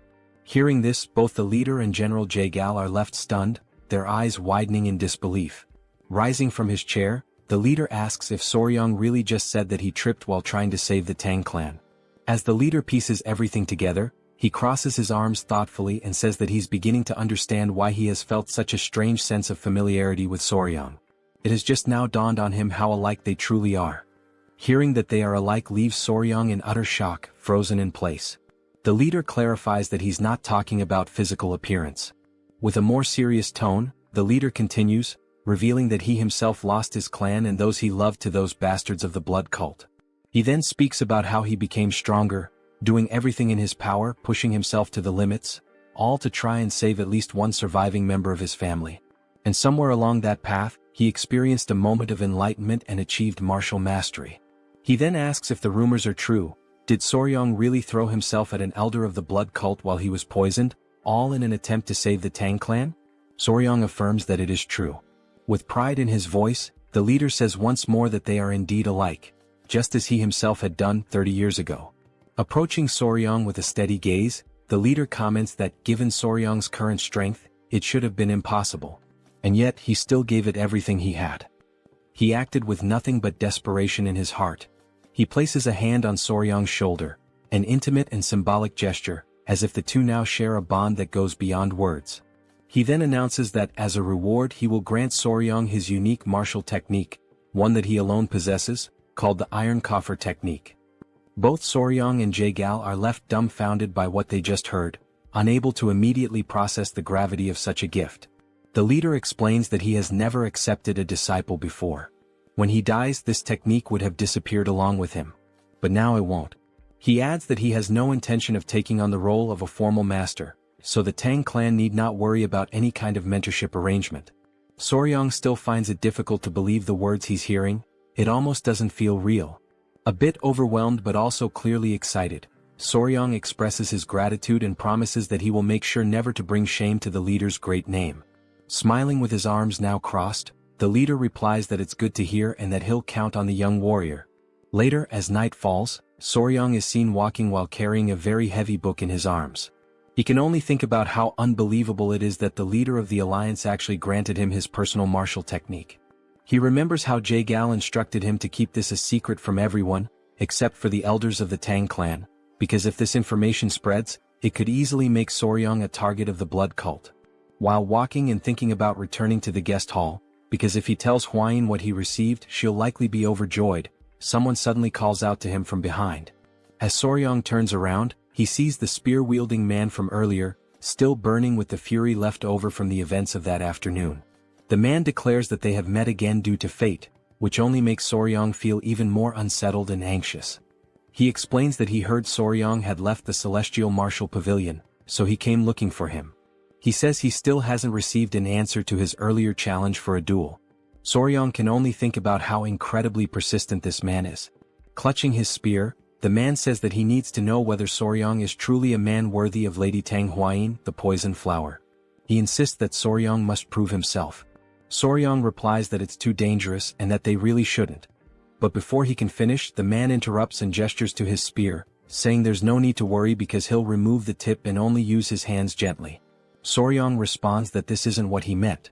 He explains that the danger isn't to himself, but rather he's afraid that the spear warrior Yang might actually die. For a moment, the area falls into complete silence. The two men simply stare at one another. This only serves to infuriate the spear-wielding man even further. Grabbing Soryong by the collar, he demands that Soryong repeat what he just said. At that moment, something completely unexpected happens. The three tiny centipedes leap from Soryong's body, instantly preparing to attack the man. But Soryong quickly reacts, managing to hold them back. He tells them that everything is fine, that he is not in danger, and pleads with them not to attack the man. The man, now breathless and clearly terrified, is left wondering what the hell those creatures even are. After partially calming the tiny centipedes, Soryong apologizes to the warrior Yang. While the man remains on the ground, still shaken with fear, Soryong states that this is exactly what he meant. It really is too dangerous. Soryong steps closer to him and kneels down. The man's breathing grows heavier with each passing second. Then, with a devilish expression on his face, and the centipede still wriggling ominously, Soryong places a hand on the man's shoulder and says that he has just spared his life, for now. After that bold declaration, the man is left completely speechless, unable to process what just happened. Only then does he truly realize that this is no joke. If Soryong had not intervened in time, he would genuinely be dead. It finally dawns on him that Soryong is, in fact, a terrifying man. In his mind, Soryong appears more like a monstrous figure than a mere human. As Soryong checks if the man is okay, someone else arrives at that very moment. It is Hwayin calling out to both of them, her voice carrying an intimidating aura that sends shivers down Soryong's spine. With a murderous intent evident in her tone, Huayin demands to know if the dragon spear wasn't once again trying to cause trouble for Soryang.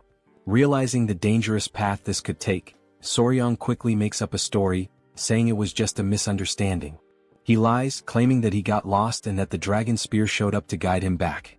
Huayin, still suspicious, asks if that's really the truth, and then questions why the tiny centipede seems so lively and animated. Trying to reinforce his story, Soryang places one of the centipedes on the dragon spear's head and explains that they were simply talking about the centipedes. He goes on to say that he jokingly asked the dragon spear to release a bit of killing intent as part of their playful conversation, and things ended up like this. Continuing his improvisation, Soryang insists that it was just a harmless prank, but it seems like the dragon spear genuinely got scared.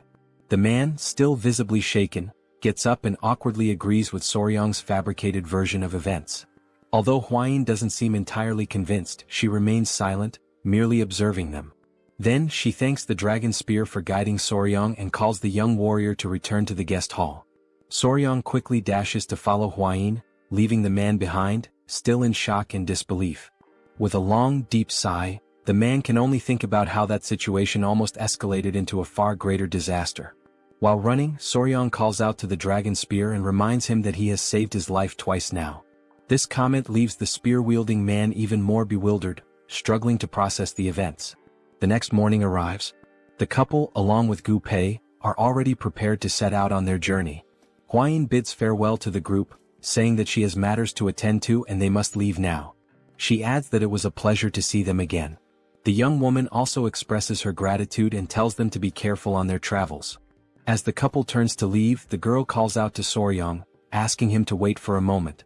She then pushes the dragon spear forward, clearly forcing him to say a proper goodbye, as if trying to make him apologize sincerely. The girl explains that she heard everything from that idiot the night before and thanks Soryang for his generosity as a young warrior. The dragon spear, feeling awkward and slightly embarrassed, mutters an apology and also expresses his gratitude for what Soryang did the previous day. He then adds that after talking with the Sword Phoenix, he finally realized just how foolish he had been. Clenching his fists and almost on the verge of tears, he admits that, judging by Soryang's actions, he truly seems to be a suitable match to be the fiancé of the poison flower.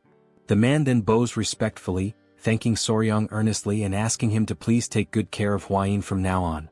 The young warrior nods, saying he understands and tells them to take care as well. Soryang also mentions that he has heard they will likely meet again soon at some upcoming ceremony, so there's no reason for any animosity between them. They board the boat, bid farewell to their new friends, and set off toward their next destination. Late at night, they find themselves staying at an inn located in a small lower village on the slopes of Huangshan Mountain. Soryang recalls Gu mentioning that they would rest there for the night since the mountain is treacherous, and it would take at least half a day to reach the Namgung clan's estate. That was the reason they decided to spend the night at this inn.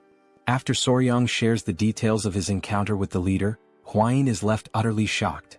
She has just learned that Soryang received the secret manual of the Iron Coffer technique, the unique martial art of the first emperor himself.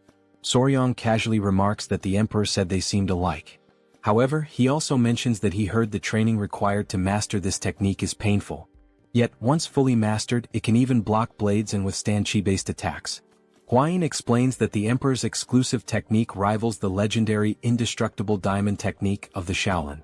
Since it is an external martial art, it does not require internal cultivation, which means Soryang shouldn't have much difficulty learning it. Realizing this, Soryang understands that, essentially, mastering it would be like gaining bulletproof protection. He truly inherited an incredible technique.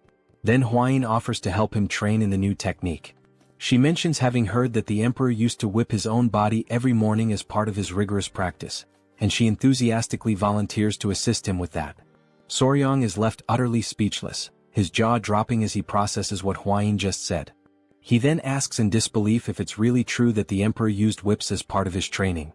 Huayin, still excited, firmly confirms it, explaining that hardening one's skin through repeated whipping is an essential part of mastering the technique.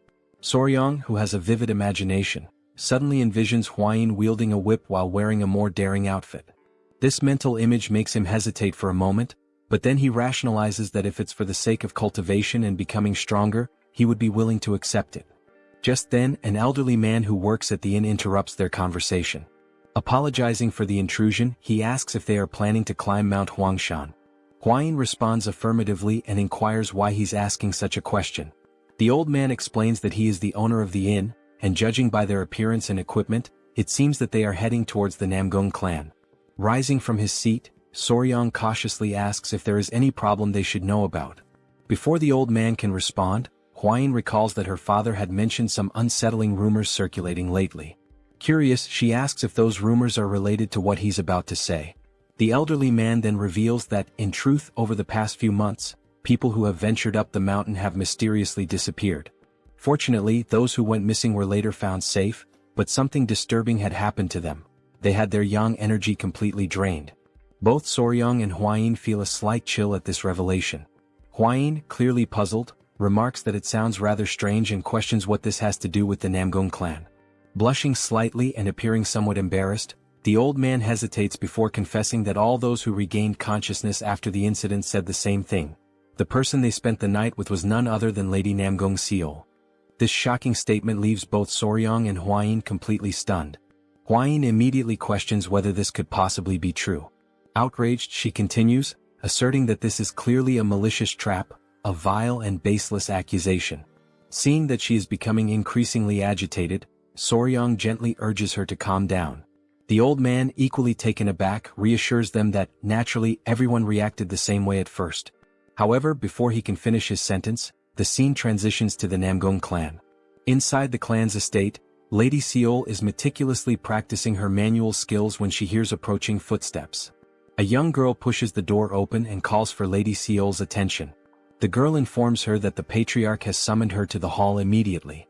Curious and slightly apprehensive, Lady Seol asks what her father wants. As she hurries toward the hall, she wonders what could be so urgent and also worries whether her father has discovered that she has been secretly practicing sword techniques at night. Arriving at the hall, Lady Seol is met with an unpleasant surprise. Her father is there, surrounded by several men kneeling on the ground, while another man holds a spiked mace. The patriarch gestures for her to come closer, and Lady Seol hesitantly steps forward, questioning the meaning of this gathering. The patriarch commands the kneeling men to lift their heads and look at her, instructing them to say whether the woman they saw was indeed his daughter. The trembling men, filled with fear, profusely apologize to the elder, some even breaking into tears. Annoyed by their hesitation, the patriarch firmly demands that they speak the truth at once. Turning his attention to Lady Seol, the patriarch pointedly asks if she has been sneaking out to the mountain at night. Stunned, she remains silent, unsure of how to respond. He presses on, stating that these men claim she drained their yang energy. Lady Seol, completely taken aback, repeats the accusation, trying to comprehend how such a rumor even started. Frustrated by her silence, the elder insists that she speak up and give a clear answer immediately. Finally gathering her thoughts, Lady Seol admits that it is true she has been training with the sword on the mountain recently, but she swears that aside from her training sessions, she has done nothing else. The patriarch shifts his gaze back to the men, stating that his daughter has declared her innocence, and therefore they must present concrete evidence to support their accusations. One of the men, clearly fearful for his life, insists that they only reported what they saw with their own eyes and had no intention of disrespecting the young lady. Another man, his voice quivering, suggests that maybe they all went mad or were possessed by spirits, as nothing else could explain their experience. Realizing the dangerous implications of their statements, one of the men nervously backtracks, admitting that it might indeed have been some sort of hallucination. Then, one of the men hesitantly mentions something peculiar, a distinguishing mark. The patriarch, curious, demands more details, asking what kind of mark he is referring to. With great reluctance, the man explains that the woman they saw had a mole on her chest, pointing to the approximate location. The patriarch, increasingly skeptical, calls the claim absurd and immediately questions Lady Seol to see if there's any truth to it. This unexpected accusation leaves Lady Seol in utter shock, her mind racing with confusion and disbelief. For a few moments she is completely paralyzed by the implication. Her father, growing increasingly irritated, raises his voice, demanding to know whether she truly dared to do something so reckless and dishonorable. In her mind, Lady Seol desperately searches for an explanation, bewildered by how such a situation could have come to pass. The next morning the couple is walking together, and Huayin seems to be in a somewhat gloomy mood. It's quite evident from her expression that something has deeply bothered her. Soryong, noticing her demeanor, moves closer and gently asks if she is still upset about the story the innkeeper told them. She quickly denies it, but Soryong knows she is not good at lying, and her reaction only confirms his suspicions. Suddenly Hwain stops walking, her frustration finally breaking through. She vents her anger, firmly stating that the idea of Lady Namgung draining the yang qi from men in the middle of the night is an absolutely absurd and ridiculous rumor. Soryong can clearly see that she is deeply irritated and tries to think of a way to calm her down. Realizing that her anger is getting the better of her, Hwain takes a deep breath, visibly trying to regain her composure. After a moment of silence, she seems more relaxed and even apologizes to Soryong, admitting that she didn't want to get so angry. However, she can't help but express how incredibly unbelievable the rumor is, and she feels the need to explain herself. Hwain then elaborates, revealing that Lady Namgung Seol is actually unable to come into contact with men. Soryong, taken aback by this unexpected revelation, listens attentively as Hwain continues. She explains that Seol suffers from a condition where, without sufficient yin energy, her life would be significantly shortened. Consequently, yang energy acts almost like a poison to her, making it unimaginable that Seol would be involved in any nightly escapades with men. Being so careful around men, the thought of her doing such things night after night is simply inconceivable. Soryong, after hearing this, can't help but associate the whole story with tales of fantasy heroines. The entire situation seems too bizarre to be true. As they finish discussing, they finally arrive at the Namgung family palace after climbing the mountain together with Gu. One of the guards stationed at the entrance stops them, asking why they have come to the Namgung family estate. Hwain subtly leans towards Soryong and whispers that the atmosphere within the Namgung family seems tense. She warns that if they mention they are there to see Lady Seol, they might be turned away. Understanding the delicate situation, Soryong quickly thinks of something plausible to say. Raising a finger for emphasis, he confidently states that they are there on business and have come to make a deal. The guard, somewhat puzzled, doesn't quite grasp what Soryong means. Hwain, equally confused, asks Soryong what he is talking about. Just then, someone from inside the estate opens the gate and demands to know what all the noise and confusion are about. The couple realizes that they might be in a bit of trouble. Looking carefully, they notice that the person who opened the gate is none other than Lady Namgung Yoon, Seol's sister, who immediately recognizes Hwain. Now inside, Hwain and Yoon share a joyful moment, clearly delighted to see each other after so long. Yoon remarks that it truly has been a while, and Hwain asks if she has been doing well, noting that it has been 2 years since the meeting of the 7 clans. Before answering, Yoon curiously inquires what kind of deal they have come to make. Hwain responds that something happened at the Tang clan, and they desperately need the Ice Jade. She mentions that she heard Lady Seol possesses the Ice Jade, and that they came specifically for this reason. Hwain then asks if there's any way they can obtain it. Yoon, still cheerful and happy to see Hwain, suggests that they go to the Patriarch's hall to discuss the matter. She explains that it would be better to speak with her father, as he would surely be pleased to see Hwain again. As they head that way, Hwain nudges Soryong and mentions that they also brought something to offer in exchange for the Ice Jade. Curious, Yoon asks what exactly they intend to trade. Sometime later, now in the Patriarch's hall, the atmosphere turns more serious. After explaining their purpose, the Patriarch raises his voice in disbelief, asking if it is true that they brought an elixir containing cold qi. The couple nods in agreement, and Hwain prompts Soryong to take out the elixir from his clothes. Placing it on the table, the Patriarch examines it with growing astonishment. Holding the cold qi elixir close, he asks if he can inspect it more thoroughly. Soryong agrees, explaining that he kept it carefully protected inside his clothing during the journey, hoping it would be deemed valuable enough to secure the exchange.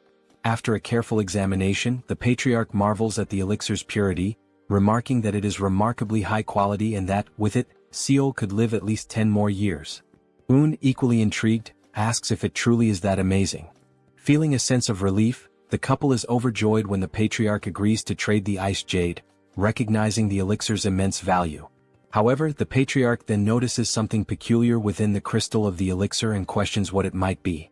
Soryong, caught off guard, apologizes and firmly states that he cannot disclose what it is.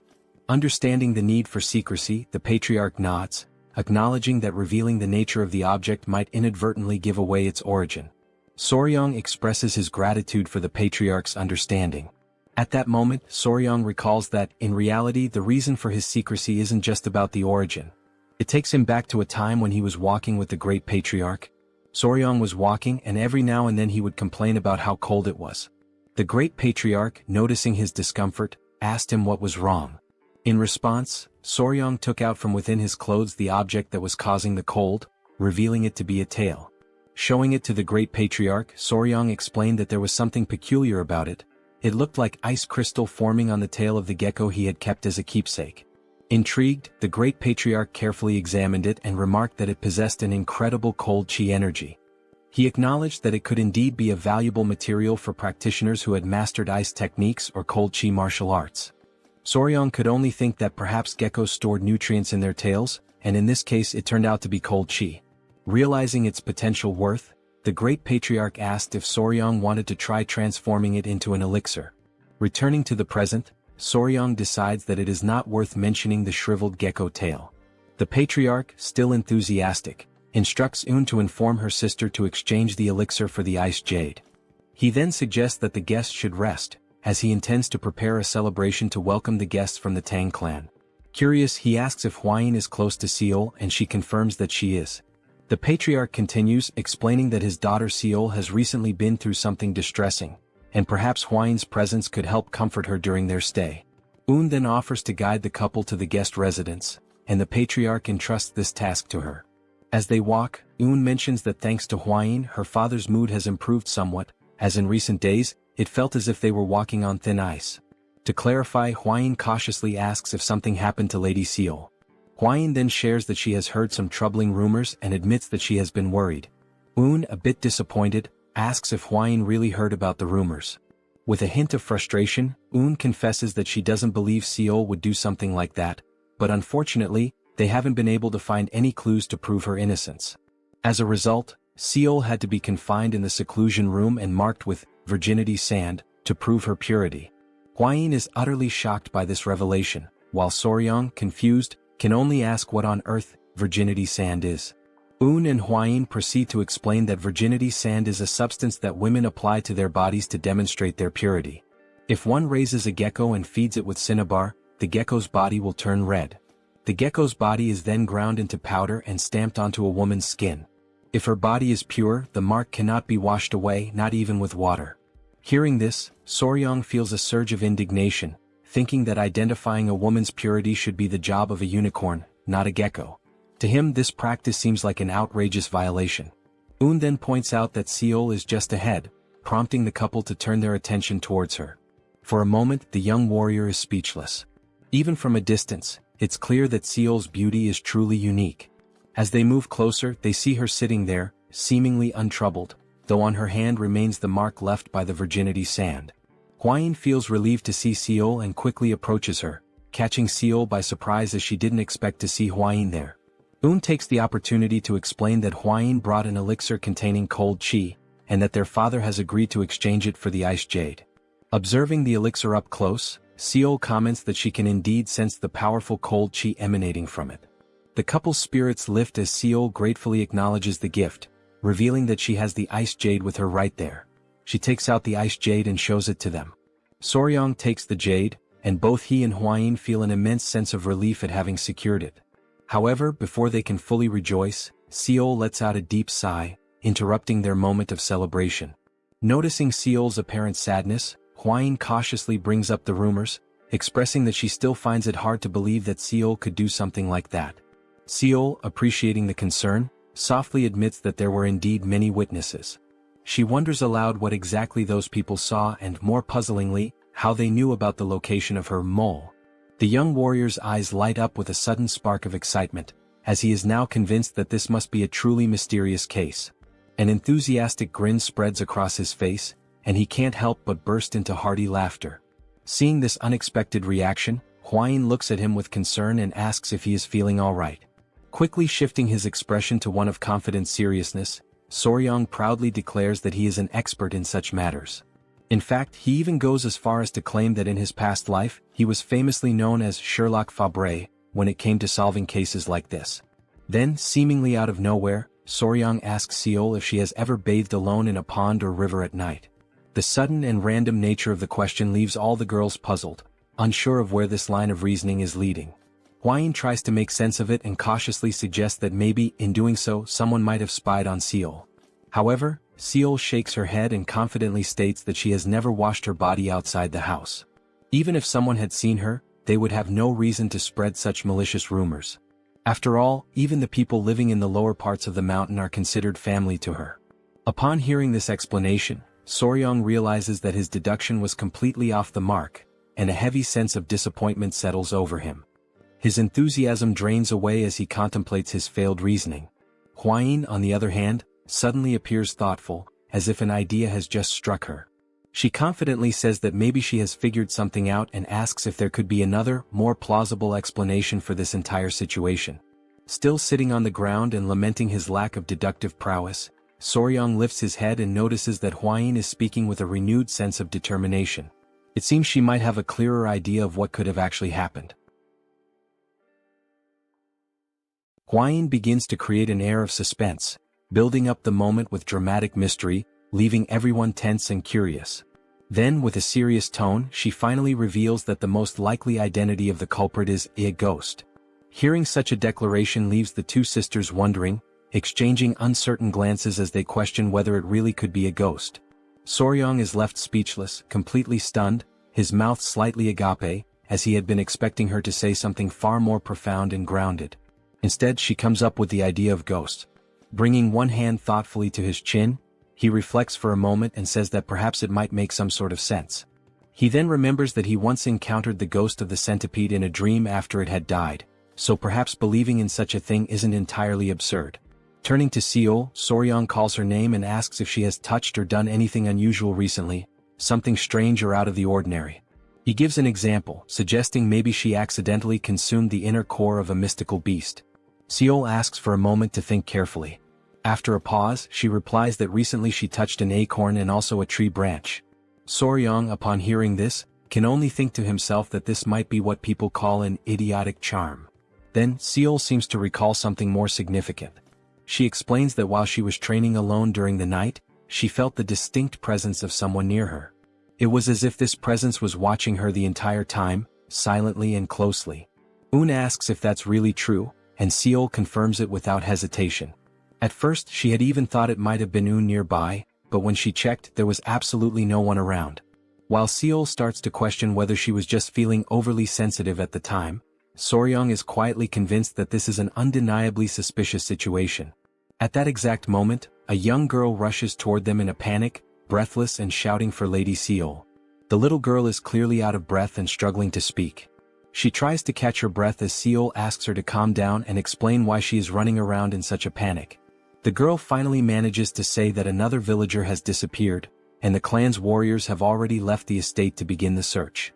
Upon hearing this news, Seol lowers her head slightly, as if she were hiding something deep within herself. Soryong notices this change and asks her what is going on. Seol lifts her head once more, but this time there is a new clarity and conviction in her expression.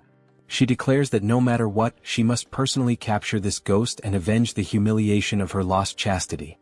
Un quickly steps in, warning Seol that if she goes off alone and gets caught again, the consequences this time will be far more severe. Seol responds with a smile, gently reassuring her sister that everything will be alright, because this time she won't be going alone.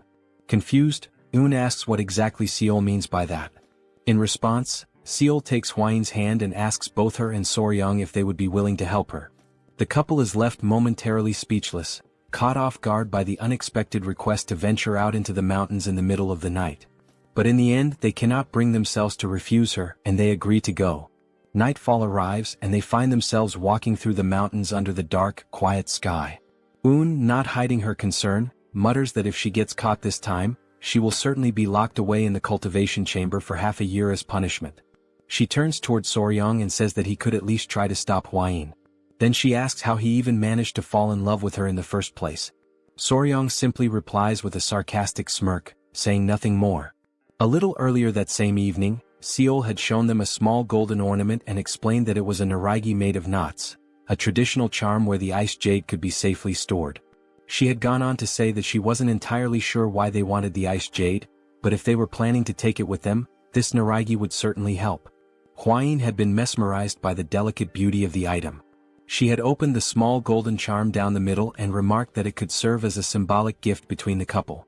She added that if they helped her she would give it to them as a reward. Enchanted by the elegance and meaning of the artifact, the couple had found themselves unable to say no. Back in the present moment, Soryang states that it's not even because of the artifact that he agreed to come, it's because he wants to defend Seol's honor. Eun scoffs and calls him a liar. Seol interjects, addressing Eun and telling her to be less impulsive in front of their guests. They arrive at a certain spot in the forest, and Seol suddenly stops walking. She looks around and says that this is the exact place where she had felt that strange presence. It had come from that direction, and she believes there might be some kind of trace or clue left behind, so it would be wise to examine the area carefully. The girls begin to whisper among themselves, wondering if it really could be a ghost after all. Seol firmly declares that her sword is infused with the energy to destroy evil and reveal justice. Meanwhile, Soryang silently reflects that the situation has just become far more intense than he had anticipated. Then, at that very moment, a thick fog begins to appear out of nowhere. It rolls in suddenly and unnaturally, completely engulfing the area and leaving everyone in a state of panic and confusion. The dense mist blinds their vision entirely, as if it had been conjured without warning or explanation. Soryang stands still, frozen for a second, trying to comprehend what exactly is happening. He begins shouting the names of the girls, calling out to each of them one by one, his voice filled with urgency and concern. But not a single voice answers him back. As he starts to move carefully through the fog trying to find his bearings, his foot suddenly gets caught in something sticky. Startled, he looks down and begins to struggle to free himself, asking aloud what on earth is that. Upon closer inspection he realizes that it is a spider web. He grabs it with his hand and immediately notices how unusually thick the strand is. He then wonders why the thread is so abnormally strong and heavy, and instantly begins to question just how enormous the spider must be to produce something of that magnitude. Just as he is lost in thought, trying to make sense of the situation, he hears someone scream. His ears instantly recognize the voice. It is Lady Eun. Uncertain of what to do next but desperate to act, Soryang quickly summons 2 baby centipedes. He crouches and asks them if they can locate their mother, Hwain. The tiny centipedes jump up with energy, and Soryang instructs them to find and protect Hwain without delay. With that, Soryang starts to run in the direction from which he heard Eun's voice, calling out to her, urging her to respond. As he keeps moving forward, he gradually realizes that he is getting deeper and deeper into the forest, farther away from where they began. Soryang, being someone knowledgeable in these matters, reflects on a basic principle about spiders. He knows there are generally 2 types, the sedentary ones and the wandering ones. The sedentary spiders like to stay in their nests or homes, while the wandering ones tend to roam and explore. However, in either case, no spider spins flat webs laid out along the ground like this. That means, whatever kind of spider this is, it is definitely not a normal one. He soon notices that the fog is beginning to lift slightly, the visibility improving just a bit. He says to himself that he needs to hurry up and find the girls before something worse happens. But then he suddenly stops running. In front of him, every single tree is covered in spider webs, woven thickly between branches and trunks, forming a ghostly maze of silken traps. Now walking slowly and cautiously, he looks around and asks himself what in the world all of this could possibly be. He lifts his gaze upward, and what he sees there, high above him, is something he never expected. It is Lady Eun, suspended and entangled in spider webs, stuck to the side of a tree. She appears to be unconscious, her body limp and unresponsive. Just then, a strange and eerie sound catches his attention, something moving nearby. Emerging from the mist, he sees a woman sitting atop a gigantic spider, a creature so massive and unnatural that it radiates a terrifying aura. The woman lets out a chilling, almost gleeful laugh that echoes across the webbed forest. As he focuses his eyes more clearly, Soryang sees the woman's face, and he is taken aback. She looks strikingly similar to Seol. She is sitting proudly and ominously on the back of a ground spider, her entire presence sending a shiver down his spine. Soryang stands completely paralyzed, overtaken by sheer shock, unable to tear his eyes away from the bizarre and unsettling scene unfolding right in front of him. The woman sitting atop the massive spider grins with twisted delight, her smile dark and malicious. She calls him a bastard, making it clear that she recognizes exactly who he is. His eyes widen with unease, and sweat begins to drip down his face as tension rises within him. Despite the insult, he remains strangely unfazed, his attention drawn instead to something peculiar. He suddenly notices that the spider she is riding on is a type of terrestrial creature he has never encountered before in his life. As they continue to stare each other down, locked in this eerie confrontation, Soryang carefully observes that the spider is weaving its web on the ground rather than suspending it in the air, an unusual trait that confirms beyond any doubt that this is indeed a new species, unfamiliar and possibly undiscovered. Then, at last, with a steady and determined look crossing his face, he begins to put the puzzle pieces together. In a rare moment of mental clarity, everything starts to make sense. He realizes, almost with a jolt, that the being before him, though it has the physical appearance and mannerisms of Seol, is not Seol at all. What he's seeing is actually a pedipalp, an arachnid creature, disguised as a spider. The scene briefly transitions to a more detailed explanation, offering insight into what a pedipalp really is. Normally, the term refers to the anterior legs of a spider, limbs that function as sensory tools, assist in mating or help subdue prey. Despite being labeled as legs, pedipalps are far more than simple limbs. They are sophisticated appendages connected directly to the creature's head, serving unique and specialized purposes. For instance, even the sharp pincers of a scorpion are actually modified pedipalps, highlighting how diverse and functionally advanced these structures can be. Back in the present moment, Soryang becomes increasingly aware that this pedipalp disguised as a spider is attempting to seduce him. It subtly exposes its shoulders in a suggestive manner, likely a calculated move to attract male prey. Blushing slightly, with his cheeks now tinged red, Soryang declares aloud that such efforts are unnecessary, because he is already completely captivated. Suddenly, in that very instant, Lady Yun regains consciousness. Her eyes blink open in disbelief, and as she sees Soryang approaching the terrestrial spider, her expression quickly shifts to rage. She clenches her teeth furiously, consumed by frustration at the sight. Soryang moves closer, much closer, to the pedipalp now disguised as Seol.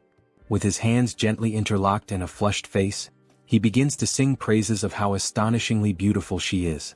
Then, catching the pedipalp off guard, Soryang suddenly grabs her tightly by the waist, pretending to be completely bewitched by her charm.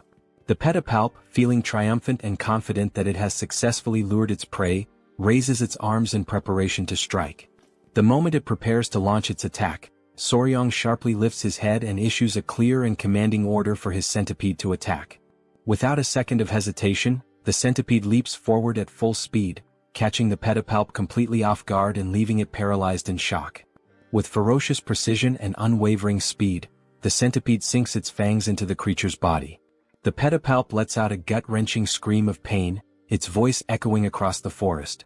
While it writhes in agony, Soryang calls his loyal centipede back, and it immediately jumps into his arms, returning to him without delay. Screaming in pain, the pedipalp feels its strength slipping away rapidly, its breath becoming shallow and erratic. It places one hand instinctively over the site of the injury, trying in vain to contain the damage. Soryang, eyes wide open and lips slightly parted, watches from a safe distance as the creature's body slowly collapses to the ground in defeat. Realizing that the pedipalp is now unconscious, he tells the centipede that he will move closer to inspect it. Cautiously, with a stick in hand, Soryang approaches and gently pokes the massive spider. Based on its lack of reaction, he deduces that the centipede's venom is keeping the creature immobilized for now, its toxins apparently effective on arthropods. However, considering the spider's colossal size, he believes it won't remain unconscious for long and will likely recover soon. With a calm and almost tender gesture, he runs his hand softly along the spider's thick, bristled body, whispering a quiet plea for it not to be angry. He assures her that what he has done was necessary to protect her from being killed by the frightened villagers. Then, with genuine affection, he carefully lays the creature's body down, almost as if tucking her in, and begins to wonder aloud if he'll even be able to lift her due to her tremendous size. Feeling a sense of excitement bubbling inside him, he stands up with pride, marveling at her 4 large spots and her thick, soft fur, traits that make her look exactly like a true scarlet spider. Driven by curiosity, Soryang prepares to take a closer look. With trembling anticipation, he reaches out, eager to uncover what the pedipalp's true face really looks like beneath the disguise. Without hesitation, he lifts the garment covering the creature's face, but his exploration is cut short in the most brutal and unexpected way. Hwayin appears out of nowhere and delivers a violent strike directly to his face. The force of the blow is devastating, knocking Soryang to the ground with intense impact. He crashes down as Hwayin screams in panic, yelling that the creature is a monster. Realizing that he is momentarily dazed and gasping from the shock, Huayin urgently tells him to regulate his breathing and try to steady his internal energy technique. But to her surprise and growing concern, she notices that he is completely incapable of doing so. He has entirely lost control of both his energy and his breathing. He is left utterly disoriented, mentally adrift and physically overwhelmed. After what feels like a long moment, he finally manages to recover his senses and slowly rise to his feet. Huayin, looking deeply worried, asks if he's all right. But Soryang seems confused, unsure of what exactly she means. Stunned by his response, Huayin suddenly realizes the grim truth. The thick fog that had enveloped them earlier was not natural, it was created by the spider. A fog deliberately meant to heighten and distort desires in a surreal, overwhelming way. She told Soryang that when she inhaled just a small amount of the mysterious fog, she immediately felt a strange and unfamiliar sensation creeping over her body. She had to summon her power and channel it with great focus in order to expel whatever it was that she had breathed in. Only after doing so was she finally able to escape from that place. On the other hand, Soryang stated, with a calm and almost puzzled demeanor, that he had not felt anything at all. With one hand resting under his chin and his lips slightly parted in contemplation, Soryang begins to reflect. It suddenly dawns on him that the villagers who had been pretending, or perhaps truly believing, they were possessed, were likely behaving that way because of the effects of the fog. Silently, within his own thoughts, he questions whether this strange mist might actually be some kind of pheromone emitted by the spider. Shortly afterward, Huayin becomes visibly upset as she watches Soryang gently stroke the spider, his hands running carefully across its body, all while speaking to it in a soft voice about the origin of the fog and its unusually large size. Time passes and the couple remains in the forest, lingering together in that strange and tense environment. Eventually Huayin, her cheeks tinged with embarrassment, gathers her courage and apologizes to Soryang. She admits that for a while she genuinely believed he had fallen under the spider's seductive spell. Embracing the spider with visible tenderness and affection, Soryang explains that all he was trying to do was uncover the creature's true form, to understand what lay beneath the disguise. Huayin nods, saying that she understands now, but her emotions quickly shift. With a burst of frustration, she yells at him to stop hugging the spider. Moments later, Huayin appears startled. Her eyes widen as she expresses an odd sensation. She feels as though there's something important she's supposed to remember, something lingering at the edge of her memory, but she just can't grasp it. She confesses that she still hasn't memorized all the known venomous creatures. Meanwhile, Soryang remains trapped in his own uncertainty, still trying to understand what exactly is causing such deep frustration and agitation within Huayin. Suddenly, something grabs both of their attention. A faint but unmistakable sound rises in the stillness of the forest. Soryang immediately turns toward the spider, wondering aloud whether it could be the source of the strange noise. With his mouth open and his expression full of suspicion, he finally realizes that the sound is not coming from the spider, it's coming from behind him. It is Un. Still tied to the tree, she is the one producing the sound. Without hesitation, Soryang calls out, admitting that in the midst of all the chaos and confusion, he had completely forgotten about her. Now, with Un lying on the ground, the couple stands over her, unsure of what to do to wake her. They soon notice that Un is still breathing, albeit with difficulty, which brings them a small measure of relief. It means that she is not dead but only temporarily paralyzed. Time continues to pass and the dense fog around them thickens, sinking even lower into the forest floor. The strange atmosphere compels Huayin and Soryang to resume their search for Seol. But just before they leave, Soryang announces that there is something he must do first. His tone piques Huayin's curiosity. He then begins using the spider's own silk to tie it up carefully, wrapping it methodically while holding the other end of the binding securely in his hand. Before long, Soryang starts dragging the large creature along behind him, telling Huayin that he intends to take it back to the clan. He believes it is not just any ordinary venomous beast, and therefore should not be treated like one.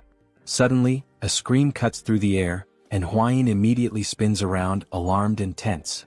It is Seol, her voice hoarse but forceful, calling out to her sister with every last ounce of strength she can muster. The fury in her voice is unmistakable, and it freezes both Soryang and Huayin in place, leaving them momentarily paralyzed, unsure how to react. Seol continues shouting, declaring that the creature has dishonored her, and vowing that she will never allow it to do the same to her sister. Without hesitation, she draws her sword, her determination carved into every movement. Her eyes blaze with resolve and she prepares herself to strike. At that exact moment, Soryang cries out desperately, begging her to wait, just for a single second. But nothing could stop her now. Unshaken and unwavering, Seol rushes forward, aiming directly at the creature with relentless momentum. In a flash of motion, Soryang throws himself in front of the creature, spreading his arms wide open in a protective gesture, trying with everything he has to block her attack. Seol, still unwilling to stop, points her sword at him, ready to strike, and commands him to move aside. But Soryang stands firm. He doesn't move an inch. With clear conviction in his voice, he declares that he will not move under any circumstances. Remaining solid and unyielding, he points to himself and states that he is the one who captured the creature. Therefore it now belongs to him. Hwain's eyes go wide, stunned and speechless at the gravity of what he just said. Then Soryang's expression hardens. He clenches his fists tightly, bracing himself for whatever may come next, ready to face any threat head-on. At that moment, a sinister and intense aura begins to radiate from Seol. Her eyes gleam with burning fury and her voice, dripping with hatred, demands that he repeat himself. She wants to hear it again to be absolutely sure she hadn't misheard. Soryang continued staring directly at Seol. Once again, Seol demanded that he repeat what he had just said, if he had the courage to do so. In Soryang's mind, the memory of the gecko with the poisonous chant resurfaced, one that Seol had already killed before. He wondered, filled with indignation, if now she also intended to kill the spider. At that moment, Hwain suddenly shouted, urging Lady Seol to wait before doing anything drastic. She firmly stated that Un was only paralyzed, not dead. Upon hearing those words, Seol froze in shock as the realization struck her that her sister was still alive. To remove all doubt, Hwain assured her again that Un was truly alive. Understanding how Seol felt, she explained that if the host were to be killed and the body's clone were undone, the imitation would simply revert into something else. This process in turn would serve to clear Lady Un's name. Hwain implored Seol to think calmly about her actions before acting on impulse. She questioned whether, by taking the host and exposing it before the entire family, Seol would actually feel that her anger and sorrow had been resolved. Finally, directing the attention of everyone present, Hwain brought the focus back to the essential point. It was Soryang who had discovered and captured the host, and beyond that he was also the one who saved Un's life. Upon hearing everything, Seol appeared visibly embarrassed by the way she had behaved at the beginning. She turned to Soryang and offered an apology, admitting that she had failed to consider his kindness and had acted too hastily in judging him. Soryang, relieved by her words, accepted the apology. Wasting no time, he turned to Hwain and sincerely thanked her for clarifying the entire situation so smoothly and effectively. Seol then turned her gaze back to Soryang and asked what he planned to do with the creature. Excited, he declared that, before anything else, he intended to take it to the Tang clan. Swept up in his enthusiasm, he commented to Seol that he actually thought the creature was cute. Seol, now entirely frustrated, asked in disbelief whether he seriously found that thing cute. As she mulled over the deeper meaning of the word cute, Seol began to panic and, driven by impulse, asked if Soryang didn't already have Lady Hwain. Hwain let out a sigh upon hearing the question and replied that Seol was completely misinterpreting Soryang's words. Annoyed, Soryang clarified that he had referred to the spider as being cute, not in the sense of it being charming like a person, but because it was red, covered in soft fur, and had unique abilities. Seol tried to understand, though she still appeared somewhat skeptical. At that moment, Soryang looked at both of them with curiosity and asked what exactly they had been discussing. Flustered, both women quickly replied that it was nothing important. With the break of dawn, the spider and Lady Un were safely escorted back to the Namgung family. As soon as the Namgung patriarch laid eyes on the creature, he immediately drew his sword, consumed by fury at the thought that the creature had stolen his daughter's appearance and dishonored her in the process. Soryang, realizing the danger, pleaded with him to remain calm. He assured the patriarch that all misunderstandings regarding his daughter would be thoroughly explained. The patriarch let out a deep sigh and muttered, "Like father, like daughter," leaving Soryang momentarily confused by the remark. Soon after, the patriarch turned to him and expressed his gratitude for saving both of his daughters. He emphasized that the Namgung clan would never forget what Soryang had done and that, as a gesture of their gratitude, they would grant him one wish. Without hesitation, Soryang pointed to the spider, declaring that he wished to take it with him. The patriarch, without the slightest objection, granted his request. Before ending the discussion, however, the patriarch brought up something that still bothered him. Curious, Soryang asked what it was. The patriarch referred to his daughter Seol's appearance. She still wore an expression of stiffness, completely unlike her usual demeanor. Concerned, he posed a new question. Just as the creature had stolen the image of his daughter, was it possible for it to do the same with anyone else? Soryang became thoughtful. Although he was now the spider's owner, he didn't exactly possess the image rights of the patriarch's daughter. He began to reflect deeply on what might be done regarding this particular issue. Suddenly, interrupting his train of thought, something drew Soryang's attention. It was a restless crowd of people, completely agitated. Concerned about the commotion, Soryang rushed over to Commander Gu Pei and asked what was happening. The commander replied that it was a group of angry citizens. Many among them were outraged that the creature had stolen the appearance of young Lady Seol. They shouted loudly, questioning why it hadn't simply been killed. These comments infuriated Gu Pei. He sternly declared that the spider was now the property of the clan and that they were being far too bold by insulting it. Alarmed by the commander's fierce reaction, the crowd quickly backed down and retracted their statements. Soryang then declared that the misunderstanding had already been resolved and that everyone who needed to see her had already done so. Concerned about the creature's safety, he stated firmly that no one else should be allowed in. Upon hearing this decision, Gu Pei immediately gave the order to close the entrance. At that very moment, quite unexpectedly, someone appeared. It was an elderly man leaning heavily on his staff. Coughing lightly, he asked if he could just take a quick look. The guard at the entrance, following the orders from above, replied that he could not allow him to pass. The old man insisted, saying it would only take a moment, but the guard repeated that it simply wasn't possible. Soryang stepped in and argued that, given the elder's frail health and the long journey he had clearly undertaken, the least they could do was allow him a brief visit. With permission granted, the old man walked through the entrance and made his way directly toward the creature. With misty eyes, he recognized her in a strange, almost mystical way. She turned to Soryang and asked what her fate would be. With excitement in his voice, he answered that she would live, for she was a precious creature and would be raised within the Tang clan. Still enthusiastic, Soryang emphasized that, despite her unusual appearance, she was simply a spider, nothing more. The old man was visibly moved upon hearing such kind words about the spider for the very first time. Feeling relieved, he stated that he could trust Soryang, though the young man did not quite understand what he meant. Suddenly, the elder began untying the creature, leaving everyone nearby utterly stunned by the sight. Soryang shouted, urging him to wait before doing anything further, warning that the situation could be dangerous. But the old man ignored the warnings, gently placing his hand on the spider's head. As he caressed her, the creature's eyes lit up, and her expression took on a newfound calmness. Soryang remarked that he had felt a familiar energy in the elder from the very beginning. The old man then revealed that the spider's name was Yowa.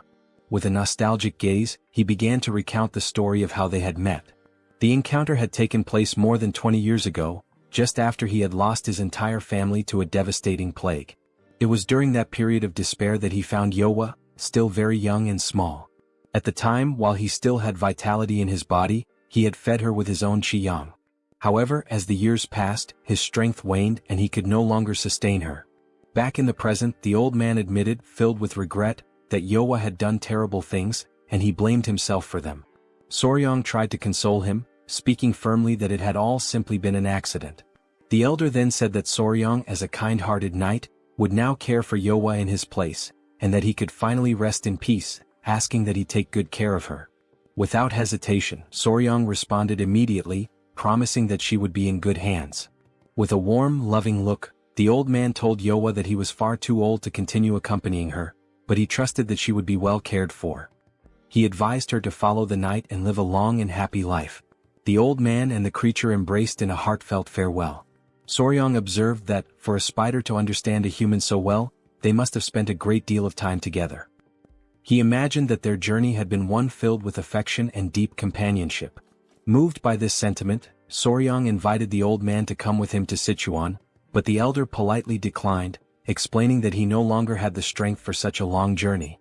Understanding, Soryang shifted the topic and asked the elder to share his experience with Yowa, since it would be his first time caring for a creature like her. The old man agreed, assuring him that he would explain everything in detail. Somewhat embarrassed, Soryang posed his first question. How exactly does one feed a creature like Yowa with qiyang? The old man explained that one must place a finger into the creature's mouth to transfer the qi yang. He then added, with a curious note, that even by sleeping beside her, a transfer of energy could occur. He revealed that, upon receiving qi yang, the creature would begin to transform, shaping itself into whatever form it believed to be most beautiful in the eyes of the one feeding it. As the transformation unfolded, Soryang asked who the young woman before them was. The old man replied that it was his deceased wife and that he was grateful to see her one last time before his own death. Then, turning to Soryang, the old man invited him to try feeding Yowa himself. Soryang took a deep breath and agreed to give it a try. Without delay, he began transferring his qi yang. Almost immediately, the transformation began. Filled with anticipation, Soryang wondered what form Yowa would take. Deep down, he imagined that, naturally, she might transform into Lady Huayin. But when the final form was revealed, Soryang was utterly stunned. He couldn't hide the shock on his face. Those nearby, watching with curiosity, didn't let the moment pass. Without hesitation, they began asking aloud whether that was really his type. Then, the old man explains that he had only seen that particular form once before, long before the creature ever assumed a human shape for the first time. Completely stunned, Gu Pei questions what exactly is happening and why the creature doesn't look anything like Lady Huayin. However, Soryang, visibly confused, admits that he is not entirely sure what is going on. As he reflects, a thought resurfaces in Soryang's mind. Perhaps the creature had maintained Seol's appearance because, in the eyes of the villagers, she was considered the most beautiful woman in the region. But now they were speaking of Huayin, who was hailed as the most beautiful woman in all the Central Plains. Suddenly, overwhelmed by panic, Soryang dashes off, running in desperation, his mind clouded by the fear that the clan might see this as a sign of betrayal. As he races away, a wild thought crosses his mind. Could the creature have believed that he preferred poisons over Huayin? Is that why she had taken on such an unexpected form? Elsewhere, in a quiet room, rests peacefully with Soryang keeping her company in silence. But suddenly the door bursts open. Soryang enters abruptly, calling out Huayin's name, startling her completely. Frightened, Huayin immediately asks what happened and why he's so out of breath. Without wasting a second, Soryang blurts out that it's sudden, but he needs a favor. Soryang approaches Huayin and, his voice slightly hesitant, asks if he can hold her in his arms. The unexpected request catches her entirely off guard. Confused and scared, she doesn't understand what's going on. Seeing her reaction, Soryang quickly tries to reassure her, insisting that she shouldn't interpret it the wrong way. But hearing that only throws Huayin into a state of panic. Overcome by anxiety, she exclaims that he must have discovered the truth. She scrambles to explain, saying she never meant to keep anything from him deliberately, she only knew what she knew from reading about it in books. As she speaks, Soryang watches her, completely puzzled, having no idea what she's referring to. With her panic mounting, she finally yells out that the spider is one of the 10 great venomous creatures of the Central Plains. Soryang is left speechless. In his mind, an image of the spider flashes and shock floods his thoughts. He cannot believe what Huayin has just revealed, that Yowa is, in fact, that very creature. Huayin swears that she never meant to deceive him, but chose to remain silent until she could be sure, because of a promise she had made. Still frozen in place, Soryang begins to understand. That was why Huayin had been so hesitant. The revelation had taken him completely off guard. Huayin, overcome by emotion, gives in. In an unanticipated move, she throws herself into Soryang's arms. The gesture flusters and embarrasses him entirely. But suddenly, while still holding Huayin, something catches Soryang's attention. Had woken up. Sitting upright in bed, she silently watches the scene, clearly uncomfortable and embarrassed. Panic overtakes Soryang the moment he realizes that is indeed awake. Days later, Soryang waves farewell to the Namgung clan. The incident had been resolved, and fortunately, Yowa had assumed the form of Huayin after absorbing Soryang's qi yang. Aboard the boat, Soryang walks over to Yowa to inform her that, once they reach their destination, he will release her from the cage. Shortly after, Gu Pei asks if Soryang has any idea about the next leg of their journey. Soryang explains that after acquiring the ice jade, he plans to head directly for Mount Gonga, home of the fat-tailed geckos. However, he admits that he is uncertain whether he should stop by the Tang clan first, as he doesn't know if Yowa can handle such a long journey. Upon hearing this, Yowa raises a hand toward Soryang, who immediately asks if she's feeling well. She smiles gently, a clear reflection of her recognition of his kind spirit. Soryang understands the gesture and thanks her sincerely, promising that they will get there as quickly as possible. Without further delay, Soryang turns to Gu Pei and informs him that they will head straight to Mount Gonga as originally planned. As they travel toward their destination, Soryang takes the opportunity to quietly enjoy the scenery around him, allowing himself a rare moment of peace amidst the gentle sway of the journey. Suddenly, something captures his attention. He overhears two young men talking nearby, their voices animated.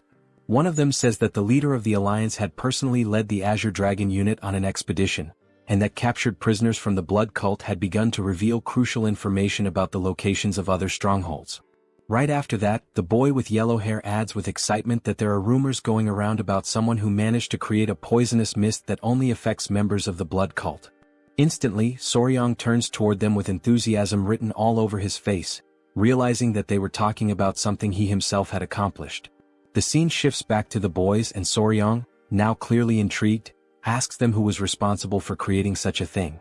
One of the boys replies that the alliance hadn't disclosed the identity of the person involved, but insists that whoever did it was truly a hero.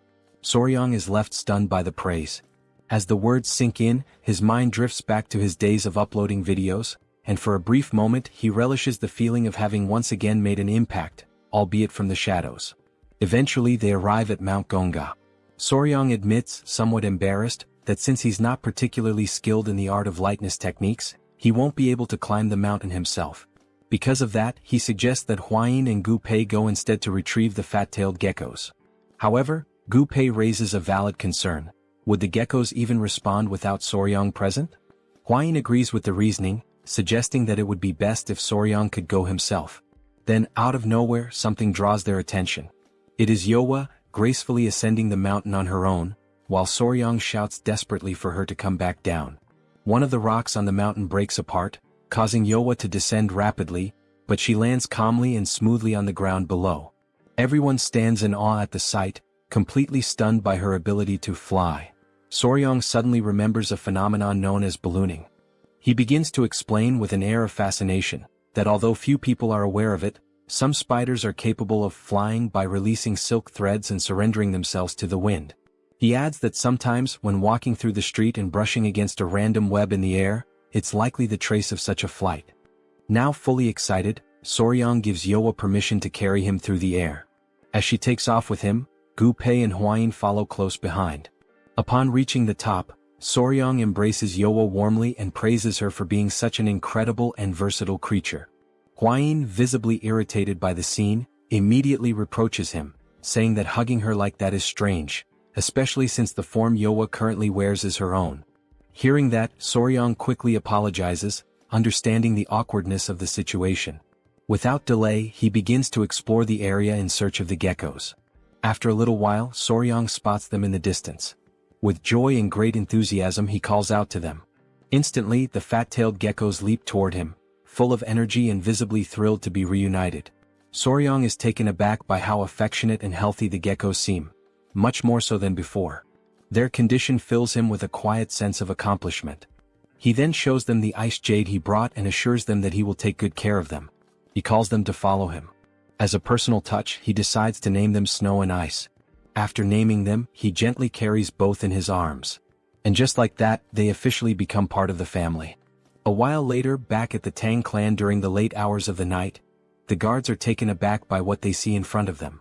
Their eyes widen with surprise as they question why two young ladies are suddenly standing before them at such an unexpected time. They take a closer look and quickly realize that one of the young women isn't actually human. It's a spider that has taken on the form of Miss Huayin. Feeling quite pleased with himself, Soryang proudly tells the guards to go and spread the news. The honored and confident official son-in-law of the Tang Clan has returned with one of the 10 great venomous creatures. The guards are visibly stunned. None of them had imagined they would ever lay eyes on one of the 10 great venomous creatures in person, let alone see one that looked like this. Wasting no time, they send a signal high into the sky, accompanied by the urgent message that Soryang and Huayin have returned, and with them a shocking revelation. The elders immediately rush toward the courtyard, not wanting to miss the commotion and eager to understand what is truly going on. The Grand Patriarch arrives and, with both confusion and curiosity, asks how the young man managed to go out looking for food for the geckos and somehow returned with a spider that has a human face. He demands to know what exactly Soryang was doing during that trip. The in-laws are also left speechless when they see the spider bearing the exact same face as their daughter, Hwain. Soryong answers plainly, saying that he simply encountered the creature while he was staying at the Namgung clan. Everyone in the courtyard starts murmuring among themselves, saying that no one has ever heard of someone randomly finding one of the infamous 10 great venomous creatures. So they press him further, asking how in the world he managed to capture the notorious spider with a human face. The elders comment that Soryong never ceases to amaze and that at this point, they should expect nothing less from him. The in-laws beam with pride, stating that Soryong is now officially their son-in-law for having fulfilled his promise.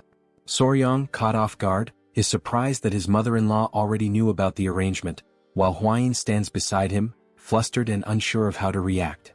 The patriarch declares that what matters most now is that Soryong is, without question, an official member of the Tang clan. The Grand Patriarch then tells Soryong that the next day, he must go to the river and catch a live wild goose. Soryong, confused, asks why.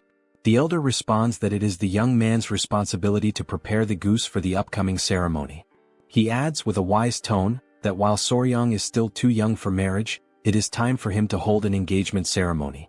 His father-in-law, with a teasing grin, jokes that after this ceremony, if Hwain still doesn't want to marry him, she won't have any more chances to run away. At that, everyone present bursts into warm laughter and smiles, the mood light and cheerful. Soryong then steps forward, takes the initiative, and calls for everyone's attention.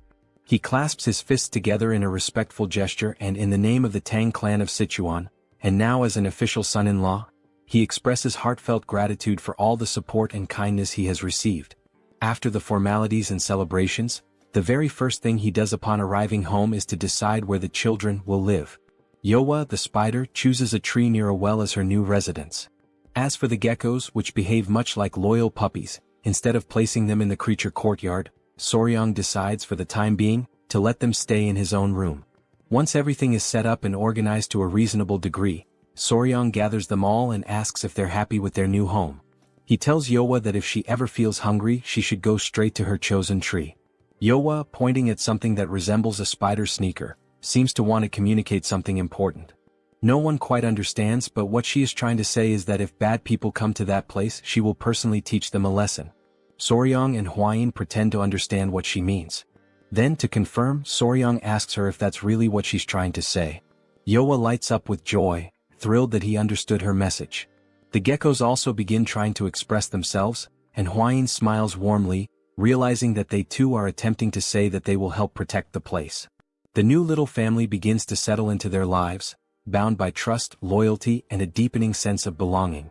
Soryong feels genuinely joyful and deeply moved, so without hesitation he runs forward to embrace his children with warmth and affection. With their new home now secured and their small family settled in, the engagement ceremony is held later on, attended by the elders of the Tang clan.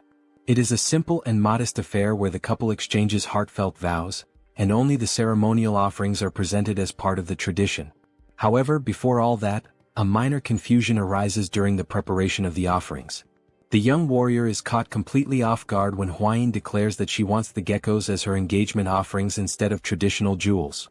Soryong stands there stunned. Out of all the discussions surrounding engagement gifts, she wants the geckos?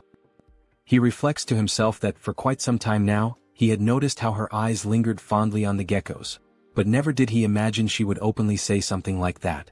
He calls her young miss, and trying to remain composed, tells her that what she is asking will be difficult. Stepping closer, he grabs her gently by the arm and explains that traditionally, engagement offerings are meant to symbolize a promise of eternal love.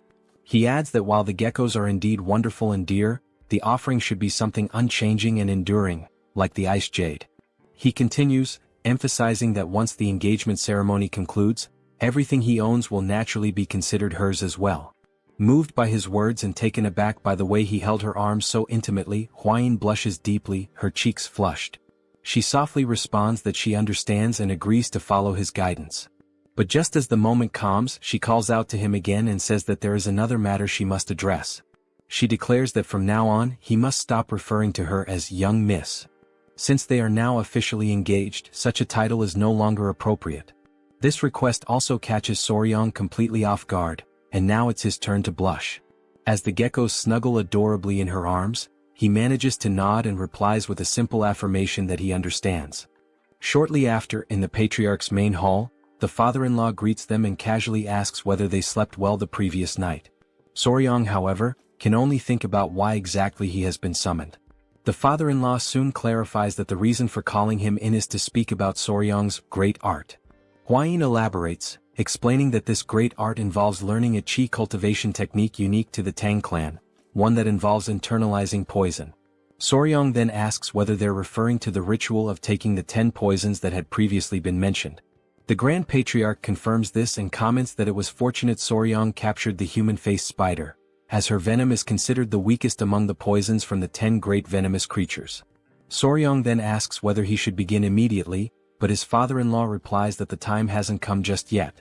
To his surprise, the elder reminds him that he had previously said he would prepare the 10 poisons on his own. However, the patriarch now presents him with a new proposal. He explains that when he observed the creatures Soryong has raised, and those he is still destined to raise, he remembered something long forgotten within the Tang clan's legacy. Then he asks whether Soryong has ever heard of the exact significance of the 5 poisons. Soryong, thinking carefully, asks if he is referring to the art of the returning 5 poisons. The elder confirms, saying yes, and then proceeds to list them: centipede, gecko, scorpion, snake, and toad. These 5 deadly creatures form the foundation of the ancient 5 poison technique. Finally, the patriarch looks directly at him and asks whether Soryong would be interested in attempting to cultivate the divine art known as the returning 5 poisons. He explains that, within the Tang clan, venomous creatures are divided into 2 distinct categories: common beasts and spiritual beasts. The common animals can be found almost anywhere in everyday places, but spiritual beasts are different. They possess mystical powers, higher levels of intelligence, or even internal cores. Soryong, curious and eager to learn more, asks whether the bee, the gecko, the centipede, and the human-faced spider are considered spiritual beasts. His father-in-law affirms that they are indeed spiritual beasts, and precisely because of that, he is going to propose something different. The Grand Patriarch begins to elaborate, explaining that the traditional 5 poisons technique is limited, as it only allows for the absorption of venom from common creatures. However, its true and complete form, the returning 5 poisons divine art, goes far beyond that, granting the ability to absorb venom from spiritual beasts. With the fat-tailed geckos and the centipede already in his care, 2 spiritual beasts are secured. If they can obtain venom from a snake, a scorpion, and a toad, all at the spiritual level, then all the conditions will be met for Soryong to fully master the returning 5 poisons. The elder then looks at him intently and asks whether Soryong would like to begin training in this divine art. Upon hearing this, the first thing Soryong manages to ask is whether the gecko actually possesses venom. The Grand Patriarch calmly responds that he conducted some studies and discovered that the geckos have the ability to bring people to a state of extreme cold. That, in itself, is a form of venomous effect. Then, his father-in-law presents him with 2 paths to choose from. The first path involves absorbing the venom from the centipede and the gecko in order to master the returning 5 poisons divine art. The second path requires absorbing the venom from the human-faced spider, which would initiate the cultivation of the dual-core 10 venoms body. Soryong, still unsure, asks whether he could possibly use the 10 most venomous creatures instead to complete the 10 venoms body. But his father-in-law calmly explains that the gecko is not one of the 10 great venomous creatures. Internally, Soryong begins to realize that if he proceeds by absorbing the venom from lesser beings, such as the blue centipede and the gecko, he will no longer be able to walk the full path of the 10 venoms. Therefore, he now finds himself at a crucial crossroads: either follow the spiritual path of the returning 5 poisons, or begin collecting all 10 of the great venomous creatures to forge the 10 venoms body. He likens this dilemma to choosing a skill tree in a game. Soryong remembers that, in his past life playing RPGs, the skill tree was everything. One wrong choice meant a weak character, the right choice led to god-tier strength. His father-in-law advises him to think carefully, stressing that the returning 5 poisons divine art is already an extraordinary achievement. Without great fortune, one might never find all 10 great venomous creatures, much less manage to tame them. Soryong remains deep in thought, his mind spinning as he contemplates the path ahead. He questions himself inwardly: should he take the simpler, more attainable route with the 5 poisons? Or dare to pursue the punishing path of the 10 venoms, which could ultimately elevate him to unimaginable heights? Still lost in indecision, he walks beside his companion. She calls out to him gently and says that if he's hesitating just because of the promise he made, then there's no need to feel trapped by the 10 venoms body. After all, the returning 5 poisons divine art is already an extraordinary cultivation technique. Huayin offers him words of reassurance, telling him not to decide anything out of haste or pressure. No matter what path he chooses, she emphasizes, he will remain someone special in her eyes. Soryang responds that even the patriarch mentioned how the preparatory process would be exactly the same, and only the final venom to be absorbed would change. He says he'll take more time to reflect before making his final decision. Days pass and Soryang still hasn't reached a conclusion. Lying in bed, he turns toward the geckos and casually asks them what he should do. Suddenly, the door bursts open and Huayin calls out his name, shouting. Startled, Soryang jumps up and asks what's going on. She explains that the centipedes are about to molt again. He springs out of bed in a hurry, stunned by the news. The two of them rush together to the area where the centipedes are kept. Soryang gazes at them, his heart filled with awe and emotion. Huayin notes how quickly the centipedes are growing, and she's surprised. They weren't expecting a second molting to happen this soon. She wonders aloud whether their appearance will change again, and Soryang nods, confirming that this time, blue spots will start to appear on their bodies. He recalls their mother and, filled with excitement, wonders aloud whether they might begin to resemble her. Huayin says she's excited too, and Soryang confidently declares that they'll definitely become even cuter. But suddenly in that very moment his expression freezes. Soryang realizes he shouldn't be celebrating just yet. If the centipedes don't properly dry their bodies before the grand technique is performed, it could lead to serious problems. Desperate, he reflects that even ordinary centipedes take an entire day to dry after molting, and considering the timing of the previous molt, this current one is bound to take even longer. Deep down he knows that the gecko's venom is something truly special. It requires a careful preparation process before it can be safely extracted. His dilemma has been whether to use the centipede's venom or the spider's venom for the first dosage. But now, with the molting in progress, he isn't even sure if the centipede's venom will still be viable once the process is complete. Soryang realizes that forcing the extraction of venom at this stage could bring about serious complications. Yet, at the same time he is fully aware that he cannot afford to wait until their bodies have fully recovered and strengthened after the molt. After all this reflection, he silently wonders why on earth he's been torturing himself so much over this decision in the past few days. Several days later, Soryang stands firm in his decision. Inside the Hall of Grand Techniques, the complex and meticulous preparation of the great technique has finally been completed. Though Soryang had considered delaying the ritual for the sake of the centipedes, the intricate nature of the process made postponement virtually impossible. Divided into multiple stages, the preparation begins with hundreds of cauldrons boiling various herbs, each selected to extract a specific medicinal essence. After this, the extracts are cooled down and stored in large ceremonial jars. Inside these containers, various potent venoms and the blood of venomous beasts are combined. Maintaining the right balance among all these volatile substances is no easy task. One delay or a minor error could render the entire mixture useless. That is why Soryang understands he cannot afford to simply sit and wait. So, he makes his decision. He will use the venom of Yowa, the human-faced spider, one of the 10 great venomous creatures. As he gazes into the ceremonial liquid, he notes how dark and ominous its color has become. At that moment, the Grand Patriarch enters and solemnly announces that the time has come to begin the ritual. He instructs Soryang to remove his garments and step into the jar. Without hesitation, Soryang complies and immerses himself. The moment he enters, a sensation washes over him. Something almost nostalgic, like being in a place that his body somehow remembers. The Grand Patriarch explains that a single drop of Yowa's venom will be added to the liquid, followed by the application of medicinal compounds. This combination will initiate the absorption process, causing Soryang's body to begin merging with the venom. He also mentions that, under normal circumstances, this would be an excruciatingly painful process. But given that the spider's venom is paralyzing by nature, Soryang should only feel a minimal amount of pain. The elder then says he will step out briefly to gather the remaining ingredients, asking Soryang to stay where he is and wait. Suddenly, the door bursts open and Huayin enters excitedly, bringing Yowa, the geckos, and the freshly molted centipedes with her. Soryang compliments how much more beautiful they look now, although he also notes with mild surprise that the changes were not as dramatic as he had anticipated. With a playful smile, he jokes with the centipedes, saying how odd it must be for them to see their father soaking in a giant jar. Soryang warns them that it's dangerous for them to be in the room at this moment, prompting Huayin to call the centipedes back toward her. Just then, something unexpected happens. The ceremonial liquid begins to bubble violently, and a small splash hits one of the centipedes, startling it. Panicked, Soryong shouts out that the centipede's antenna has come into contact with the potion, and it needs to be washed immediately with warm water. Hwain quickly grabs the centipede to move it away from the danger. But in that chaotic moment, a tiny amount of saliva escapes from the centipede's mouth and falls into the ceremonial jar. A reaction is triggered instantly. Upon seeing this, Hwain becomes frantic, screaming that venom has entered the potion. Suddenly, an intense wave of pain courses through Soryong's body.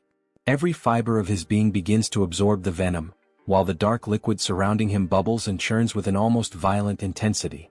The reaction is so intense that, while Soryong endures the unbearable pain, Hwain and the creatures around him struggle to cope with the violent aftermath.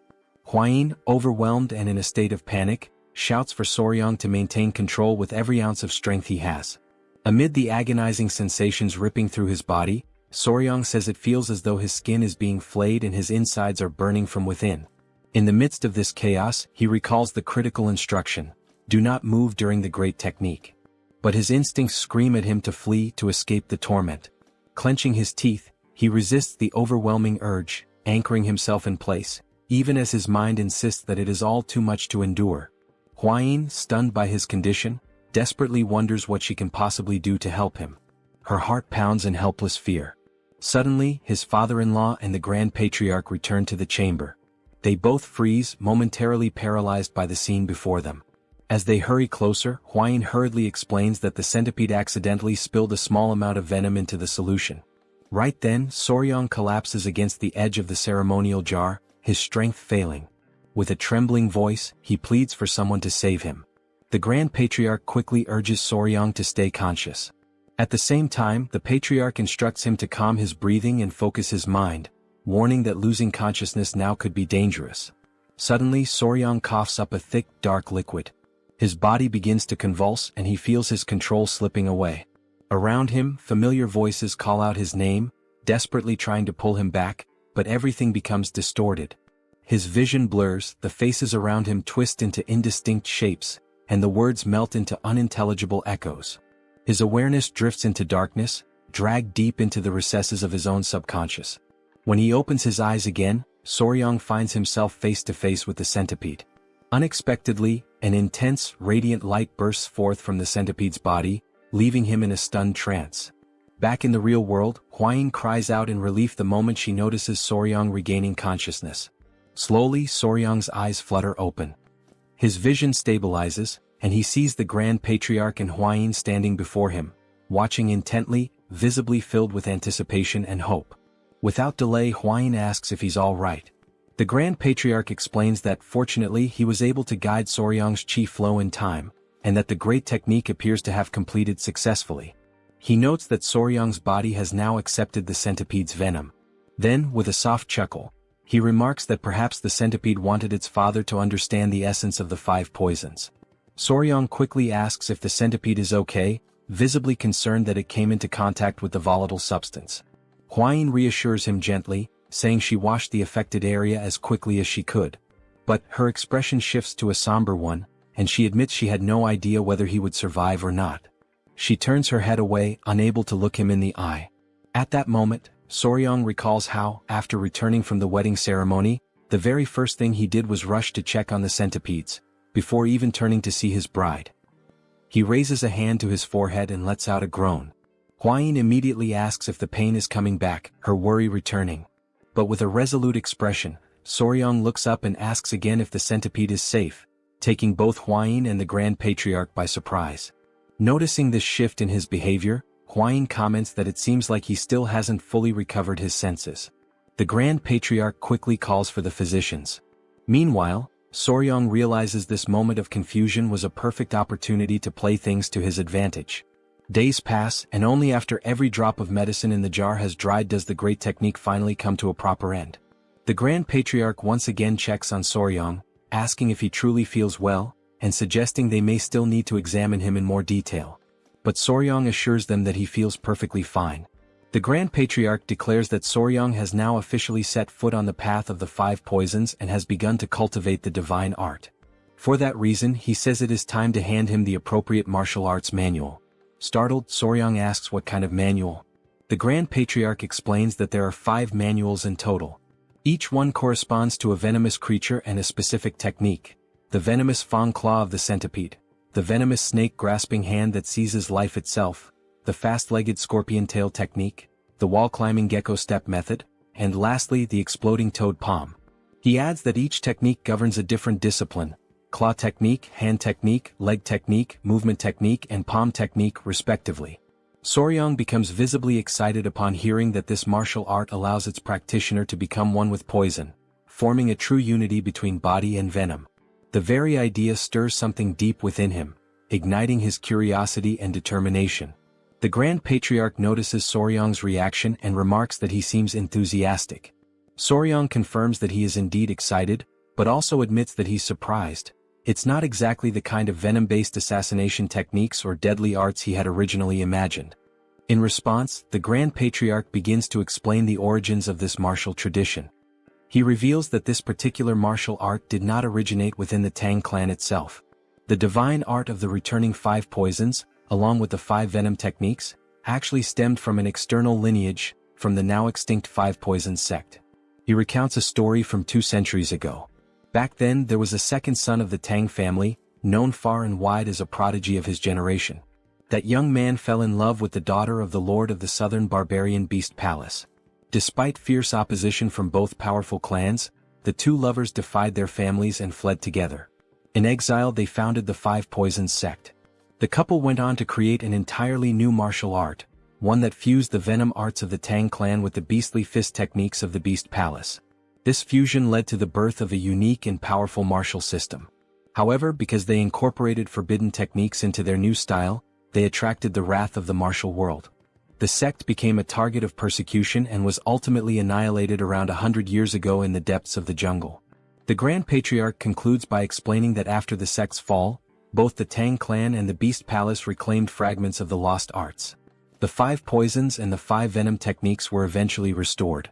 Although tensions still lingered between the clans, the Tang clan managed to retain most of the art. He adds that the masters of the 5 Poisons sect held out against overwhelming force, proving the extraordinary strength of their style.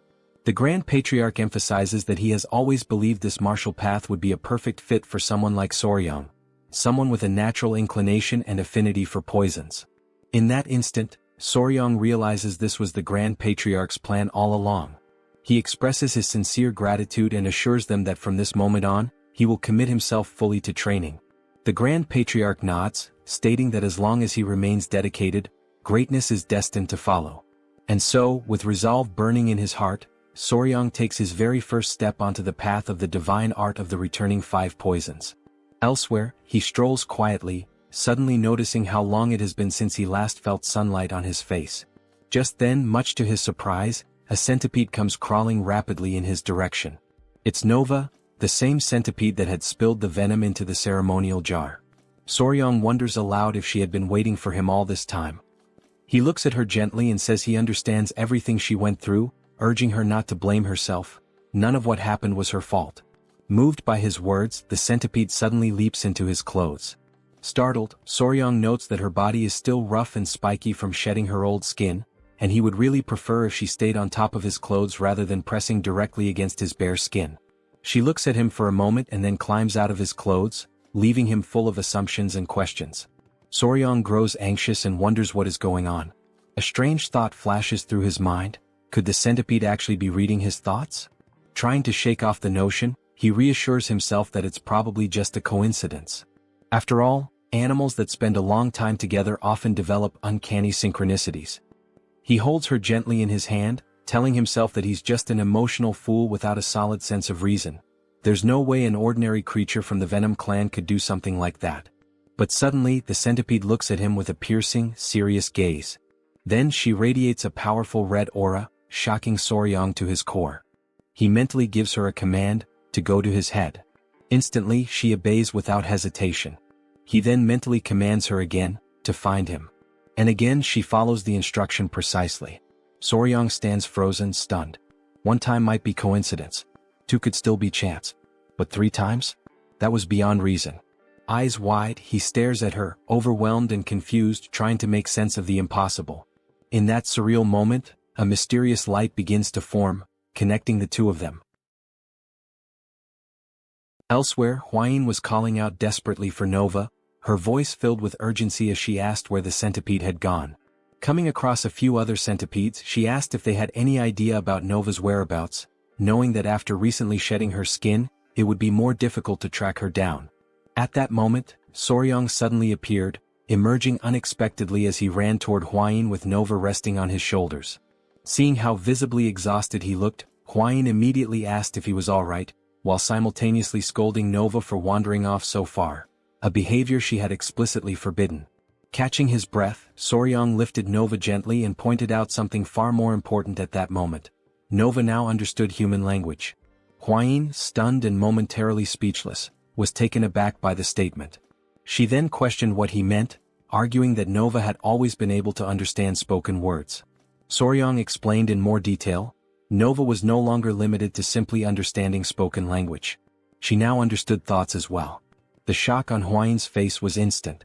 Before she could respond, Soryong bolted off, heading straight for the Grand Patriarch, eager to obtain further answers. Sometime later, they arrived at the Grand Patriarch's hall. Inside, Soryong recounted everything that had happened. Huayin added that, among all the centipedes, only Nova was capable of understanding thoughts. She then asked whether this could be a result of the great art. The Grand Patriarch immediately dismissed the possibility. He stated that the ability had nothing to do with the great art, noting that among all those who had accepted the venom of spirit creatures, there had never been any reports of such a phenomenon. It was the first time he had heard of something like this. Huayin then asked what the cause could be. The Grand Patriarch firmly declared that it was undoubtedly the result of the divine art of the five poisons returning. He explained that the great art was designed for the absorption of venoms, and that only Soryong had successfully absorbed venom from a spirit creature. He continued by saying that what happened to Nova was clearly influenced by the southern barbaric beast palace. Soon after, the Grand Patriarch elaborated further. He explained that the palace treated beasts as part of themselves and that their secret might be connected to the five poisons returning art. He concluded that it was impossible to fully understand why this was happening. Soryong, puzzled by this, asked why it was considered impossible to comprehend. The Grand Patriarch emphasized that there was no reason for the palace to reveal its most guarded secret. He warned that once the palace discovered that the Tang clan had mastered a martial art shaped by their influence, there was no way to predict how they would react.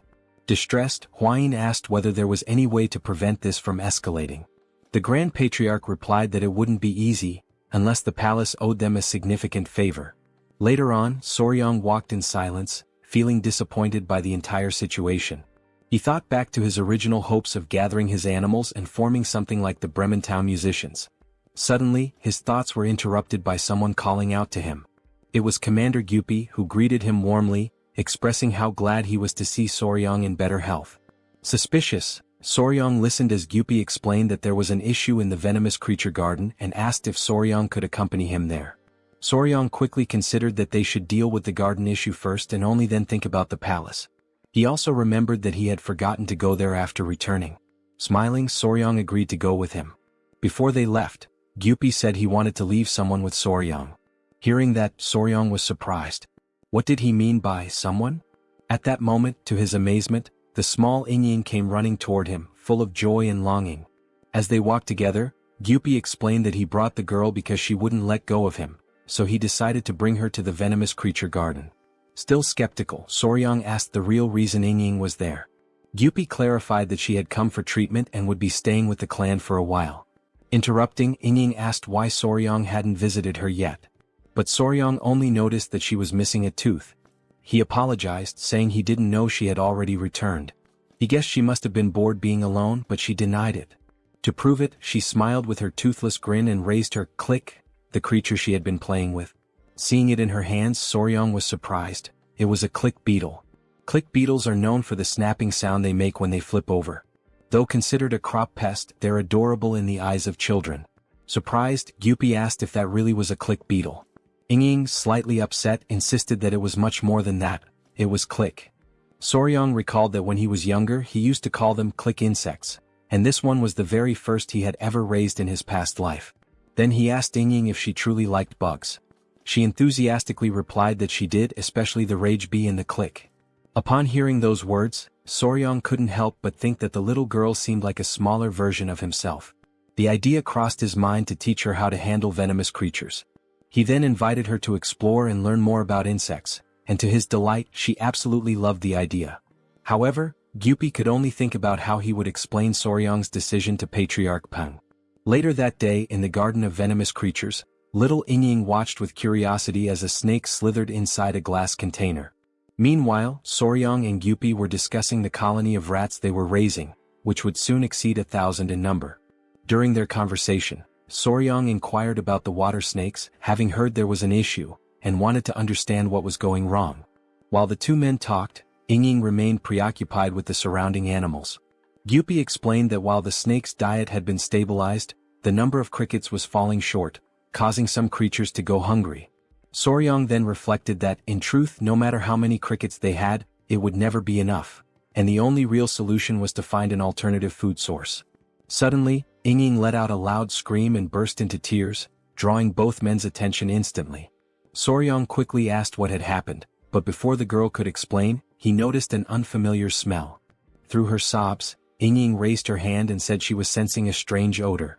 Soryong immediately realized something and gently asked her to show him what she had inside her bag. As he inspected the contents, he recognized that the little girl had made the exact same mistake he once made as a child. With patience, Soryong invited Ying to come with him and see something different from the click beetles she had collected. He showed her a red flower beetle. In fact, its real name was the tenebrio beetle, and once it reaches adulthood, it releases a foul odor through glands, which was the source of the smell. Because of their similar appearance to click beetles, it was easy to confuse the two. Soryong explained that only click beetles make a sound by snapping their abdomens. Tenebrio beetles do not. Still, he praised the girl for her efforts, saying she had done a good job because, coincidentally, he actually needed those very beetles. Gyupi then asked him why he would need them. With excitement, Soryong said he planned to raise all the beetles Ying had gathered. He explained that, although it might not seem like it, tenebrio beetles were actually one of the most common foods used for feeding both insects and lizards. Confident in his plan, Soryong declared that if they could replace the crickets with tenebrio beetles, their food supply would finally be sufficient. He told Gyupi that, thanks to Ying, they might have just found the solution to their problem, and invited him to accompany him to the cricket breeding area for further inspection. After some time, they arrived at the breeding facility. At first glance, Soryong didn't notice anything obviously wrong. He opened one of the containers to investigate more closely and immediately realized that the crickets' legs were falling off. Startled, Soryong concluded that the crickets were turning to cannibalism, which explained why their population wasn't increasing. Hearing this, Gyupi assured him that they had been fed adequately, but Soryong reassured him, mentioning that he had experienced the same issue back on Hainan Island. He added that, sometimes even when food is available, cannibalism among crickets still happens. He admitted that he didn't know much about crickets, and that ignorance was frustrating, especially since the problem was so serious and so far they hadn't been able to identify its cause. Just then someone arrived, politely asking for permission to speak. Awkwardly, the man said that if the issue was about crickets, he knew the right person to consult. Gyupi introduced the man to Soryong, explaining that, aside from him, this man was the only other volunteer in the poison division. Wanting to be honest, the man then admitted that he occasionally visited cricket fight rings for entertainment. Not knowing what a cricket fight ring was, Soryong asked for clarification. The man explained that they were gambling events where crickets fought one another, and bets were placed on the outcomes. He further added that the strongest and largest crickets were sold at high prices, usually raised in the very homes of those who ran the rings. The man then mentioned that there was a woman who raised crickets and lived nearby. He had heard rumors that she knew absolutely everything about them. After some time had passed, during the evening, a crowd of people had begun to gather in a bustling and lively area. Among them were Soryong, Hwayin, Gyupi, and Wangyan. They were heading to the betting house in order to meet the cricket breeder that the man had previously told them about. Soryong had assumed they would use their foot techniques to travel, since the place seemed to be far away. However, they were instructed to dress properly and ride in a carriage, given that the location was part of a gaming district. After a while on the road, Hwayin informed him that they had arrived at the well-known betting house.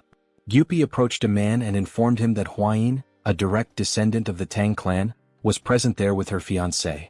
He then asked if the man could guide them to the gaming house. The man was startled upon hearing that members of the Tang clan were there.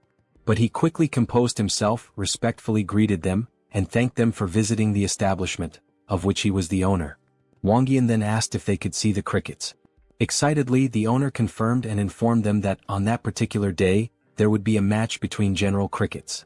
He promptly invited them to come inside. Once inside, Soryong was stunned by the sight. A group of men were gathered around a table, eagerly waiting for the match to begin. They shouted loudly, urging the crickets to fight, while one of them remarked that he had bet everything he had during the last match. On the table, the crickets were already getting into position for the duel. Very quickly they began clashing with each other. The men grew wild with excitement as they watched the intense battle, each one hoping that the cricket they had placed their bets on would emerge victorious. Watching the scene unfold, Soryong was left amazed to witness such a spectacle, while Wangyan, clearly thrilled, explained that the cricket that turned its back would be considered defeated. On the table, one of the crickets took a hit to the back and was defeated instantly. One of the men confirmed the end of the round. Wangyan went on to explain that the victorious General Cricket would now go to auction, and it was said that such crickets could be sold for as much as 30 taels of silver. Hearing this, Soryong briefly considered the idea of selling crickets himself. But before he could entertain the thought further, Hwayin interrupted him, calling him over to meet the breeder. They then made their way toward the area where she was. The owner mentioned that sometimes guests wanted to meet her, but to him the brat wasn't anything special. Her only roles were feeding and cleaning. He pointed at the girl and said she was useless, which is why she was kept tending to the crickets. He then barked at her to stand up, informing her that important guests were present and she should greet them properly. The girl quickly got to her feet and apologized. Upon seeing her face clearly, Soryong was completely taken aback. She was in fact a woman. The group now stood facing her directly. Still stunned, Soryong introduced himself and explained that they were members of the Sichuan Tang family. He then said he had some questions about how to care for crickets and asked if she could assist them. In response, the breeder simply gave a faint nod of her head. Soryong then explained that he had been raising a large number of crickets in a certain place, but they continued to eat each other. With few words she replied that they were craving meat. She explained further, saying that they were probably only feeding the crickets grass, but crickets are omnivores. They need meat. Otherwise they'll devour each other. Soryong was stunned.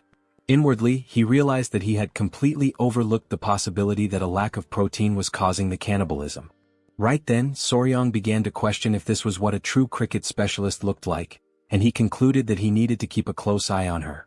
Then, without saying a word, he subtly turned toward Hwayin, who immediately understood the signal. She, in turn, asked the owner if it would be possible to buy the breeder. He was confused at first, not understanding why someone would want to purchase her. But without hesitation he agreed, shoving the girl forward and saying they could take her right away. However, to everyone's surprise, the breeder refused. Her reaction irritated the owner, who yelled at her, demanding to know what she thought was so special about herself and if she even understood who she was refusing. Then he orders her to shut her mouth and go, but once again she refuses to obey. Soryong steps in at that moment, interrupting the tense situation, and firmly demands that they stop with that behavior immediately. Following his lead, Hwayin walks over and gently says that the girl will be treated well and can even bring her family to live with the Tang family. But the woman responds firmly that she will not go. Once more the owner asks in frustration if he's going to have to fight with her again. Before he can do anything further, Soryong cuts him off, asking him to calm down. Soryong then asks if she is working there on behalf of someone else, but the man shakes his head and denies it. He recalls that 5 years ago she came forward offering to work for free, and so he took her in and gave her the task of feeding the crickets. Soryong, visibly disappointed, wonders why she refuses to leave that place. Meanwhile, Gyupi, deep in thought, asks Soryong for permission to speak. He says that she reminds him of himself, back before he was taken in by the Tang family shelter. Then he turns to the owner and asks if he can take her with them for just one day. The man replies indifferently that he can do whatever he wants with her. So Gyupi gently invites her to come out with them for some fresh air. She hesitates for a moment, clearly lost in her own thoughts, but soon nods her head in agreement. Soryong and Hwayin are relieved and happy, even though it's only for a single day. A little later, inside the Tang family guest residence located in the capital city, Soryong and Hwayin are seated at a table along with the guest. Soryong comments to Gyupi that he had no idea the Tang family owned a building in the capital. Gyupi explains that this is actually just a branch of the Sichuan Tang family. He adds that in addition to this building there are also inns, pharmacies and restaurants all along this alley, every one of them owned by the Tang family. He emphasizes that later on he will also show them the trading company and the escort agency. Astonished, Soryang asks if the entire alley belongs to the family. In silence he reflects on the patriarch, his father-in-law, who spends his days practicing martial arts. He never quite understood how the family managed to sustain itself, but now, finally, everything makes sense. Then Gyupi asks the caretaker why she refuses to leave and says that if she's going through any kind of hardship, they can help her. But she gives no reply.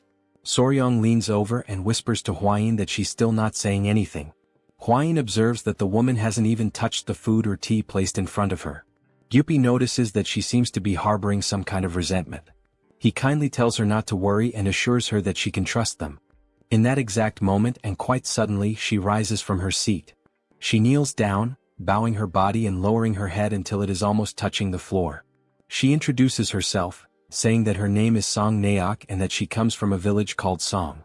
Hwayin is visibly surprised, and Soryang asks her if there is a reason why she refuses to leave the betting house. Instead of answering directly, she reaches up and pulls her hair away from her face, and what they see leaves everyone utterly stunned. Soryang is deeply shaken by the sight. The cricket caretaker's face is covered with the visible scars of severe burns. Outraged and unable to comprehend, Gyupi silently wonders how anyone could have done something so cruel to a woman. At the same time, Soryang asks her directly who was responsible, but she only replies that it was someone, and she declares that she must take revenge no matter what it costs. Through the tears streaming down her face, she firmly states that until she resolves that matter, she will never leave that place. Then she remembers the Song village, the place where she once lived peacefully with her younger sister, Nian. After losing their parents, it was Song Naok who raised her sister with care and devotion, and together they grew up, becoming rather well known in the village for the striking beauty that both of them possessed. One day her younger sister asked if Song Naok could skip work. She answered that she needed to work during the festival but reassured her that she would return quickly, since the neighboring village was not very far away. Nian grew irritated by the reply and cried out, saying that she did not want to be left alone on that particular day. After all, it was her birthday. Trying to soothe her sister, Song Naok apologized and reminded her of the promise she had made to their parents, the promise that she would never let Nian suffer. She suggested that even if the loneliness felt heavy, her younger sister could stay there and pass the time playing with the crickets until she came back. Hearing that, Nian answered sadly that even the cricket fights were better when shared by two people. Yet Song Naok insisted that there was no other choice for her. At that moment she took out a small incense pouch, which was meant to be her birthday gift to Nian. Surprised, the younger sister remarked that such a pouch was expensive, but Song Naok explained that she had received it as a reward for helping during the last festival, and asked her sister to wait for her that day. So she left for work, while Nian thanked her warmly, promising that she would keep the pouch safe until her return. Smiling, she asked her sister to hurry back soon, for she would be waiting eagerly. At her workplace, more guests arrived than had been expected, which forced Song Naok to remain there longer than she had planned. Later, at the end of her shift, a man warned her to be careful because of the darkness outside. She replied that such a thing was not a problem, since her sister must already be hungry, and she needed to rush home quickly. She set off at once, without even carrying a lantern, because her only thought was to celebrate her sister's birthday with the food she had brought from the festival. As she was running, someone suddenly appeared in her path, and unexpectedly they collided.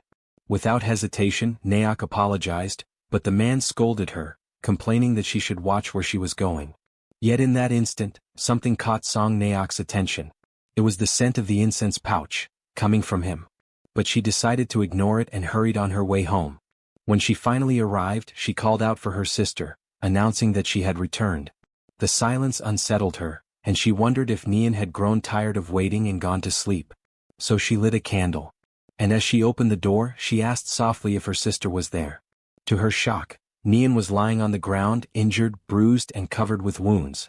Terrified, she dropped the saucer that held the candle, letting it fall. She ran quickly to her sister's side, crying her name in despair. Dazed and trembling, she asked what had happened, and as she held her in her arms, she failed to notice that behind them the house had begun to catch fire. Outside, two men from the village saw the flames and worried, began asking each other if that burning house was not Song Naok's. At that very moment, someone stumbled out. It was Naok herself, clutching her sister tightly in her arms despite the fire raging around them. With all her remaining strength, she tried to explain to the men what had happened to her sister, but before she could finish, she collapsed to the ground, unconscious. Her greatest wish was that everything unfolding before her eyes was nothing more than a nightmare. But the harsh reality lay directly before her, and the flames only grew larger. Back in the present, inside the Tang family's guest residence, Soryang asked whether it was because of that tragic incident that she bore the scar on her face. She answered that, when she finally regained consciousness, more than 2 weeks had already passed. Her body was entirely wrapped in bandages, wounded from head to toe. She explained that she had begged the escort agency to track down the person responsible, but they had failed, admitting that they did not know how they would face young Nim after everything. Just as life slowly fades at the end of autumn, her heart, too, was gradually dimming. The only form of communication she had with the world were the faint groans that escaped her lips whenever she touched the bandages in an attempt to treat her wounds. Time passed quickly and soon spring arrived, bringing with it the awakening of the new crickets. In that moment, the image of her sister surfaced vividly in her mind. Amidst the flames, Nian had begged her desperately to catch that wretched man and put an end to her torment by avenging her pain. That haunting image of her sister left Song Naok utterly desperate and deeply terrified. She emphasized that when the sound of the crickets began to resemble Nian's own voice, echoing in her mind, she managed to regain consciousness. From that moment onward, there remained only one unshakable certainty within her: the burning will to find and kill that vile man. When the man came to know of this powerful motivation, he was alarmed and immediately asked her where she thought she was going. Naok answered with unflinching determination that every single night she was tormented by the agonizing screams of her sister, and as a sister herself, it was her duty to avenge her no matter the cost. The man then questioned how someone like her could possibly take revenge, since she did not even know who the culprit truly was. At the same time, a woman warned her to think first of her own well-being and take care of herself. Naok was even locked away by the two of them, who were trying to prevent her from leaving. Yet in the end she slipped out of the village during the night, unseen by anyone. She carried nothing but her incense pouch with her. Her resolve was absolute. She was determined to go all the way and avenge her sister. Thus she set out for the city, knowing deep inside that the man had also gone there. Amidst the bustling crowd, she did not know his face, but his voice was etched into her memory like an unerasable seal. Naok began speaking to strangers, but many, frightened and unsettled by her face scarred with burns, simply ignored her. 2 long years passed, and again it was the season when the crickets awakened. Seeking shelter from the rain, she entered a cricket fighting pit. When she asked the owner for permission to stay, she was coldly driven away as she was interfering with his business. Without hesitation, a man pushed her toward the exit, throwing her out. Suddenly she froze in her steps, her whole body shivering as she caught a familiar scent buried deep in her memory. The man complained bitterly, saying she was putting him in a bad mood. But inside her heart she reflected only on one thing: she had never truly forgotten. And on that very day she had finally found the owner of that voice. Back in the present, Hwain is left in shock, and Soryang can only ask what happened after that moment. Naok explains that while she was wandering through the city speaking to strangers, she encountered a beggar who told her that the wretched man often visited the gambling house. Immediately, Soryang understood that this was the reason she had gone to work there. Calmly, she revealed that she wanted to follow him and stab him to death, but the beggar warned her that he was a martial artist, making it an impossible task. So instead she tried to poison his drinks. But she admitted with bitterness that the poison she had bought seemed to be fake and had no effect at all. After that, she began caring for the crickets, yet their constant sound always reminded her of her sister, leaving her restless and unsettled. Now, through tears, Naok cried out with every bit of strength she had that she needed to kill that wretched man and would never leave until she did. Upon hearing this, Soryang understood her situation. Though he was troubled, she needed to tend to the crickets, but the sound of them only left her lost and hopeless. Hwain pointed out that her hatred was what kept her moving forward, and once she avenged herself, everything would be resolved.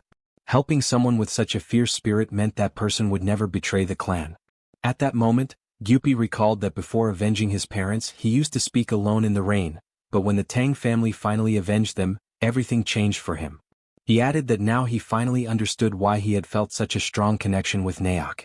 Then Soryang turned to her. He declared that they would help her resolve that deep resentment and offered her a proposal. Once it was accomplished, she would be able to become part of the clan. Overcome with emotion, Naok asked if they truly intended to help her. She swore that if they did, she would serve the clan with her very life, down to her last breath.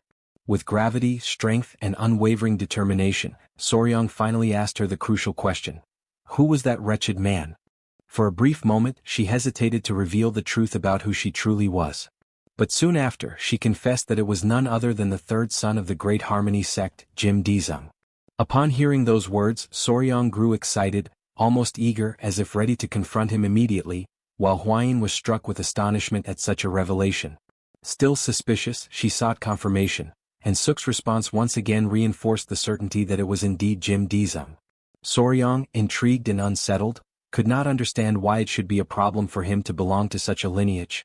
At that point, Gyupi explained that the Great Harmony sect belonged to the same orthodox faction. In Sichuan, this clan held immense influence, surpassed only by the Tang sect, the Amei sect, and Qin Guixiang. The magnitude of such power left Soryong alarmed. Even so, Hwayin clarified that, regardless of the family's weight or prestige, that was not the central issue. She stressed that the true problem lay in the past. The Tang had once promised the Great Harmony sect to forgive a single offense, in return for a favor they had received.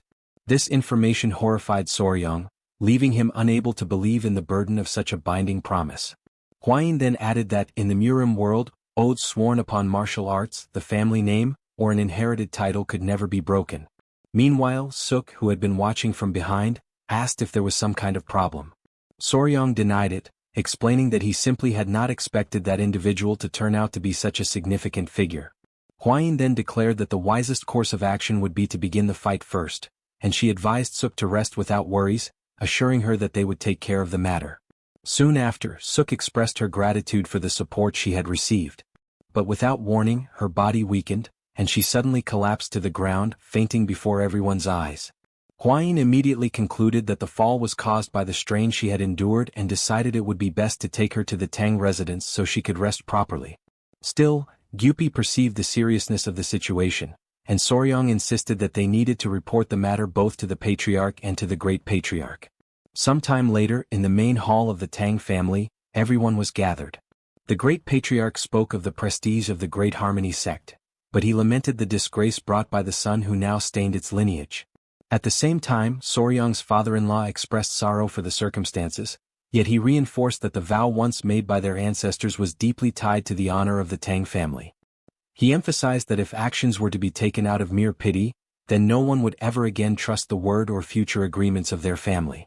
For this reason, he decided to forbid the use of poison or the direct lineage of the Tang in helping Suk. This decision left Soryong shocked and desperate.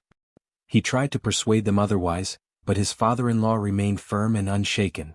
Hwayin quickly held Soryong's hand, urging him to respect the patriarch's will. She explained that as long as neither the Tang poison nor the direct lineage was involved, and as long as the clan itself did not interfere officially, it was still possible to help, since Soryong was not part of the direct line of the family. Then the patriarch questioned him directly, asking if the young warrior would truly give up. At that moment, Soryong finally understood the true meaning of the permission granted. Internally, he reflected that this was now his chance to prove his worth and his skills as a member of the Tang family. He also knew that, within such organizations, it was almost a rule that someone always had to endure physical hardship at the beginning. Later, Gyupi explained that despite the permission granted, the young warrior should never expose the Tang clan and that he himself would discreetly monitor Soryong's steps through the beggar sect. After leaving the hall, Soryong reflected that the first step would be to track Jin Dizung, a task now entrusted to Commander Pei, a former member of the Poison Annihilation Unit. After this discussion, Soryong met with Hwayin and Suk. He asked Suk if she had slept well, to which she replied that she had. Internally, Soryong reflected upon Suk's decision to remain with the Tang family, and he noticed how much more beautiful she looked after arranging herself with care. He then handed her an ointment from the Tang clan, specifically prepared for burn wounds. Immediately after, he asked if he could pose a few questions regarding the crickets. Yet, just as he was about to ask the one question that most intrigued him, Gyupi suddenly appeared, interrupting the moment. He said that he had thought the young warrior was outside, gathering information. And right after that, he announced that he had brought a guest. An imposing figure suddenly appeared at his side, with a stern face and a rigid, unyielding posture. Yet, in the very next moment, in a lighter and almost casual tone, The figure remarked to Huayin that she was like a poisonous flower and that it had been a long time since he had last seen her. That unexpected situation froze the pair in place, paralyzing them for an instant. But Huayin quickly recovered her composure, bowed deeply, and paid her respects to the beggar emperor. Meanwhile, Soryang, visibly confused, struggled to understand who that man was. Huayin then explained, "That man was one of the 3 emperors and also the supreme leader of the Murim alliance." Soryang's eyes widened in astonishment, his entire demeanor reflecting pure surprise. In the presence of such an extraordinary figure, he presented himself with deep respect, still unable to hide his amazement. The leader, however, seemed thoughtful and intrigued, reflecting silently on what kind of person Soryang might be. Ever since the emperor had transferred his martial arts to him, it had always seemed like something unusual, something that set him apart. Suki, for his part, was taken aback when he finally recognized the emperor as the very same beggar from Songdo. Not having realized his true distinction at the time, he felt embarrassed and apologized sincerely for his past rudeness. At that moment, Huayin asked what had brought him to the Tang family. She suspected it might have something to do with the problem involving the Harmony sect. He confirmed that it was precisely about that. Huayin grew uneasy, fearing that he might be there to interfere with the group's work. But he reassured her, stating clearly that he had no such intention. He added that he could not stop them anyway, since he fully understood their circumstances. Even though he could not act openly, he had come to offer whatever help he could. Soryang, still suspicious, questioned how someone could truly help without even taking a single step forward. In response, the beggar lightly pressed his index finger against his forehead and murmured a single word: information. He explained that what truly drove him was his curiosity. He wanted to see how the successor of the first emperor would handle such a difficult situation. He then revealed that he had lost his own team in events that had taken place years earlier. When he mentioned Jim Dizung, he could not hide the disdain in his voice.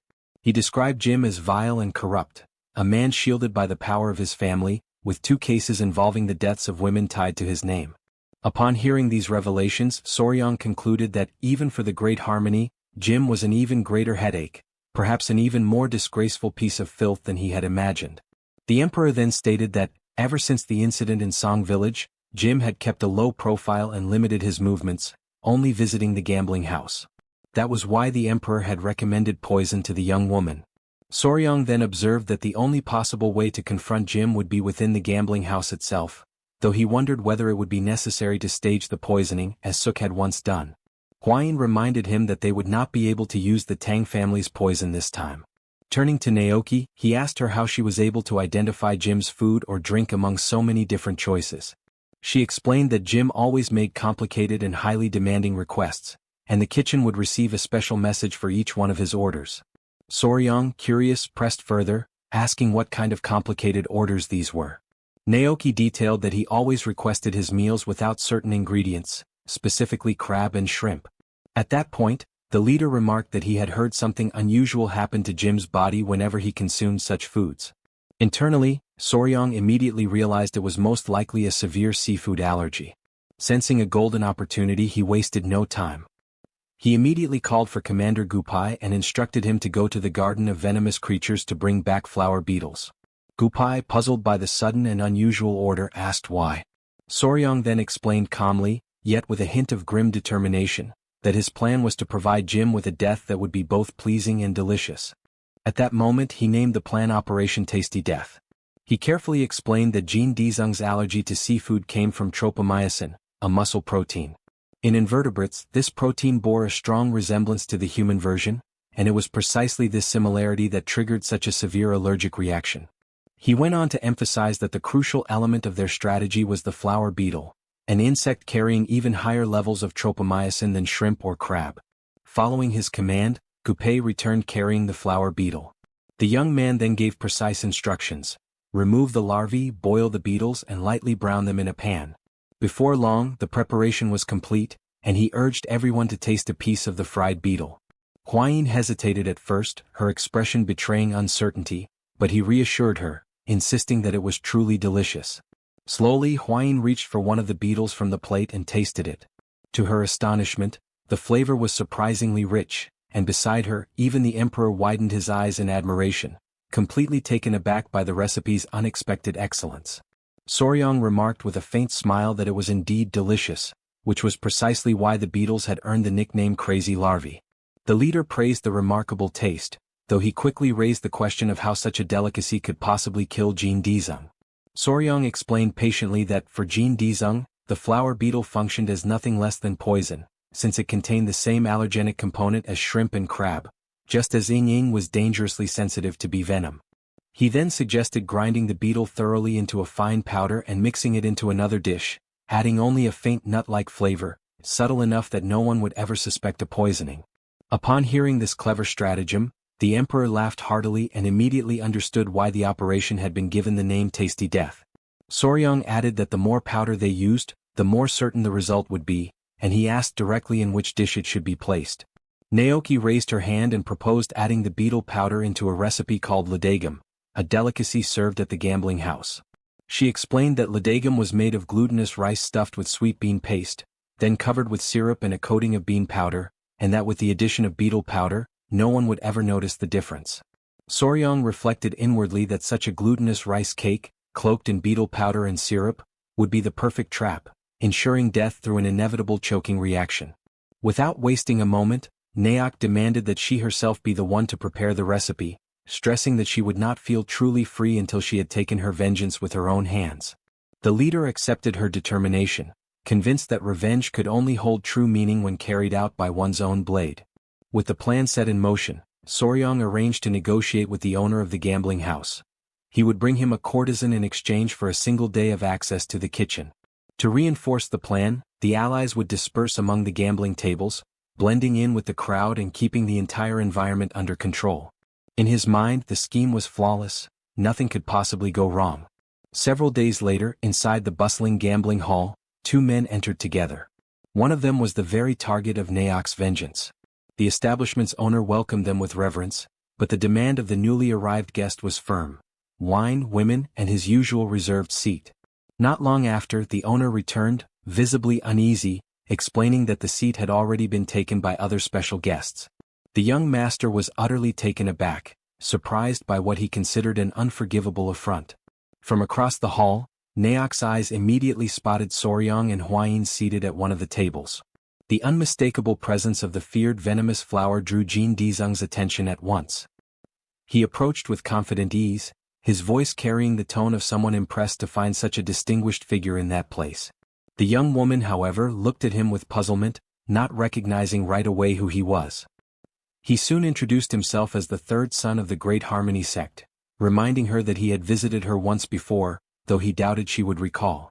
Soryong, sharp-eyed, recognized the plan unfolding step by step, while Hwayin marveled at his composure and resourcefulness. Dizung then turned toward her companion, wondering aloud if the young man at her side was the rumored fiancé she had supposedly chosen. Looking at Soryong, he judged him weak and inexperienced, unworthy of supporting someone of Hwayin's stature. Inwardly, his mind compared the moment to past memories, recalling the girl from Song Village, Naok's sister.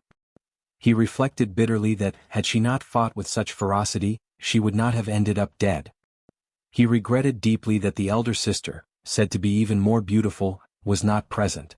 Lost in these dark musings, he leaned forward on the table, drawing the attention of the pair, and sat down with boldness. To him, it was an honor to meet the venomous flower face to face, and with daring arrogance, he issued a challenge to Soryong, one that Soryong accepted without hesitation. For him, that moment represented a golden opportunity to transform the confrontation into something truly memorable. Not long after, however, he was thrown into shock when he suddenly heard Hwayin celebrating yet another victory of Soryong. It became clear to him that, in only 2 short hours, he had already lost half of all the money he had brought. Meanwhile, Soryong, visibly satisfied with the outcome, calmly indicated that it was time for him to take his leave. As he watched them departing, the man, the very target of the group's meticulous plan, felt the weight of humiliation crash down on him, burning into a deep anger that he could not contain. Turning to one of his attendants, he ordered him to bring something to eat, since the constant tension of the gambling table had left him overwhelmingly hungry. At that precise moment, his attention was drawn by a conversation at the neighboring table, where guests were praising the ludagam that had been served. Curious, he asked the waiter directly if the dish was truly as remarkable as they claimed. The young man confirmed with confidence, assuring him that, particularly on that very day, it was prepared with exceptional flavor. He then took a piece of the delicacy, lifted it to his lips and began to eat. As he chewed, he openly praised the quality of the dish, remarking that the more he chewed, the more layers of flavor unfolded, growing increasingly rich with each bite. Yet, in a sudden and terrifying shift, the expression of pleasure that had lit his face dissolved into one of sheer desperation. He collapsed to the ground, overtaken by a violent agony, struggling as though he were choking on every breath. Soryong reacted immediately, stepping forward with sharp authority and demanding that everyone stand back at once. He assumed full control of the moment while the man, in panic, clutched at his clothes, begging desperately for help. But Soryong, with an icy composure, reminded him that this was not the result of Ladagam itself, but rather the consequence of the sins he had committed in the village of Song. In his torment, the man gasped inwardly, wondering in disbelief how Soryong could possibly know the truth of what had taken place in that distant village. All around, the crowd stood stunned and silent, unable to comprehend what was unfolding, while Soryong commanded that they hold him down firmly. At once, hands pressed against his body, gripping him with force and refusing to release him. And in those final moments, the persistent taste of walnuts from the Ladagam became the last lingering memory of his life. Elsewhere, the couple who had once cared for Naok during the time when her body was burned approached and pleaded that she continue to be treated with kindness. Soryong reassured them with calm certainty, promising that he himself would protect her, for from now on, she was considered part of the Tang family. Before returning to the Tang residence, they made a necessary stop in the village of Song. The matter of Jin Daesung was resolved swiftly. Since he was a chosen son of a prominent household, any investigation was deliberately avoided so that no scandal would spread beyond control. At her sister's grave, Naok wept with sorrow for all the precious time that had been lost in her pursuit of vengeance. Her trembling hands reflected the depth of her grief as she cried, lamenting that she had not returned home earlier on that fateful day. Watching the scene quietly, Soryong remarked to Hwayin that even the crickets seemed to be weeping in unison with her. The young lady Naok, her voice fragile, said that the sound of the crickets reminded her of the voice of her younger sister. And for a fleeting instant, she wondered to herself what words her sister might be whispering to her at that very moment. Later, in the narrow alleys of the Sichuan capital, the leader of the Murim alliance walked with a relaxed demeanor, displaying a faint smile as he savored the lingering taste of the recipe prepared by Soryong. However, amidst this calm, his steps suddenly came to a halt. At once, he sensed a hidden presence and concluded that only a thief would move in such a way. He immediately questioned whether they would not reveal themselves. The concealed observers, realizing they had been discovered, grew uneasy. Nevertheless, it did not take long before they revealed themselves, acknowledging that the sharp perception of the leader remained unshaken. Standing before him was Kang Ji-ho, known as the Divine Thief and one of the 5 emperors, accompanied by his disciple Yang Ryan. He made a remark about being called a thief after such a long time without meeting, while the leader replied that there was no other way to refer to him. Even so, Kang requested some dignity since his disciple was by his side. Yet the emperor merely thought that dealing with Kang alone was already troublesome enough. Now, with a disciple in the mix. Soon after, the leader asked what had brought him to Sichuan. Kang Ji-ho explained that he was searching for the person who knew the most about the secrets of the silkworms. He then revealed his arm, where his sacred item, known as the celestial bristles, had recently been torn. He emphasized that, according to his tradition, the celestial silk was passed down once the disciple completed the training, but at that pace he would never be able to do so. The master then mentioned that he knew someone who could help, reinforcing that among all in the Central Plains, that person was the greatest expert in insects. A few days later, at dawn in the poison garden, Soryong cried out desperately. Behind him, Gu urged him to endure just a little longer while striking him with the whip. Soryong was cultivating the art of the iron box, a unique martial technique based on the venom of the first emperor. Whenever struck, the muscles would recoil, yet the chi would circulate throughout the body, hardening it and making it stronger the more blows he endured. Hwayin carefully observed everything, holding the centipedes, and offered him words of encouragement. One of the centipedes, not understanding anything, became fascinated by the whip in Gu Pei's hand. In an impulsive leap, it hurled itself toward him. But Soryong intervened. He held it in his arms, only to be struck again by another lash on his back. The impact drove him to his knees, yet he still playfully spoke to the centipede about the danger it had nearly faced. Hwayin complained that Hyanga, the centipede, was so energetic that she could never stay still.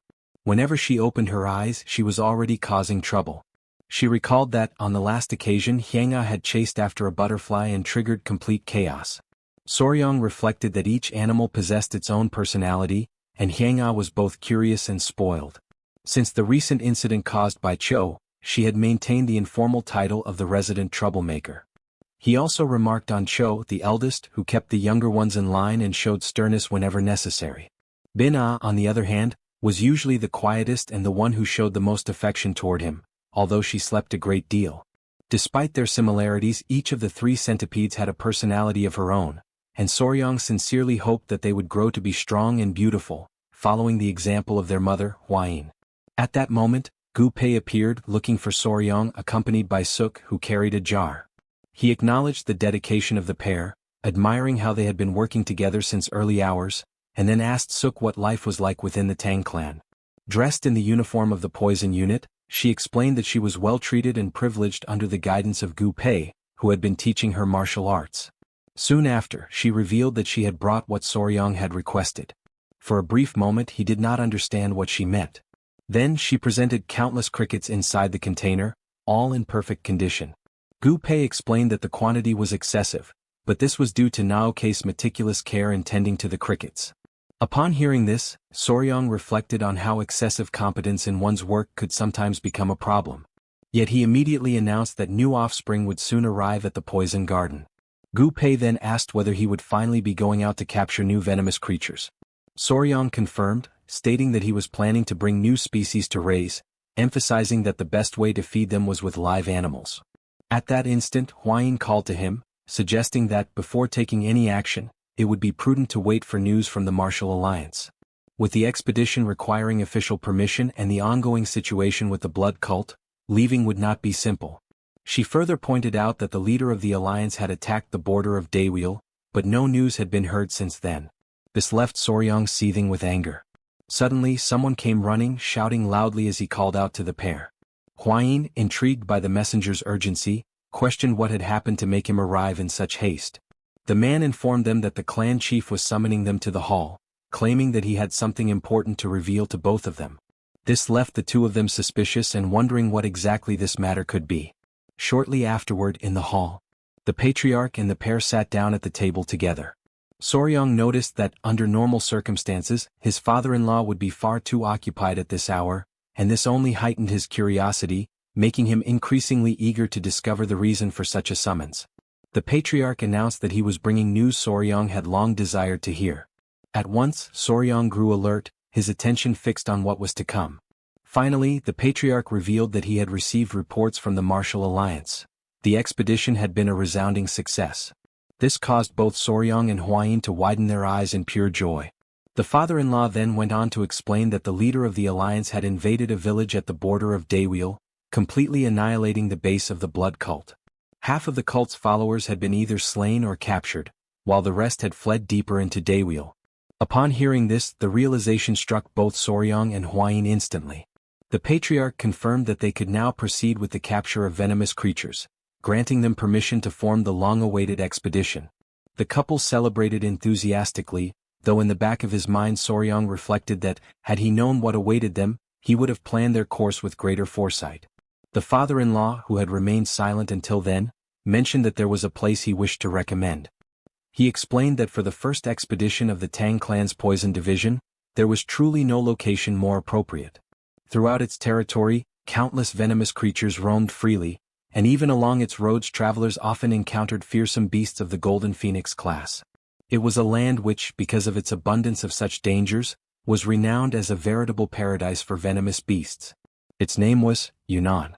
In the far southwest of the Central Plains, below Sichuan, the sound of wild beasts echoes even before the voice of humankind. There stretches the tropical jungle of Yunnan. Within the mountains of Ileo lies a valley known as the Ravine of Poison, where jagged rocks rise like dense forests and strange creatures lurk in every corner. Lying in bed, Oryong reflected on the words of his father-in-law, imagining that place as nothing less than a paradise on earth. His thoughts wandered as he wondered what kind of beings might dwell there, and anticipation surged within him, eager for the moment he would finally behold them. He held a centipede gently in his hand and silently promised that soon he would bring back many new companions. A few days later, A small unit was chosen from the Poison Division to form the expedition party. The management of the Poison Garden was entrusted to Lady Naki, now officially appointed as vice-captain of the Poison Division, so that everyone might receive her direct orders while the group was away. With all preparations completed, the Tang clan's departure approached swiftly. But at the moment of farewell, one centipede clung tightly to Soryang's leg. Not only the centipede but also the lizards and the great spider latched onto his body, desperate for him not to leave. He attempted to calm them, urging them to release their hold. He explained softly that he was only going to bring back more friends, and that during his absence the uncles of the Poison Division would take care of them, providing both nourishment and energy. Slowly the spider relented, loosening its grip, yet the centipede refused, stubbornly climbing even onto his face in its resistance. Watching the scene, Hwayin observed that it seemed as though they did not want to part from him at all. And Soryang added that it almost felt as if they wished to go with him. But then the old patriarch interrupted such an idea. He firmly declared that some might accompany them, but Yowa, the spider, could not. Her enormous body drew too much attention, and it would be impossible to explain her presence as they could with Hwayin. Annoyed by what she heard, Hwayin lifted her arm, and before everyone's eyes Yowa's arachnid form became transparent. Her body vanished completely from sight. The old patriarch was left in shock, unable to comprehend what he had just witnessed, and even Soryang recoiled in disbelief, astonished at the sight. Hurriedly he rushed to touch the surface of Yowa's invisible form, pressing his hand carefully against where her body should be. To his relief, he still felt her softness, the silken and delicate texture of her fur, even though his eyes could no longer perceive her. Soon the old patriarch admitted that Yowa truly could conceal her body. Relieved and heartened, Soryang declared that in this way she would indeed be able to accompany them on the expedition. Hwayin agreed, remarking that under such circumstances Yowa could even take care of the others during the journey. Turning toward the centipedes, she addressed their stubbornness, making it clear that their defiance against their father would be better tempered if they learned obedience along the road. With this, Soryang planted his feet firmly on the ground, brimming with confidence. The group finalized their preparations, and thus the first great journey of the Poison Division began. After some time the group arrived near Mount Amei in the province of Sichuan. A long line stretched out before them, catching Soryang's attention, who asked Gu Pei why so many people were halted there. Gu Pei explained that this was a checkpoint. Since the rise of the blood cult, such inspections had become frequent, even taking place in the middle of busy streets, and many travelers often found themselves barred from continuing further. Soryang reflected that being stopped was not the greatest inconvenience. Rather, it was the wasting of precious time in such an endless line. At that very moment, a woman of the guard recognized the elder Mandong Sinchuan, the old patriarch. Approaching respectfully, she listened as he explained that the group was bound for Yunnan. Without hesitation, the woman granted them immediate passage. Astonished by such ease, Soryang realized just how immense the Tang clan's influence truly was. But then all of a sudden, something drew the woman's attention. Her eyes fell upon Yowa, the spider, yet she could not perceive the creature's true form.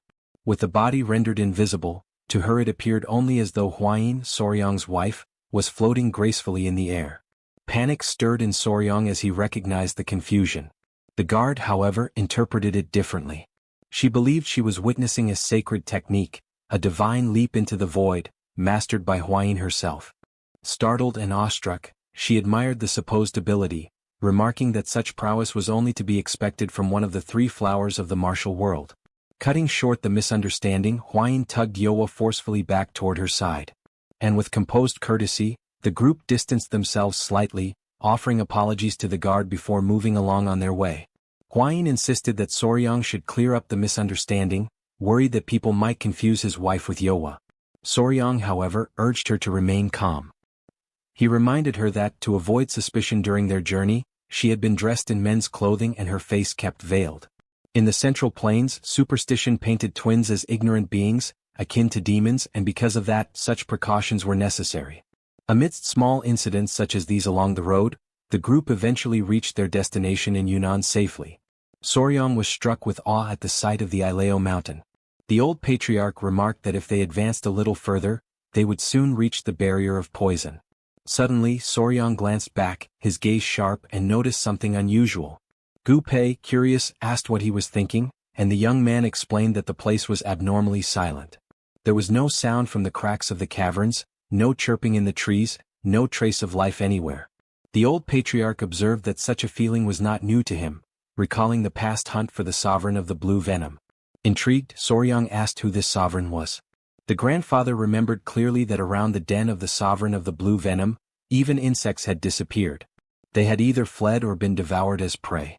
He warned that he would personally explore the area and instructed the rest of the group to retreat to the meeting point of the Yun and Amuk rivers, where birds could still be seen flying.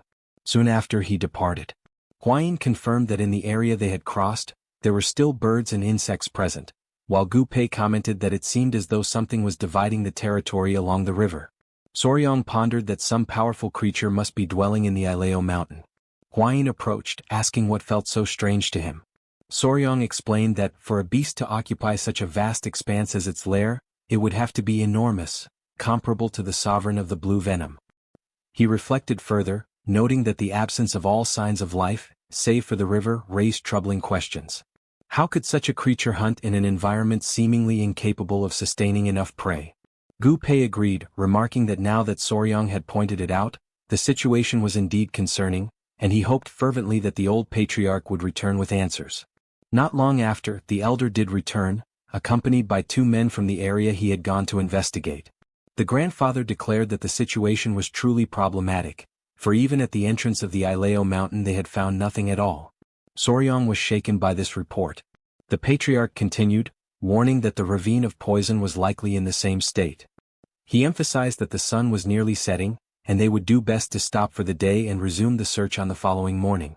Inwardly, Soryang thought to himself that they could not return empty-handed. Whatever was there, they had to uncover it. As night fell, the group sat around a blazing campfire, while Soryang, positioned a little further back, tended to the beasts.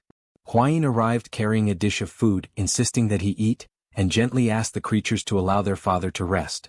Curious, she asked what Soryang had been working on, and he explained that he had been measuring the extent of the area, convinced that the creature's lair was likely at its center. As he spoke, a centipede settled into his hair, only to suddenly leap at a nearby beetle, catching it in its many legs. The unexpected movement startled the couple, causing Soryang to scold the centipede, complaining that it had frightened him and warning it not to repeat such behavior.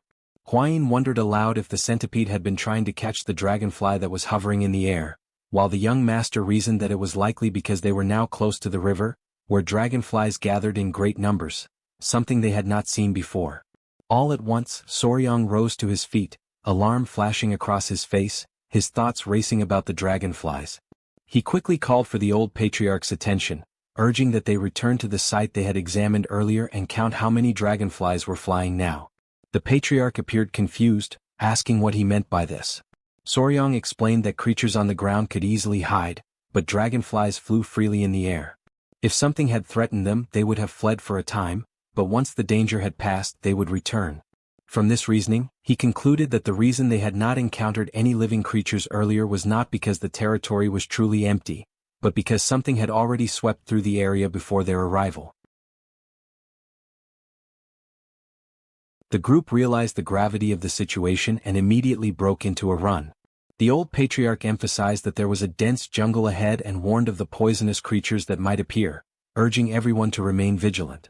Inwardly, Soryang reflected that, if what he suspected was truly happening, then he had to capture the creature before it moved farther and farther away.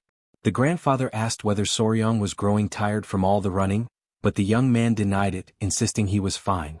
Yet, in his thoughts, he admitted that under normal circumstances he would have been complaining for quite some time already. Suddenly, something drew his attention. He stopped in his tracks, his ears catching a faint sound.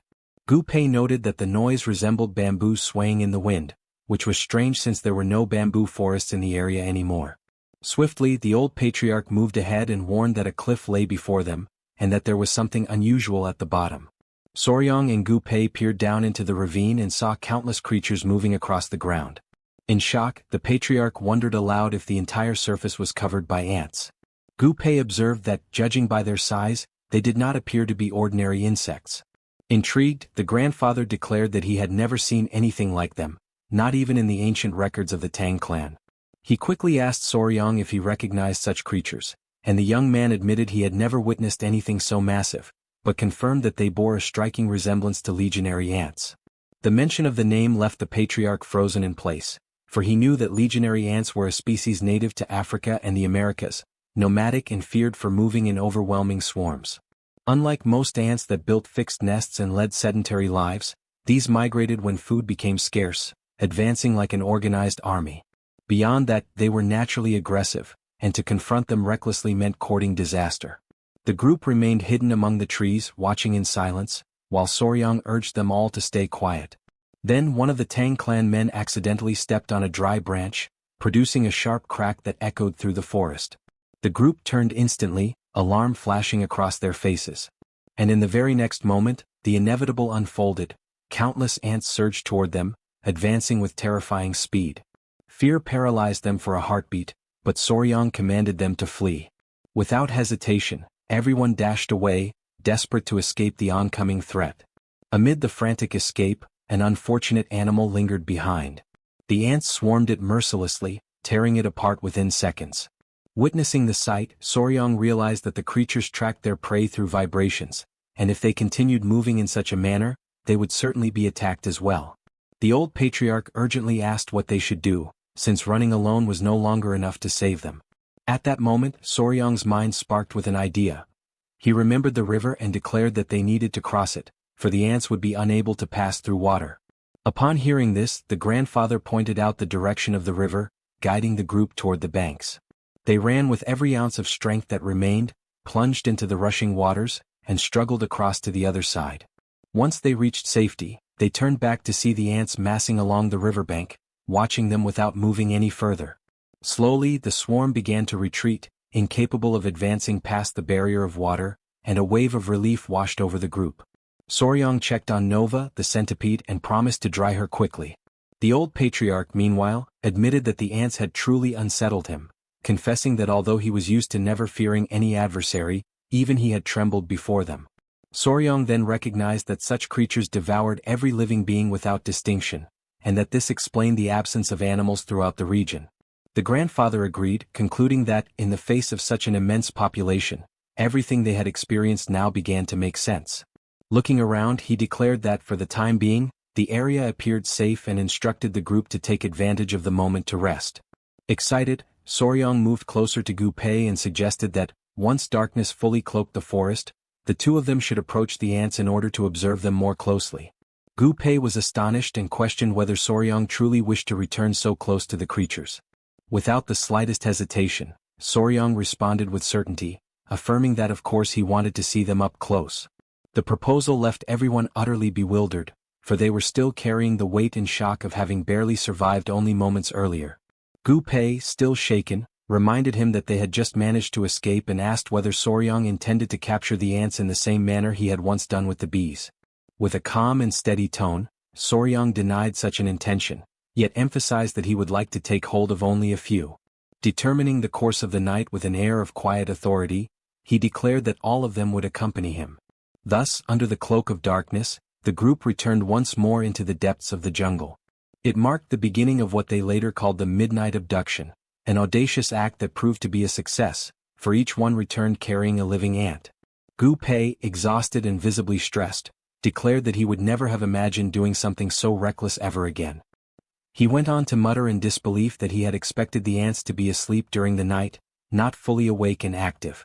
As they cautiously tied the creatures with great care, the patriarch raised the question of whether it would truly be possible to raise them at all.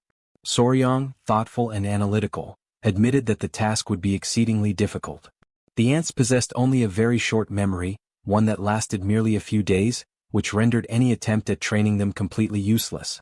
Moreover, without the presence of a queen, controlling them would be absolutely impossible. This revelation left Gu Pei wide-eyed and astonished, and he immediately began to wonder if their entire effort had been nothing more than a complete waste of time.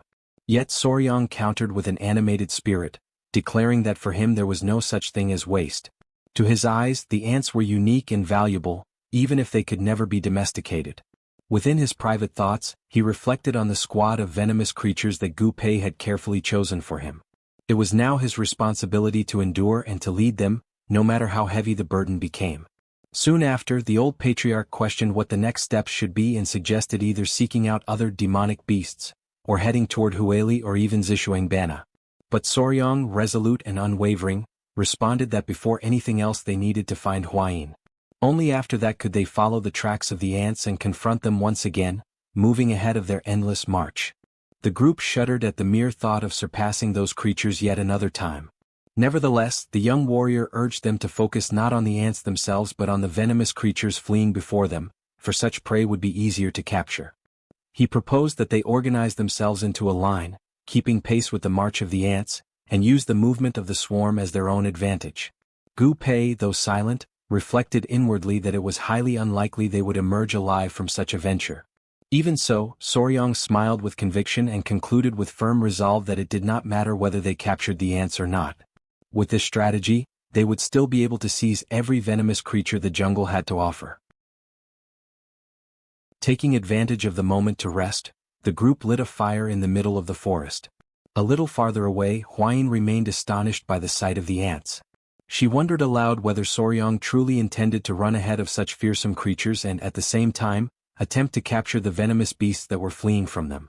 She reminded him that not long ago the group had faced the golden-haired bees, a memory still vivid in her mind.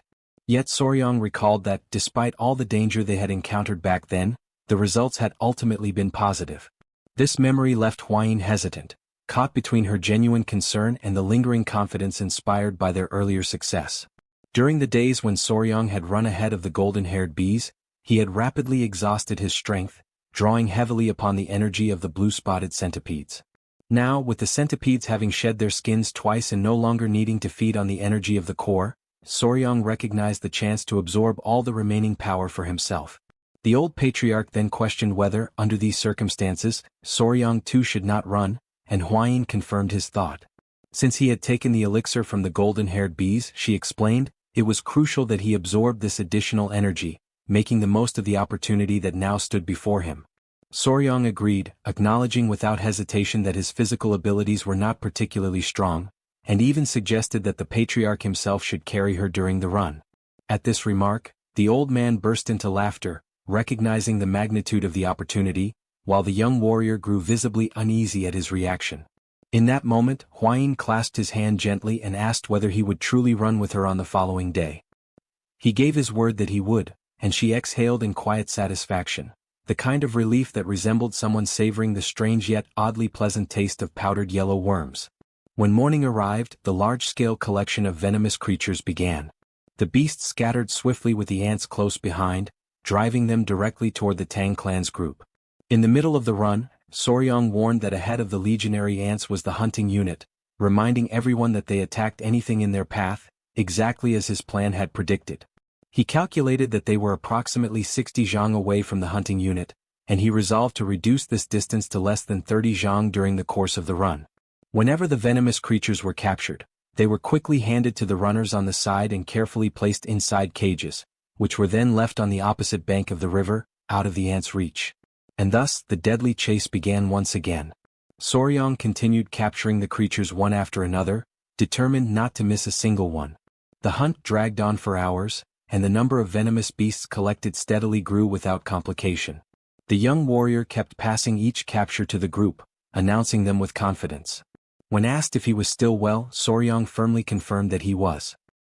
He declared that he could not allow himself to grow tired, for there were still countless creatures waiting for him. From behind, Huayin called out, warning him of an enormous serpent that lay ahead. Soryang, deeply impressed, quickly identified the creature before him as a Burmese python, one of the largest snakes in the world, known for being docile in temperament and relatively easy to raise. Gu Pei questioned whether it was not, in fact, a venomous creature, and Soryang admitted that it was. Yet he assured everyone present that he knew precisely how to capture it without harm. However, the commander reminded him, with a touch of exasperation, that he had spoken in the very same confident manner about the Chikota scorpion and the giant toad. At this pace, the man commented they might as well capture everything that appeared in their path. Even so, the young warrior stopped running, determined to pursue the serpent. He moved swiftly and seized it with practiced hands, even as the ants pressed on behind him, relentless in their advance, forcing him to carry the snake forward under great pressure. Suddenly, Soryang's foot caught on a branch hidden in the undergrowth, and he tumbled violently to the ground, the massive serpent slipping from his grasp. Witnessing this sudden accident, Huayin and Gupi were instantly overcome with alarm, their hearts struck by fear at the terrifying proximity of the swarming ants. Turning his head, Soryong realized with horror that the insects were already dangerously close, advancing upon him at great speed. In that desperate instant, a hand reached out and pulled him upward. It was Yohwa the spider who swiftly carried him away to safety. Hwayin, relieved, praised the creature for its good work and urged her to take Soryong to a secure place where he would not be endangered. Moments later, however, Soryong was abruptly dropped to the ground once more. Hwayin immediately scolded him sternly, warning that she would not allow him to approach the ants again under any circumstance. At that instant, Soryong noticed something around his neck. His fingers reached up and he realized it was a strap tightly binding him. Angrily, he ordered Yohwa to release it at once. Suddenly, Gyupi appeared, running breathlessly, calling out to the couple. Hwayin, tense, asked about the ants. He quickly explained that, by sheer luck, the swarm had stopped on the other side of the hill. Soon, as the group observed the coming of night, Gyupi suggested that they take a brief pause. Hwayin agreed to the idea, stating firmly that she would wait there for the arrival of the main group. In that very moment, the spider sensed something unusual. Without warning, a sharp, pointed object was hurled into the ground between them, striking with such force that it pierced deep into the earth. From behind, several individuals emerged, gripping blades in their hands and commanded the group not to move. They declared in cold voices that the land they stood upon belonged to the Palace of Beasts and demanded that the intruders, Soryong and the Tang Clan, reveal their identities at once. Both Gyupi and Hwayin were shaken by the sudden threat. Hwayin attempted to calm the tense situation by explaining that they were members of the Tang Clan from Sichuan. The strangers, however, remained doubtful. With suspicion heavy in their tone, they asked how the Tang Clan had managed to reach so deep into the remote jungles of Yunnan. Even as the exchange unfolded, a wolf crept closer to the group, its piercing gaze fixed entirely on Soryong, who remained tied on the ground. He shouted, desperately trying to explain himself, but the man on the other side, consumed with anger, cut him off and demanded to know what business they had in the sacred land of the Palace of Beasts.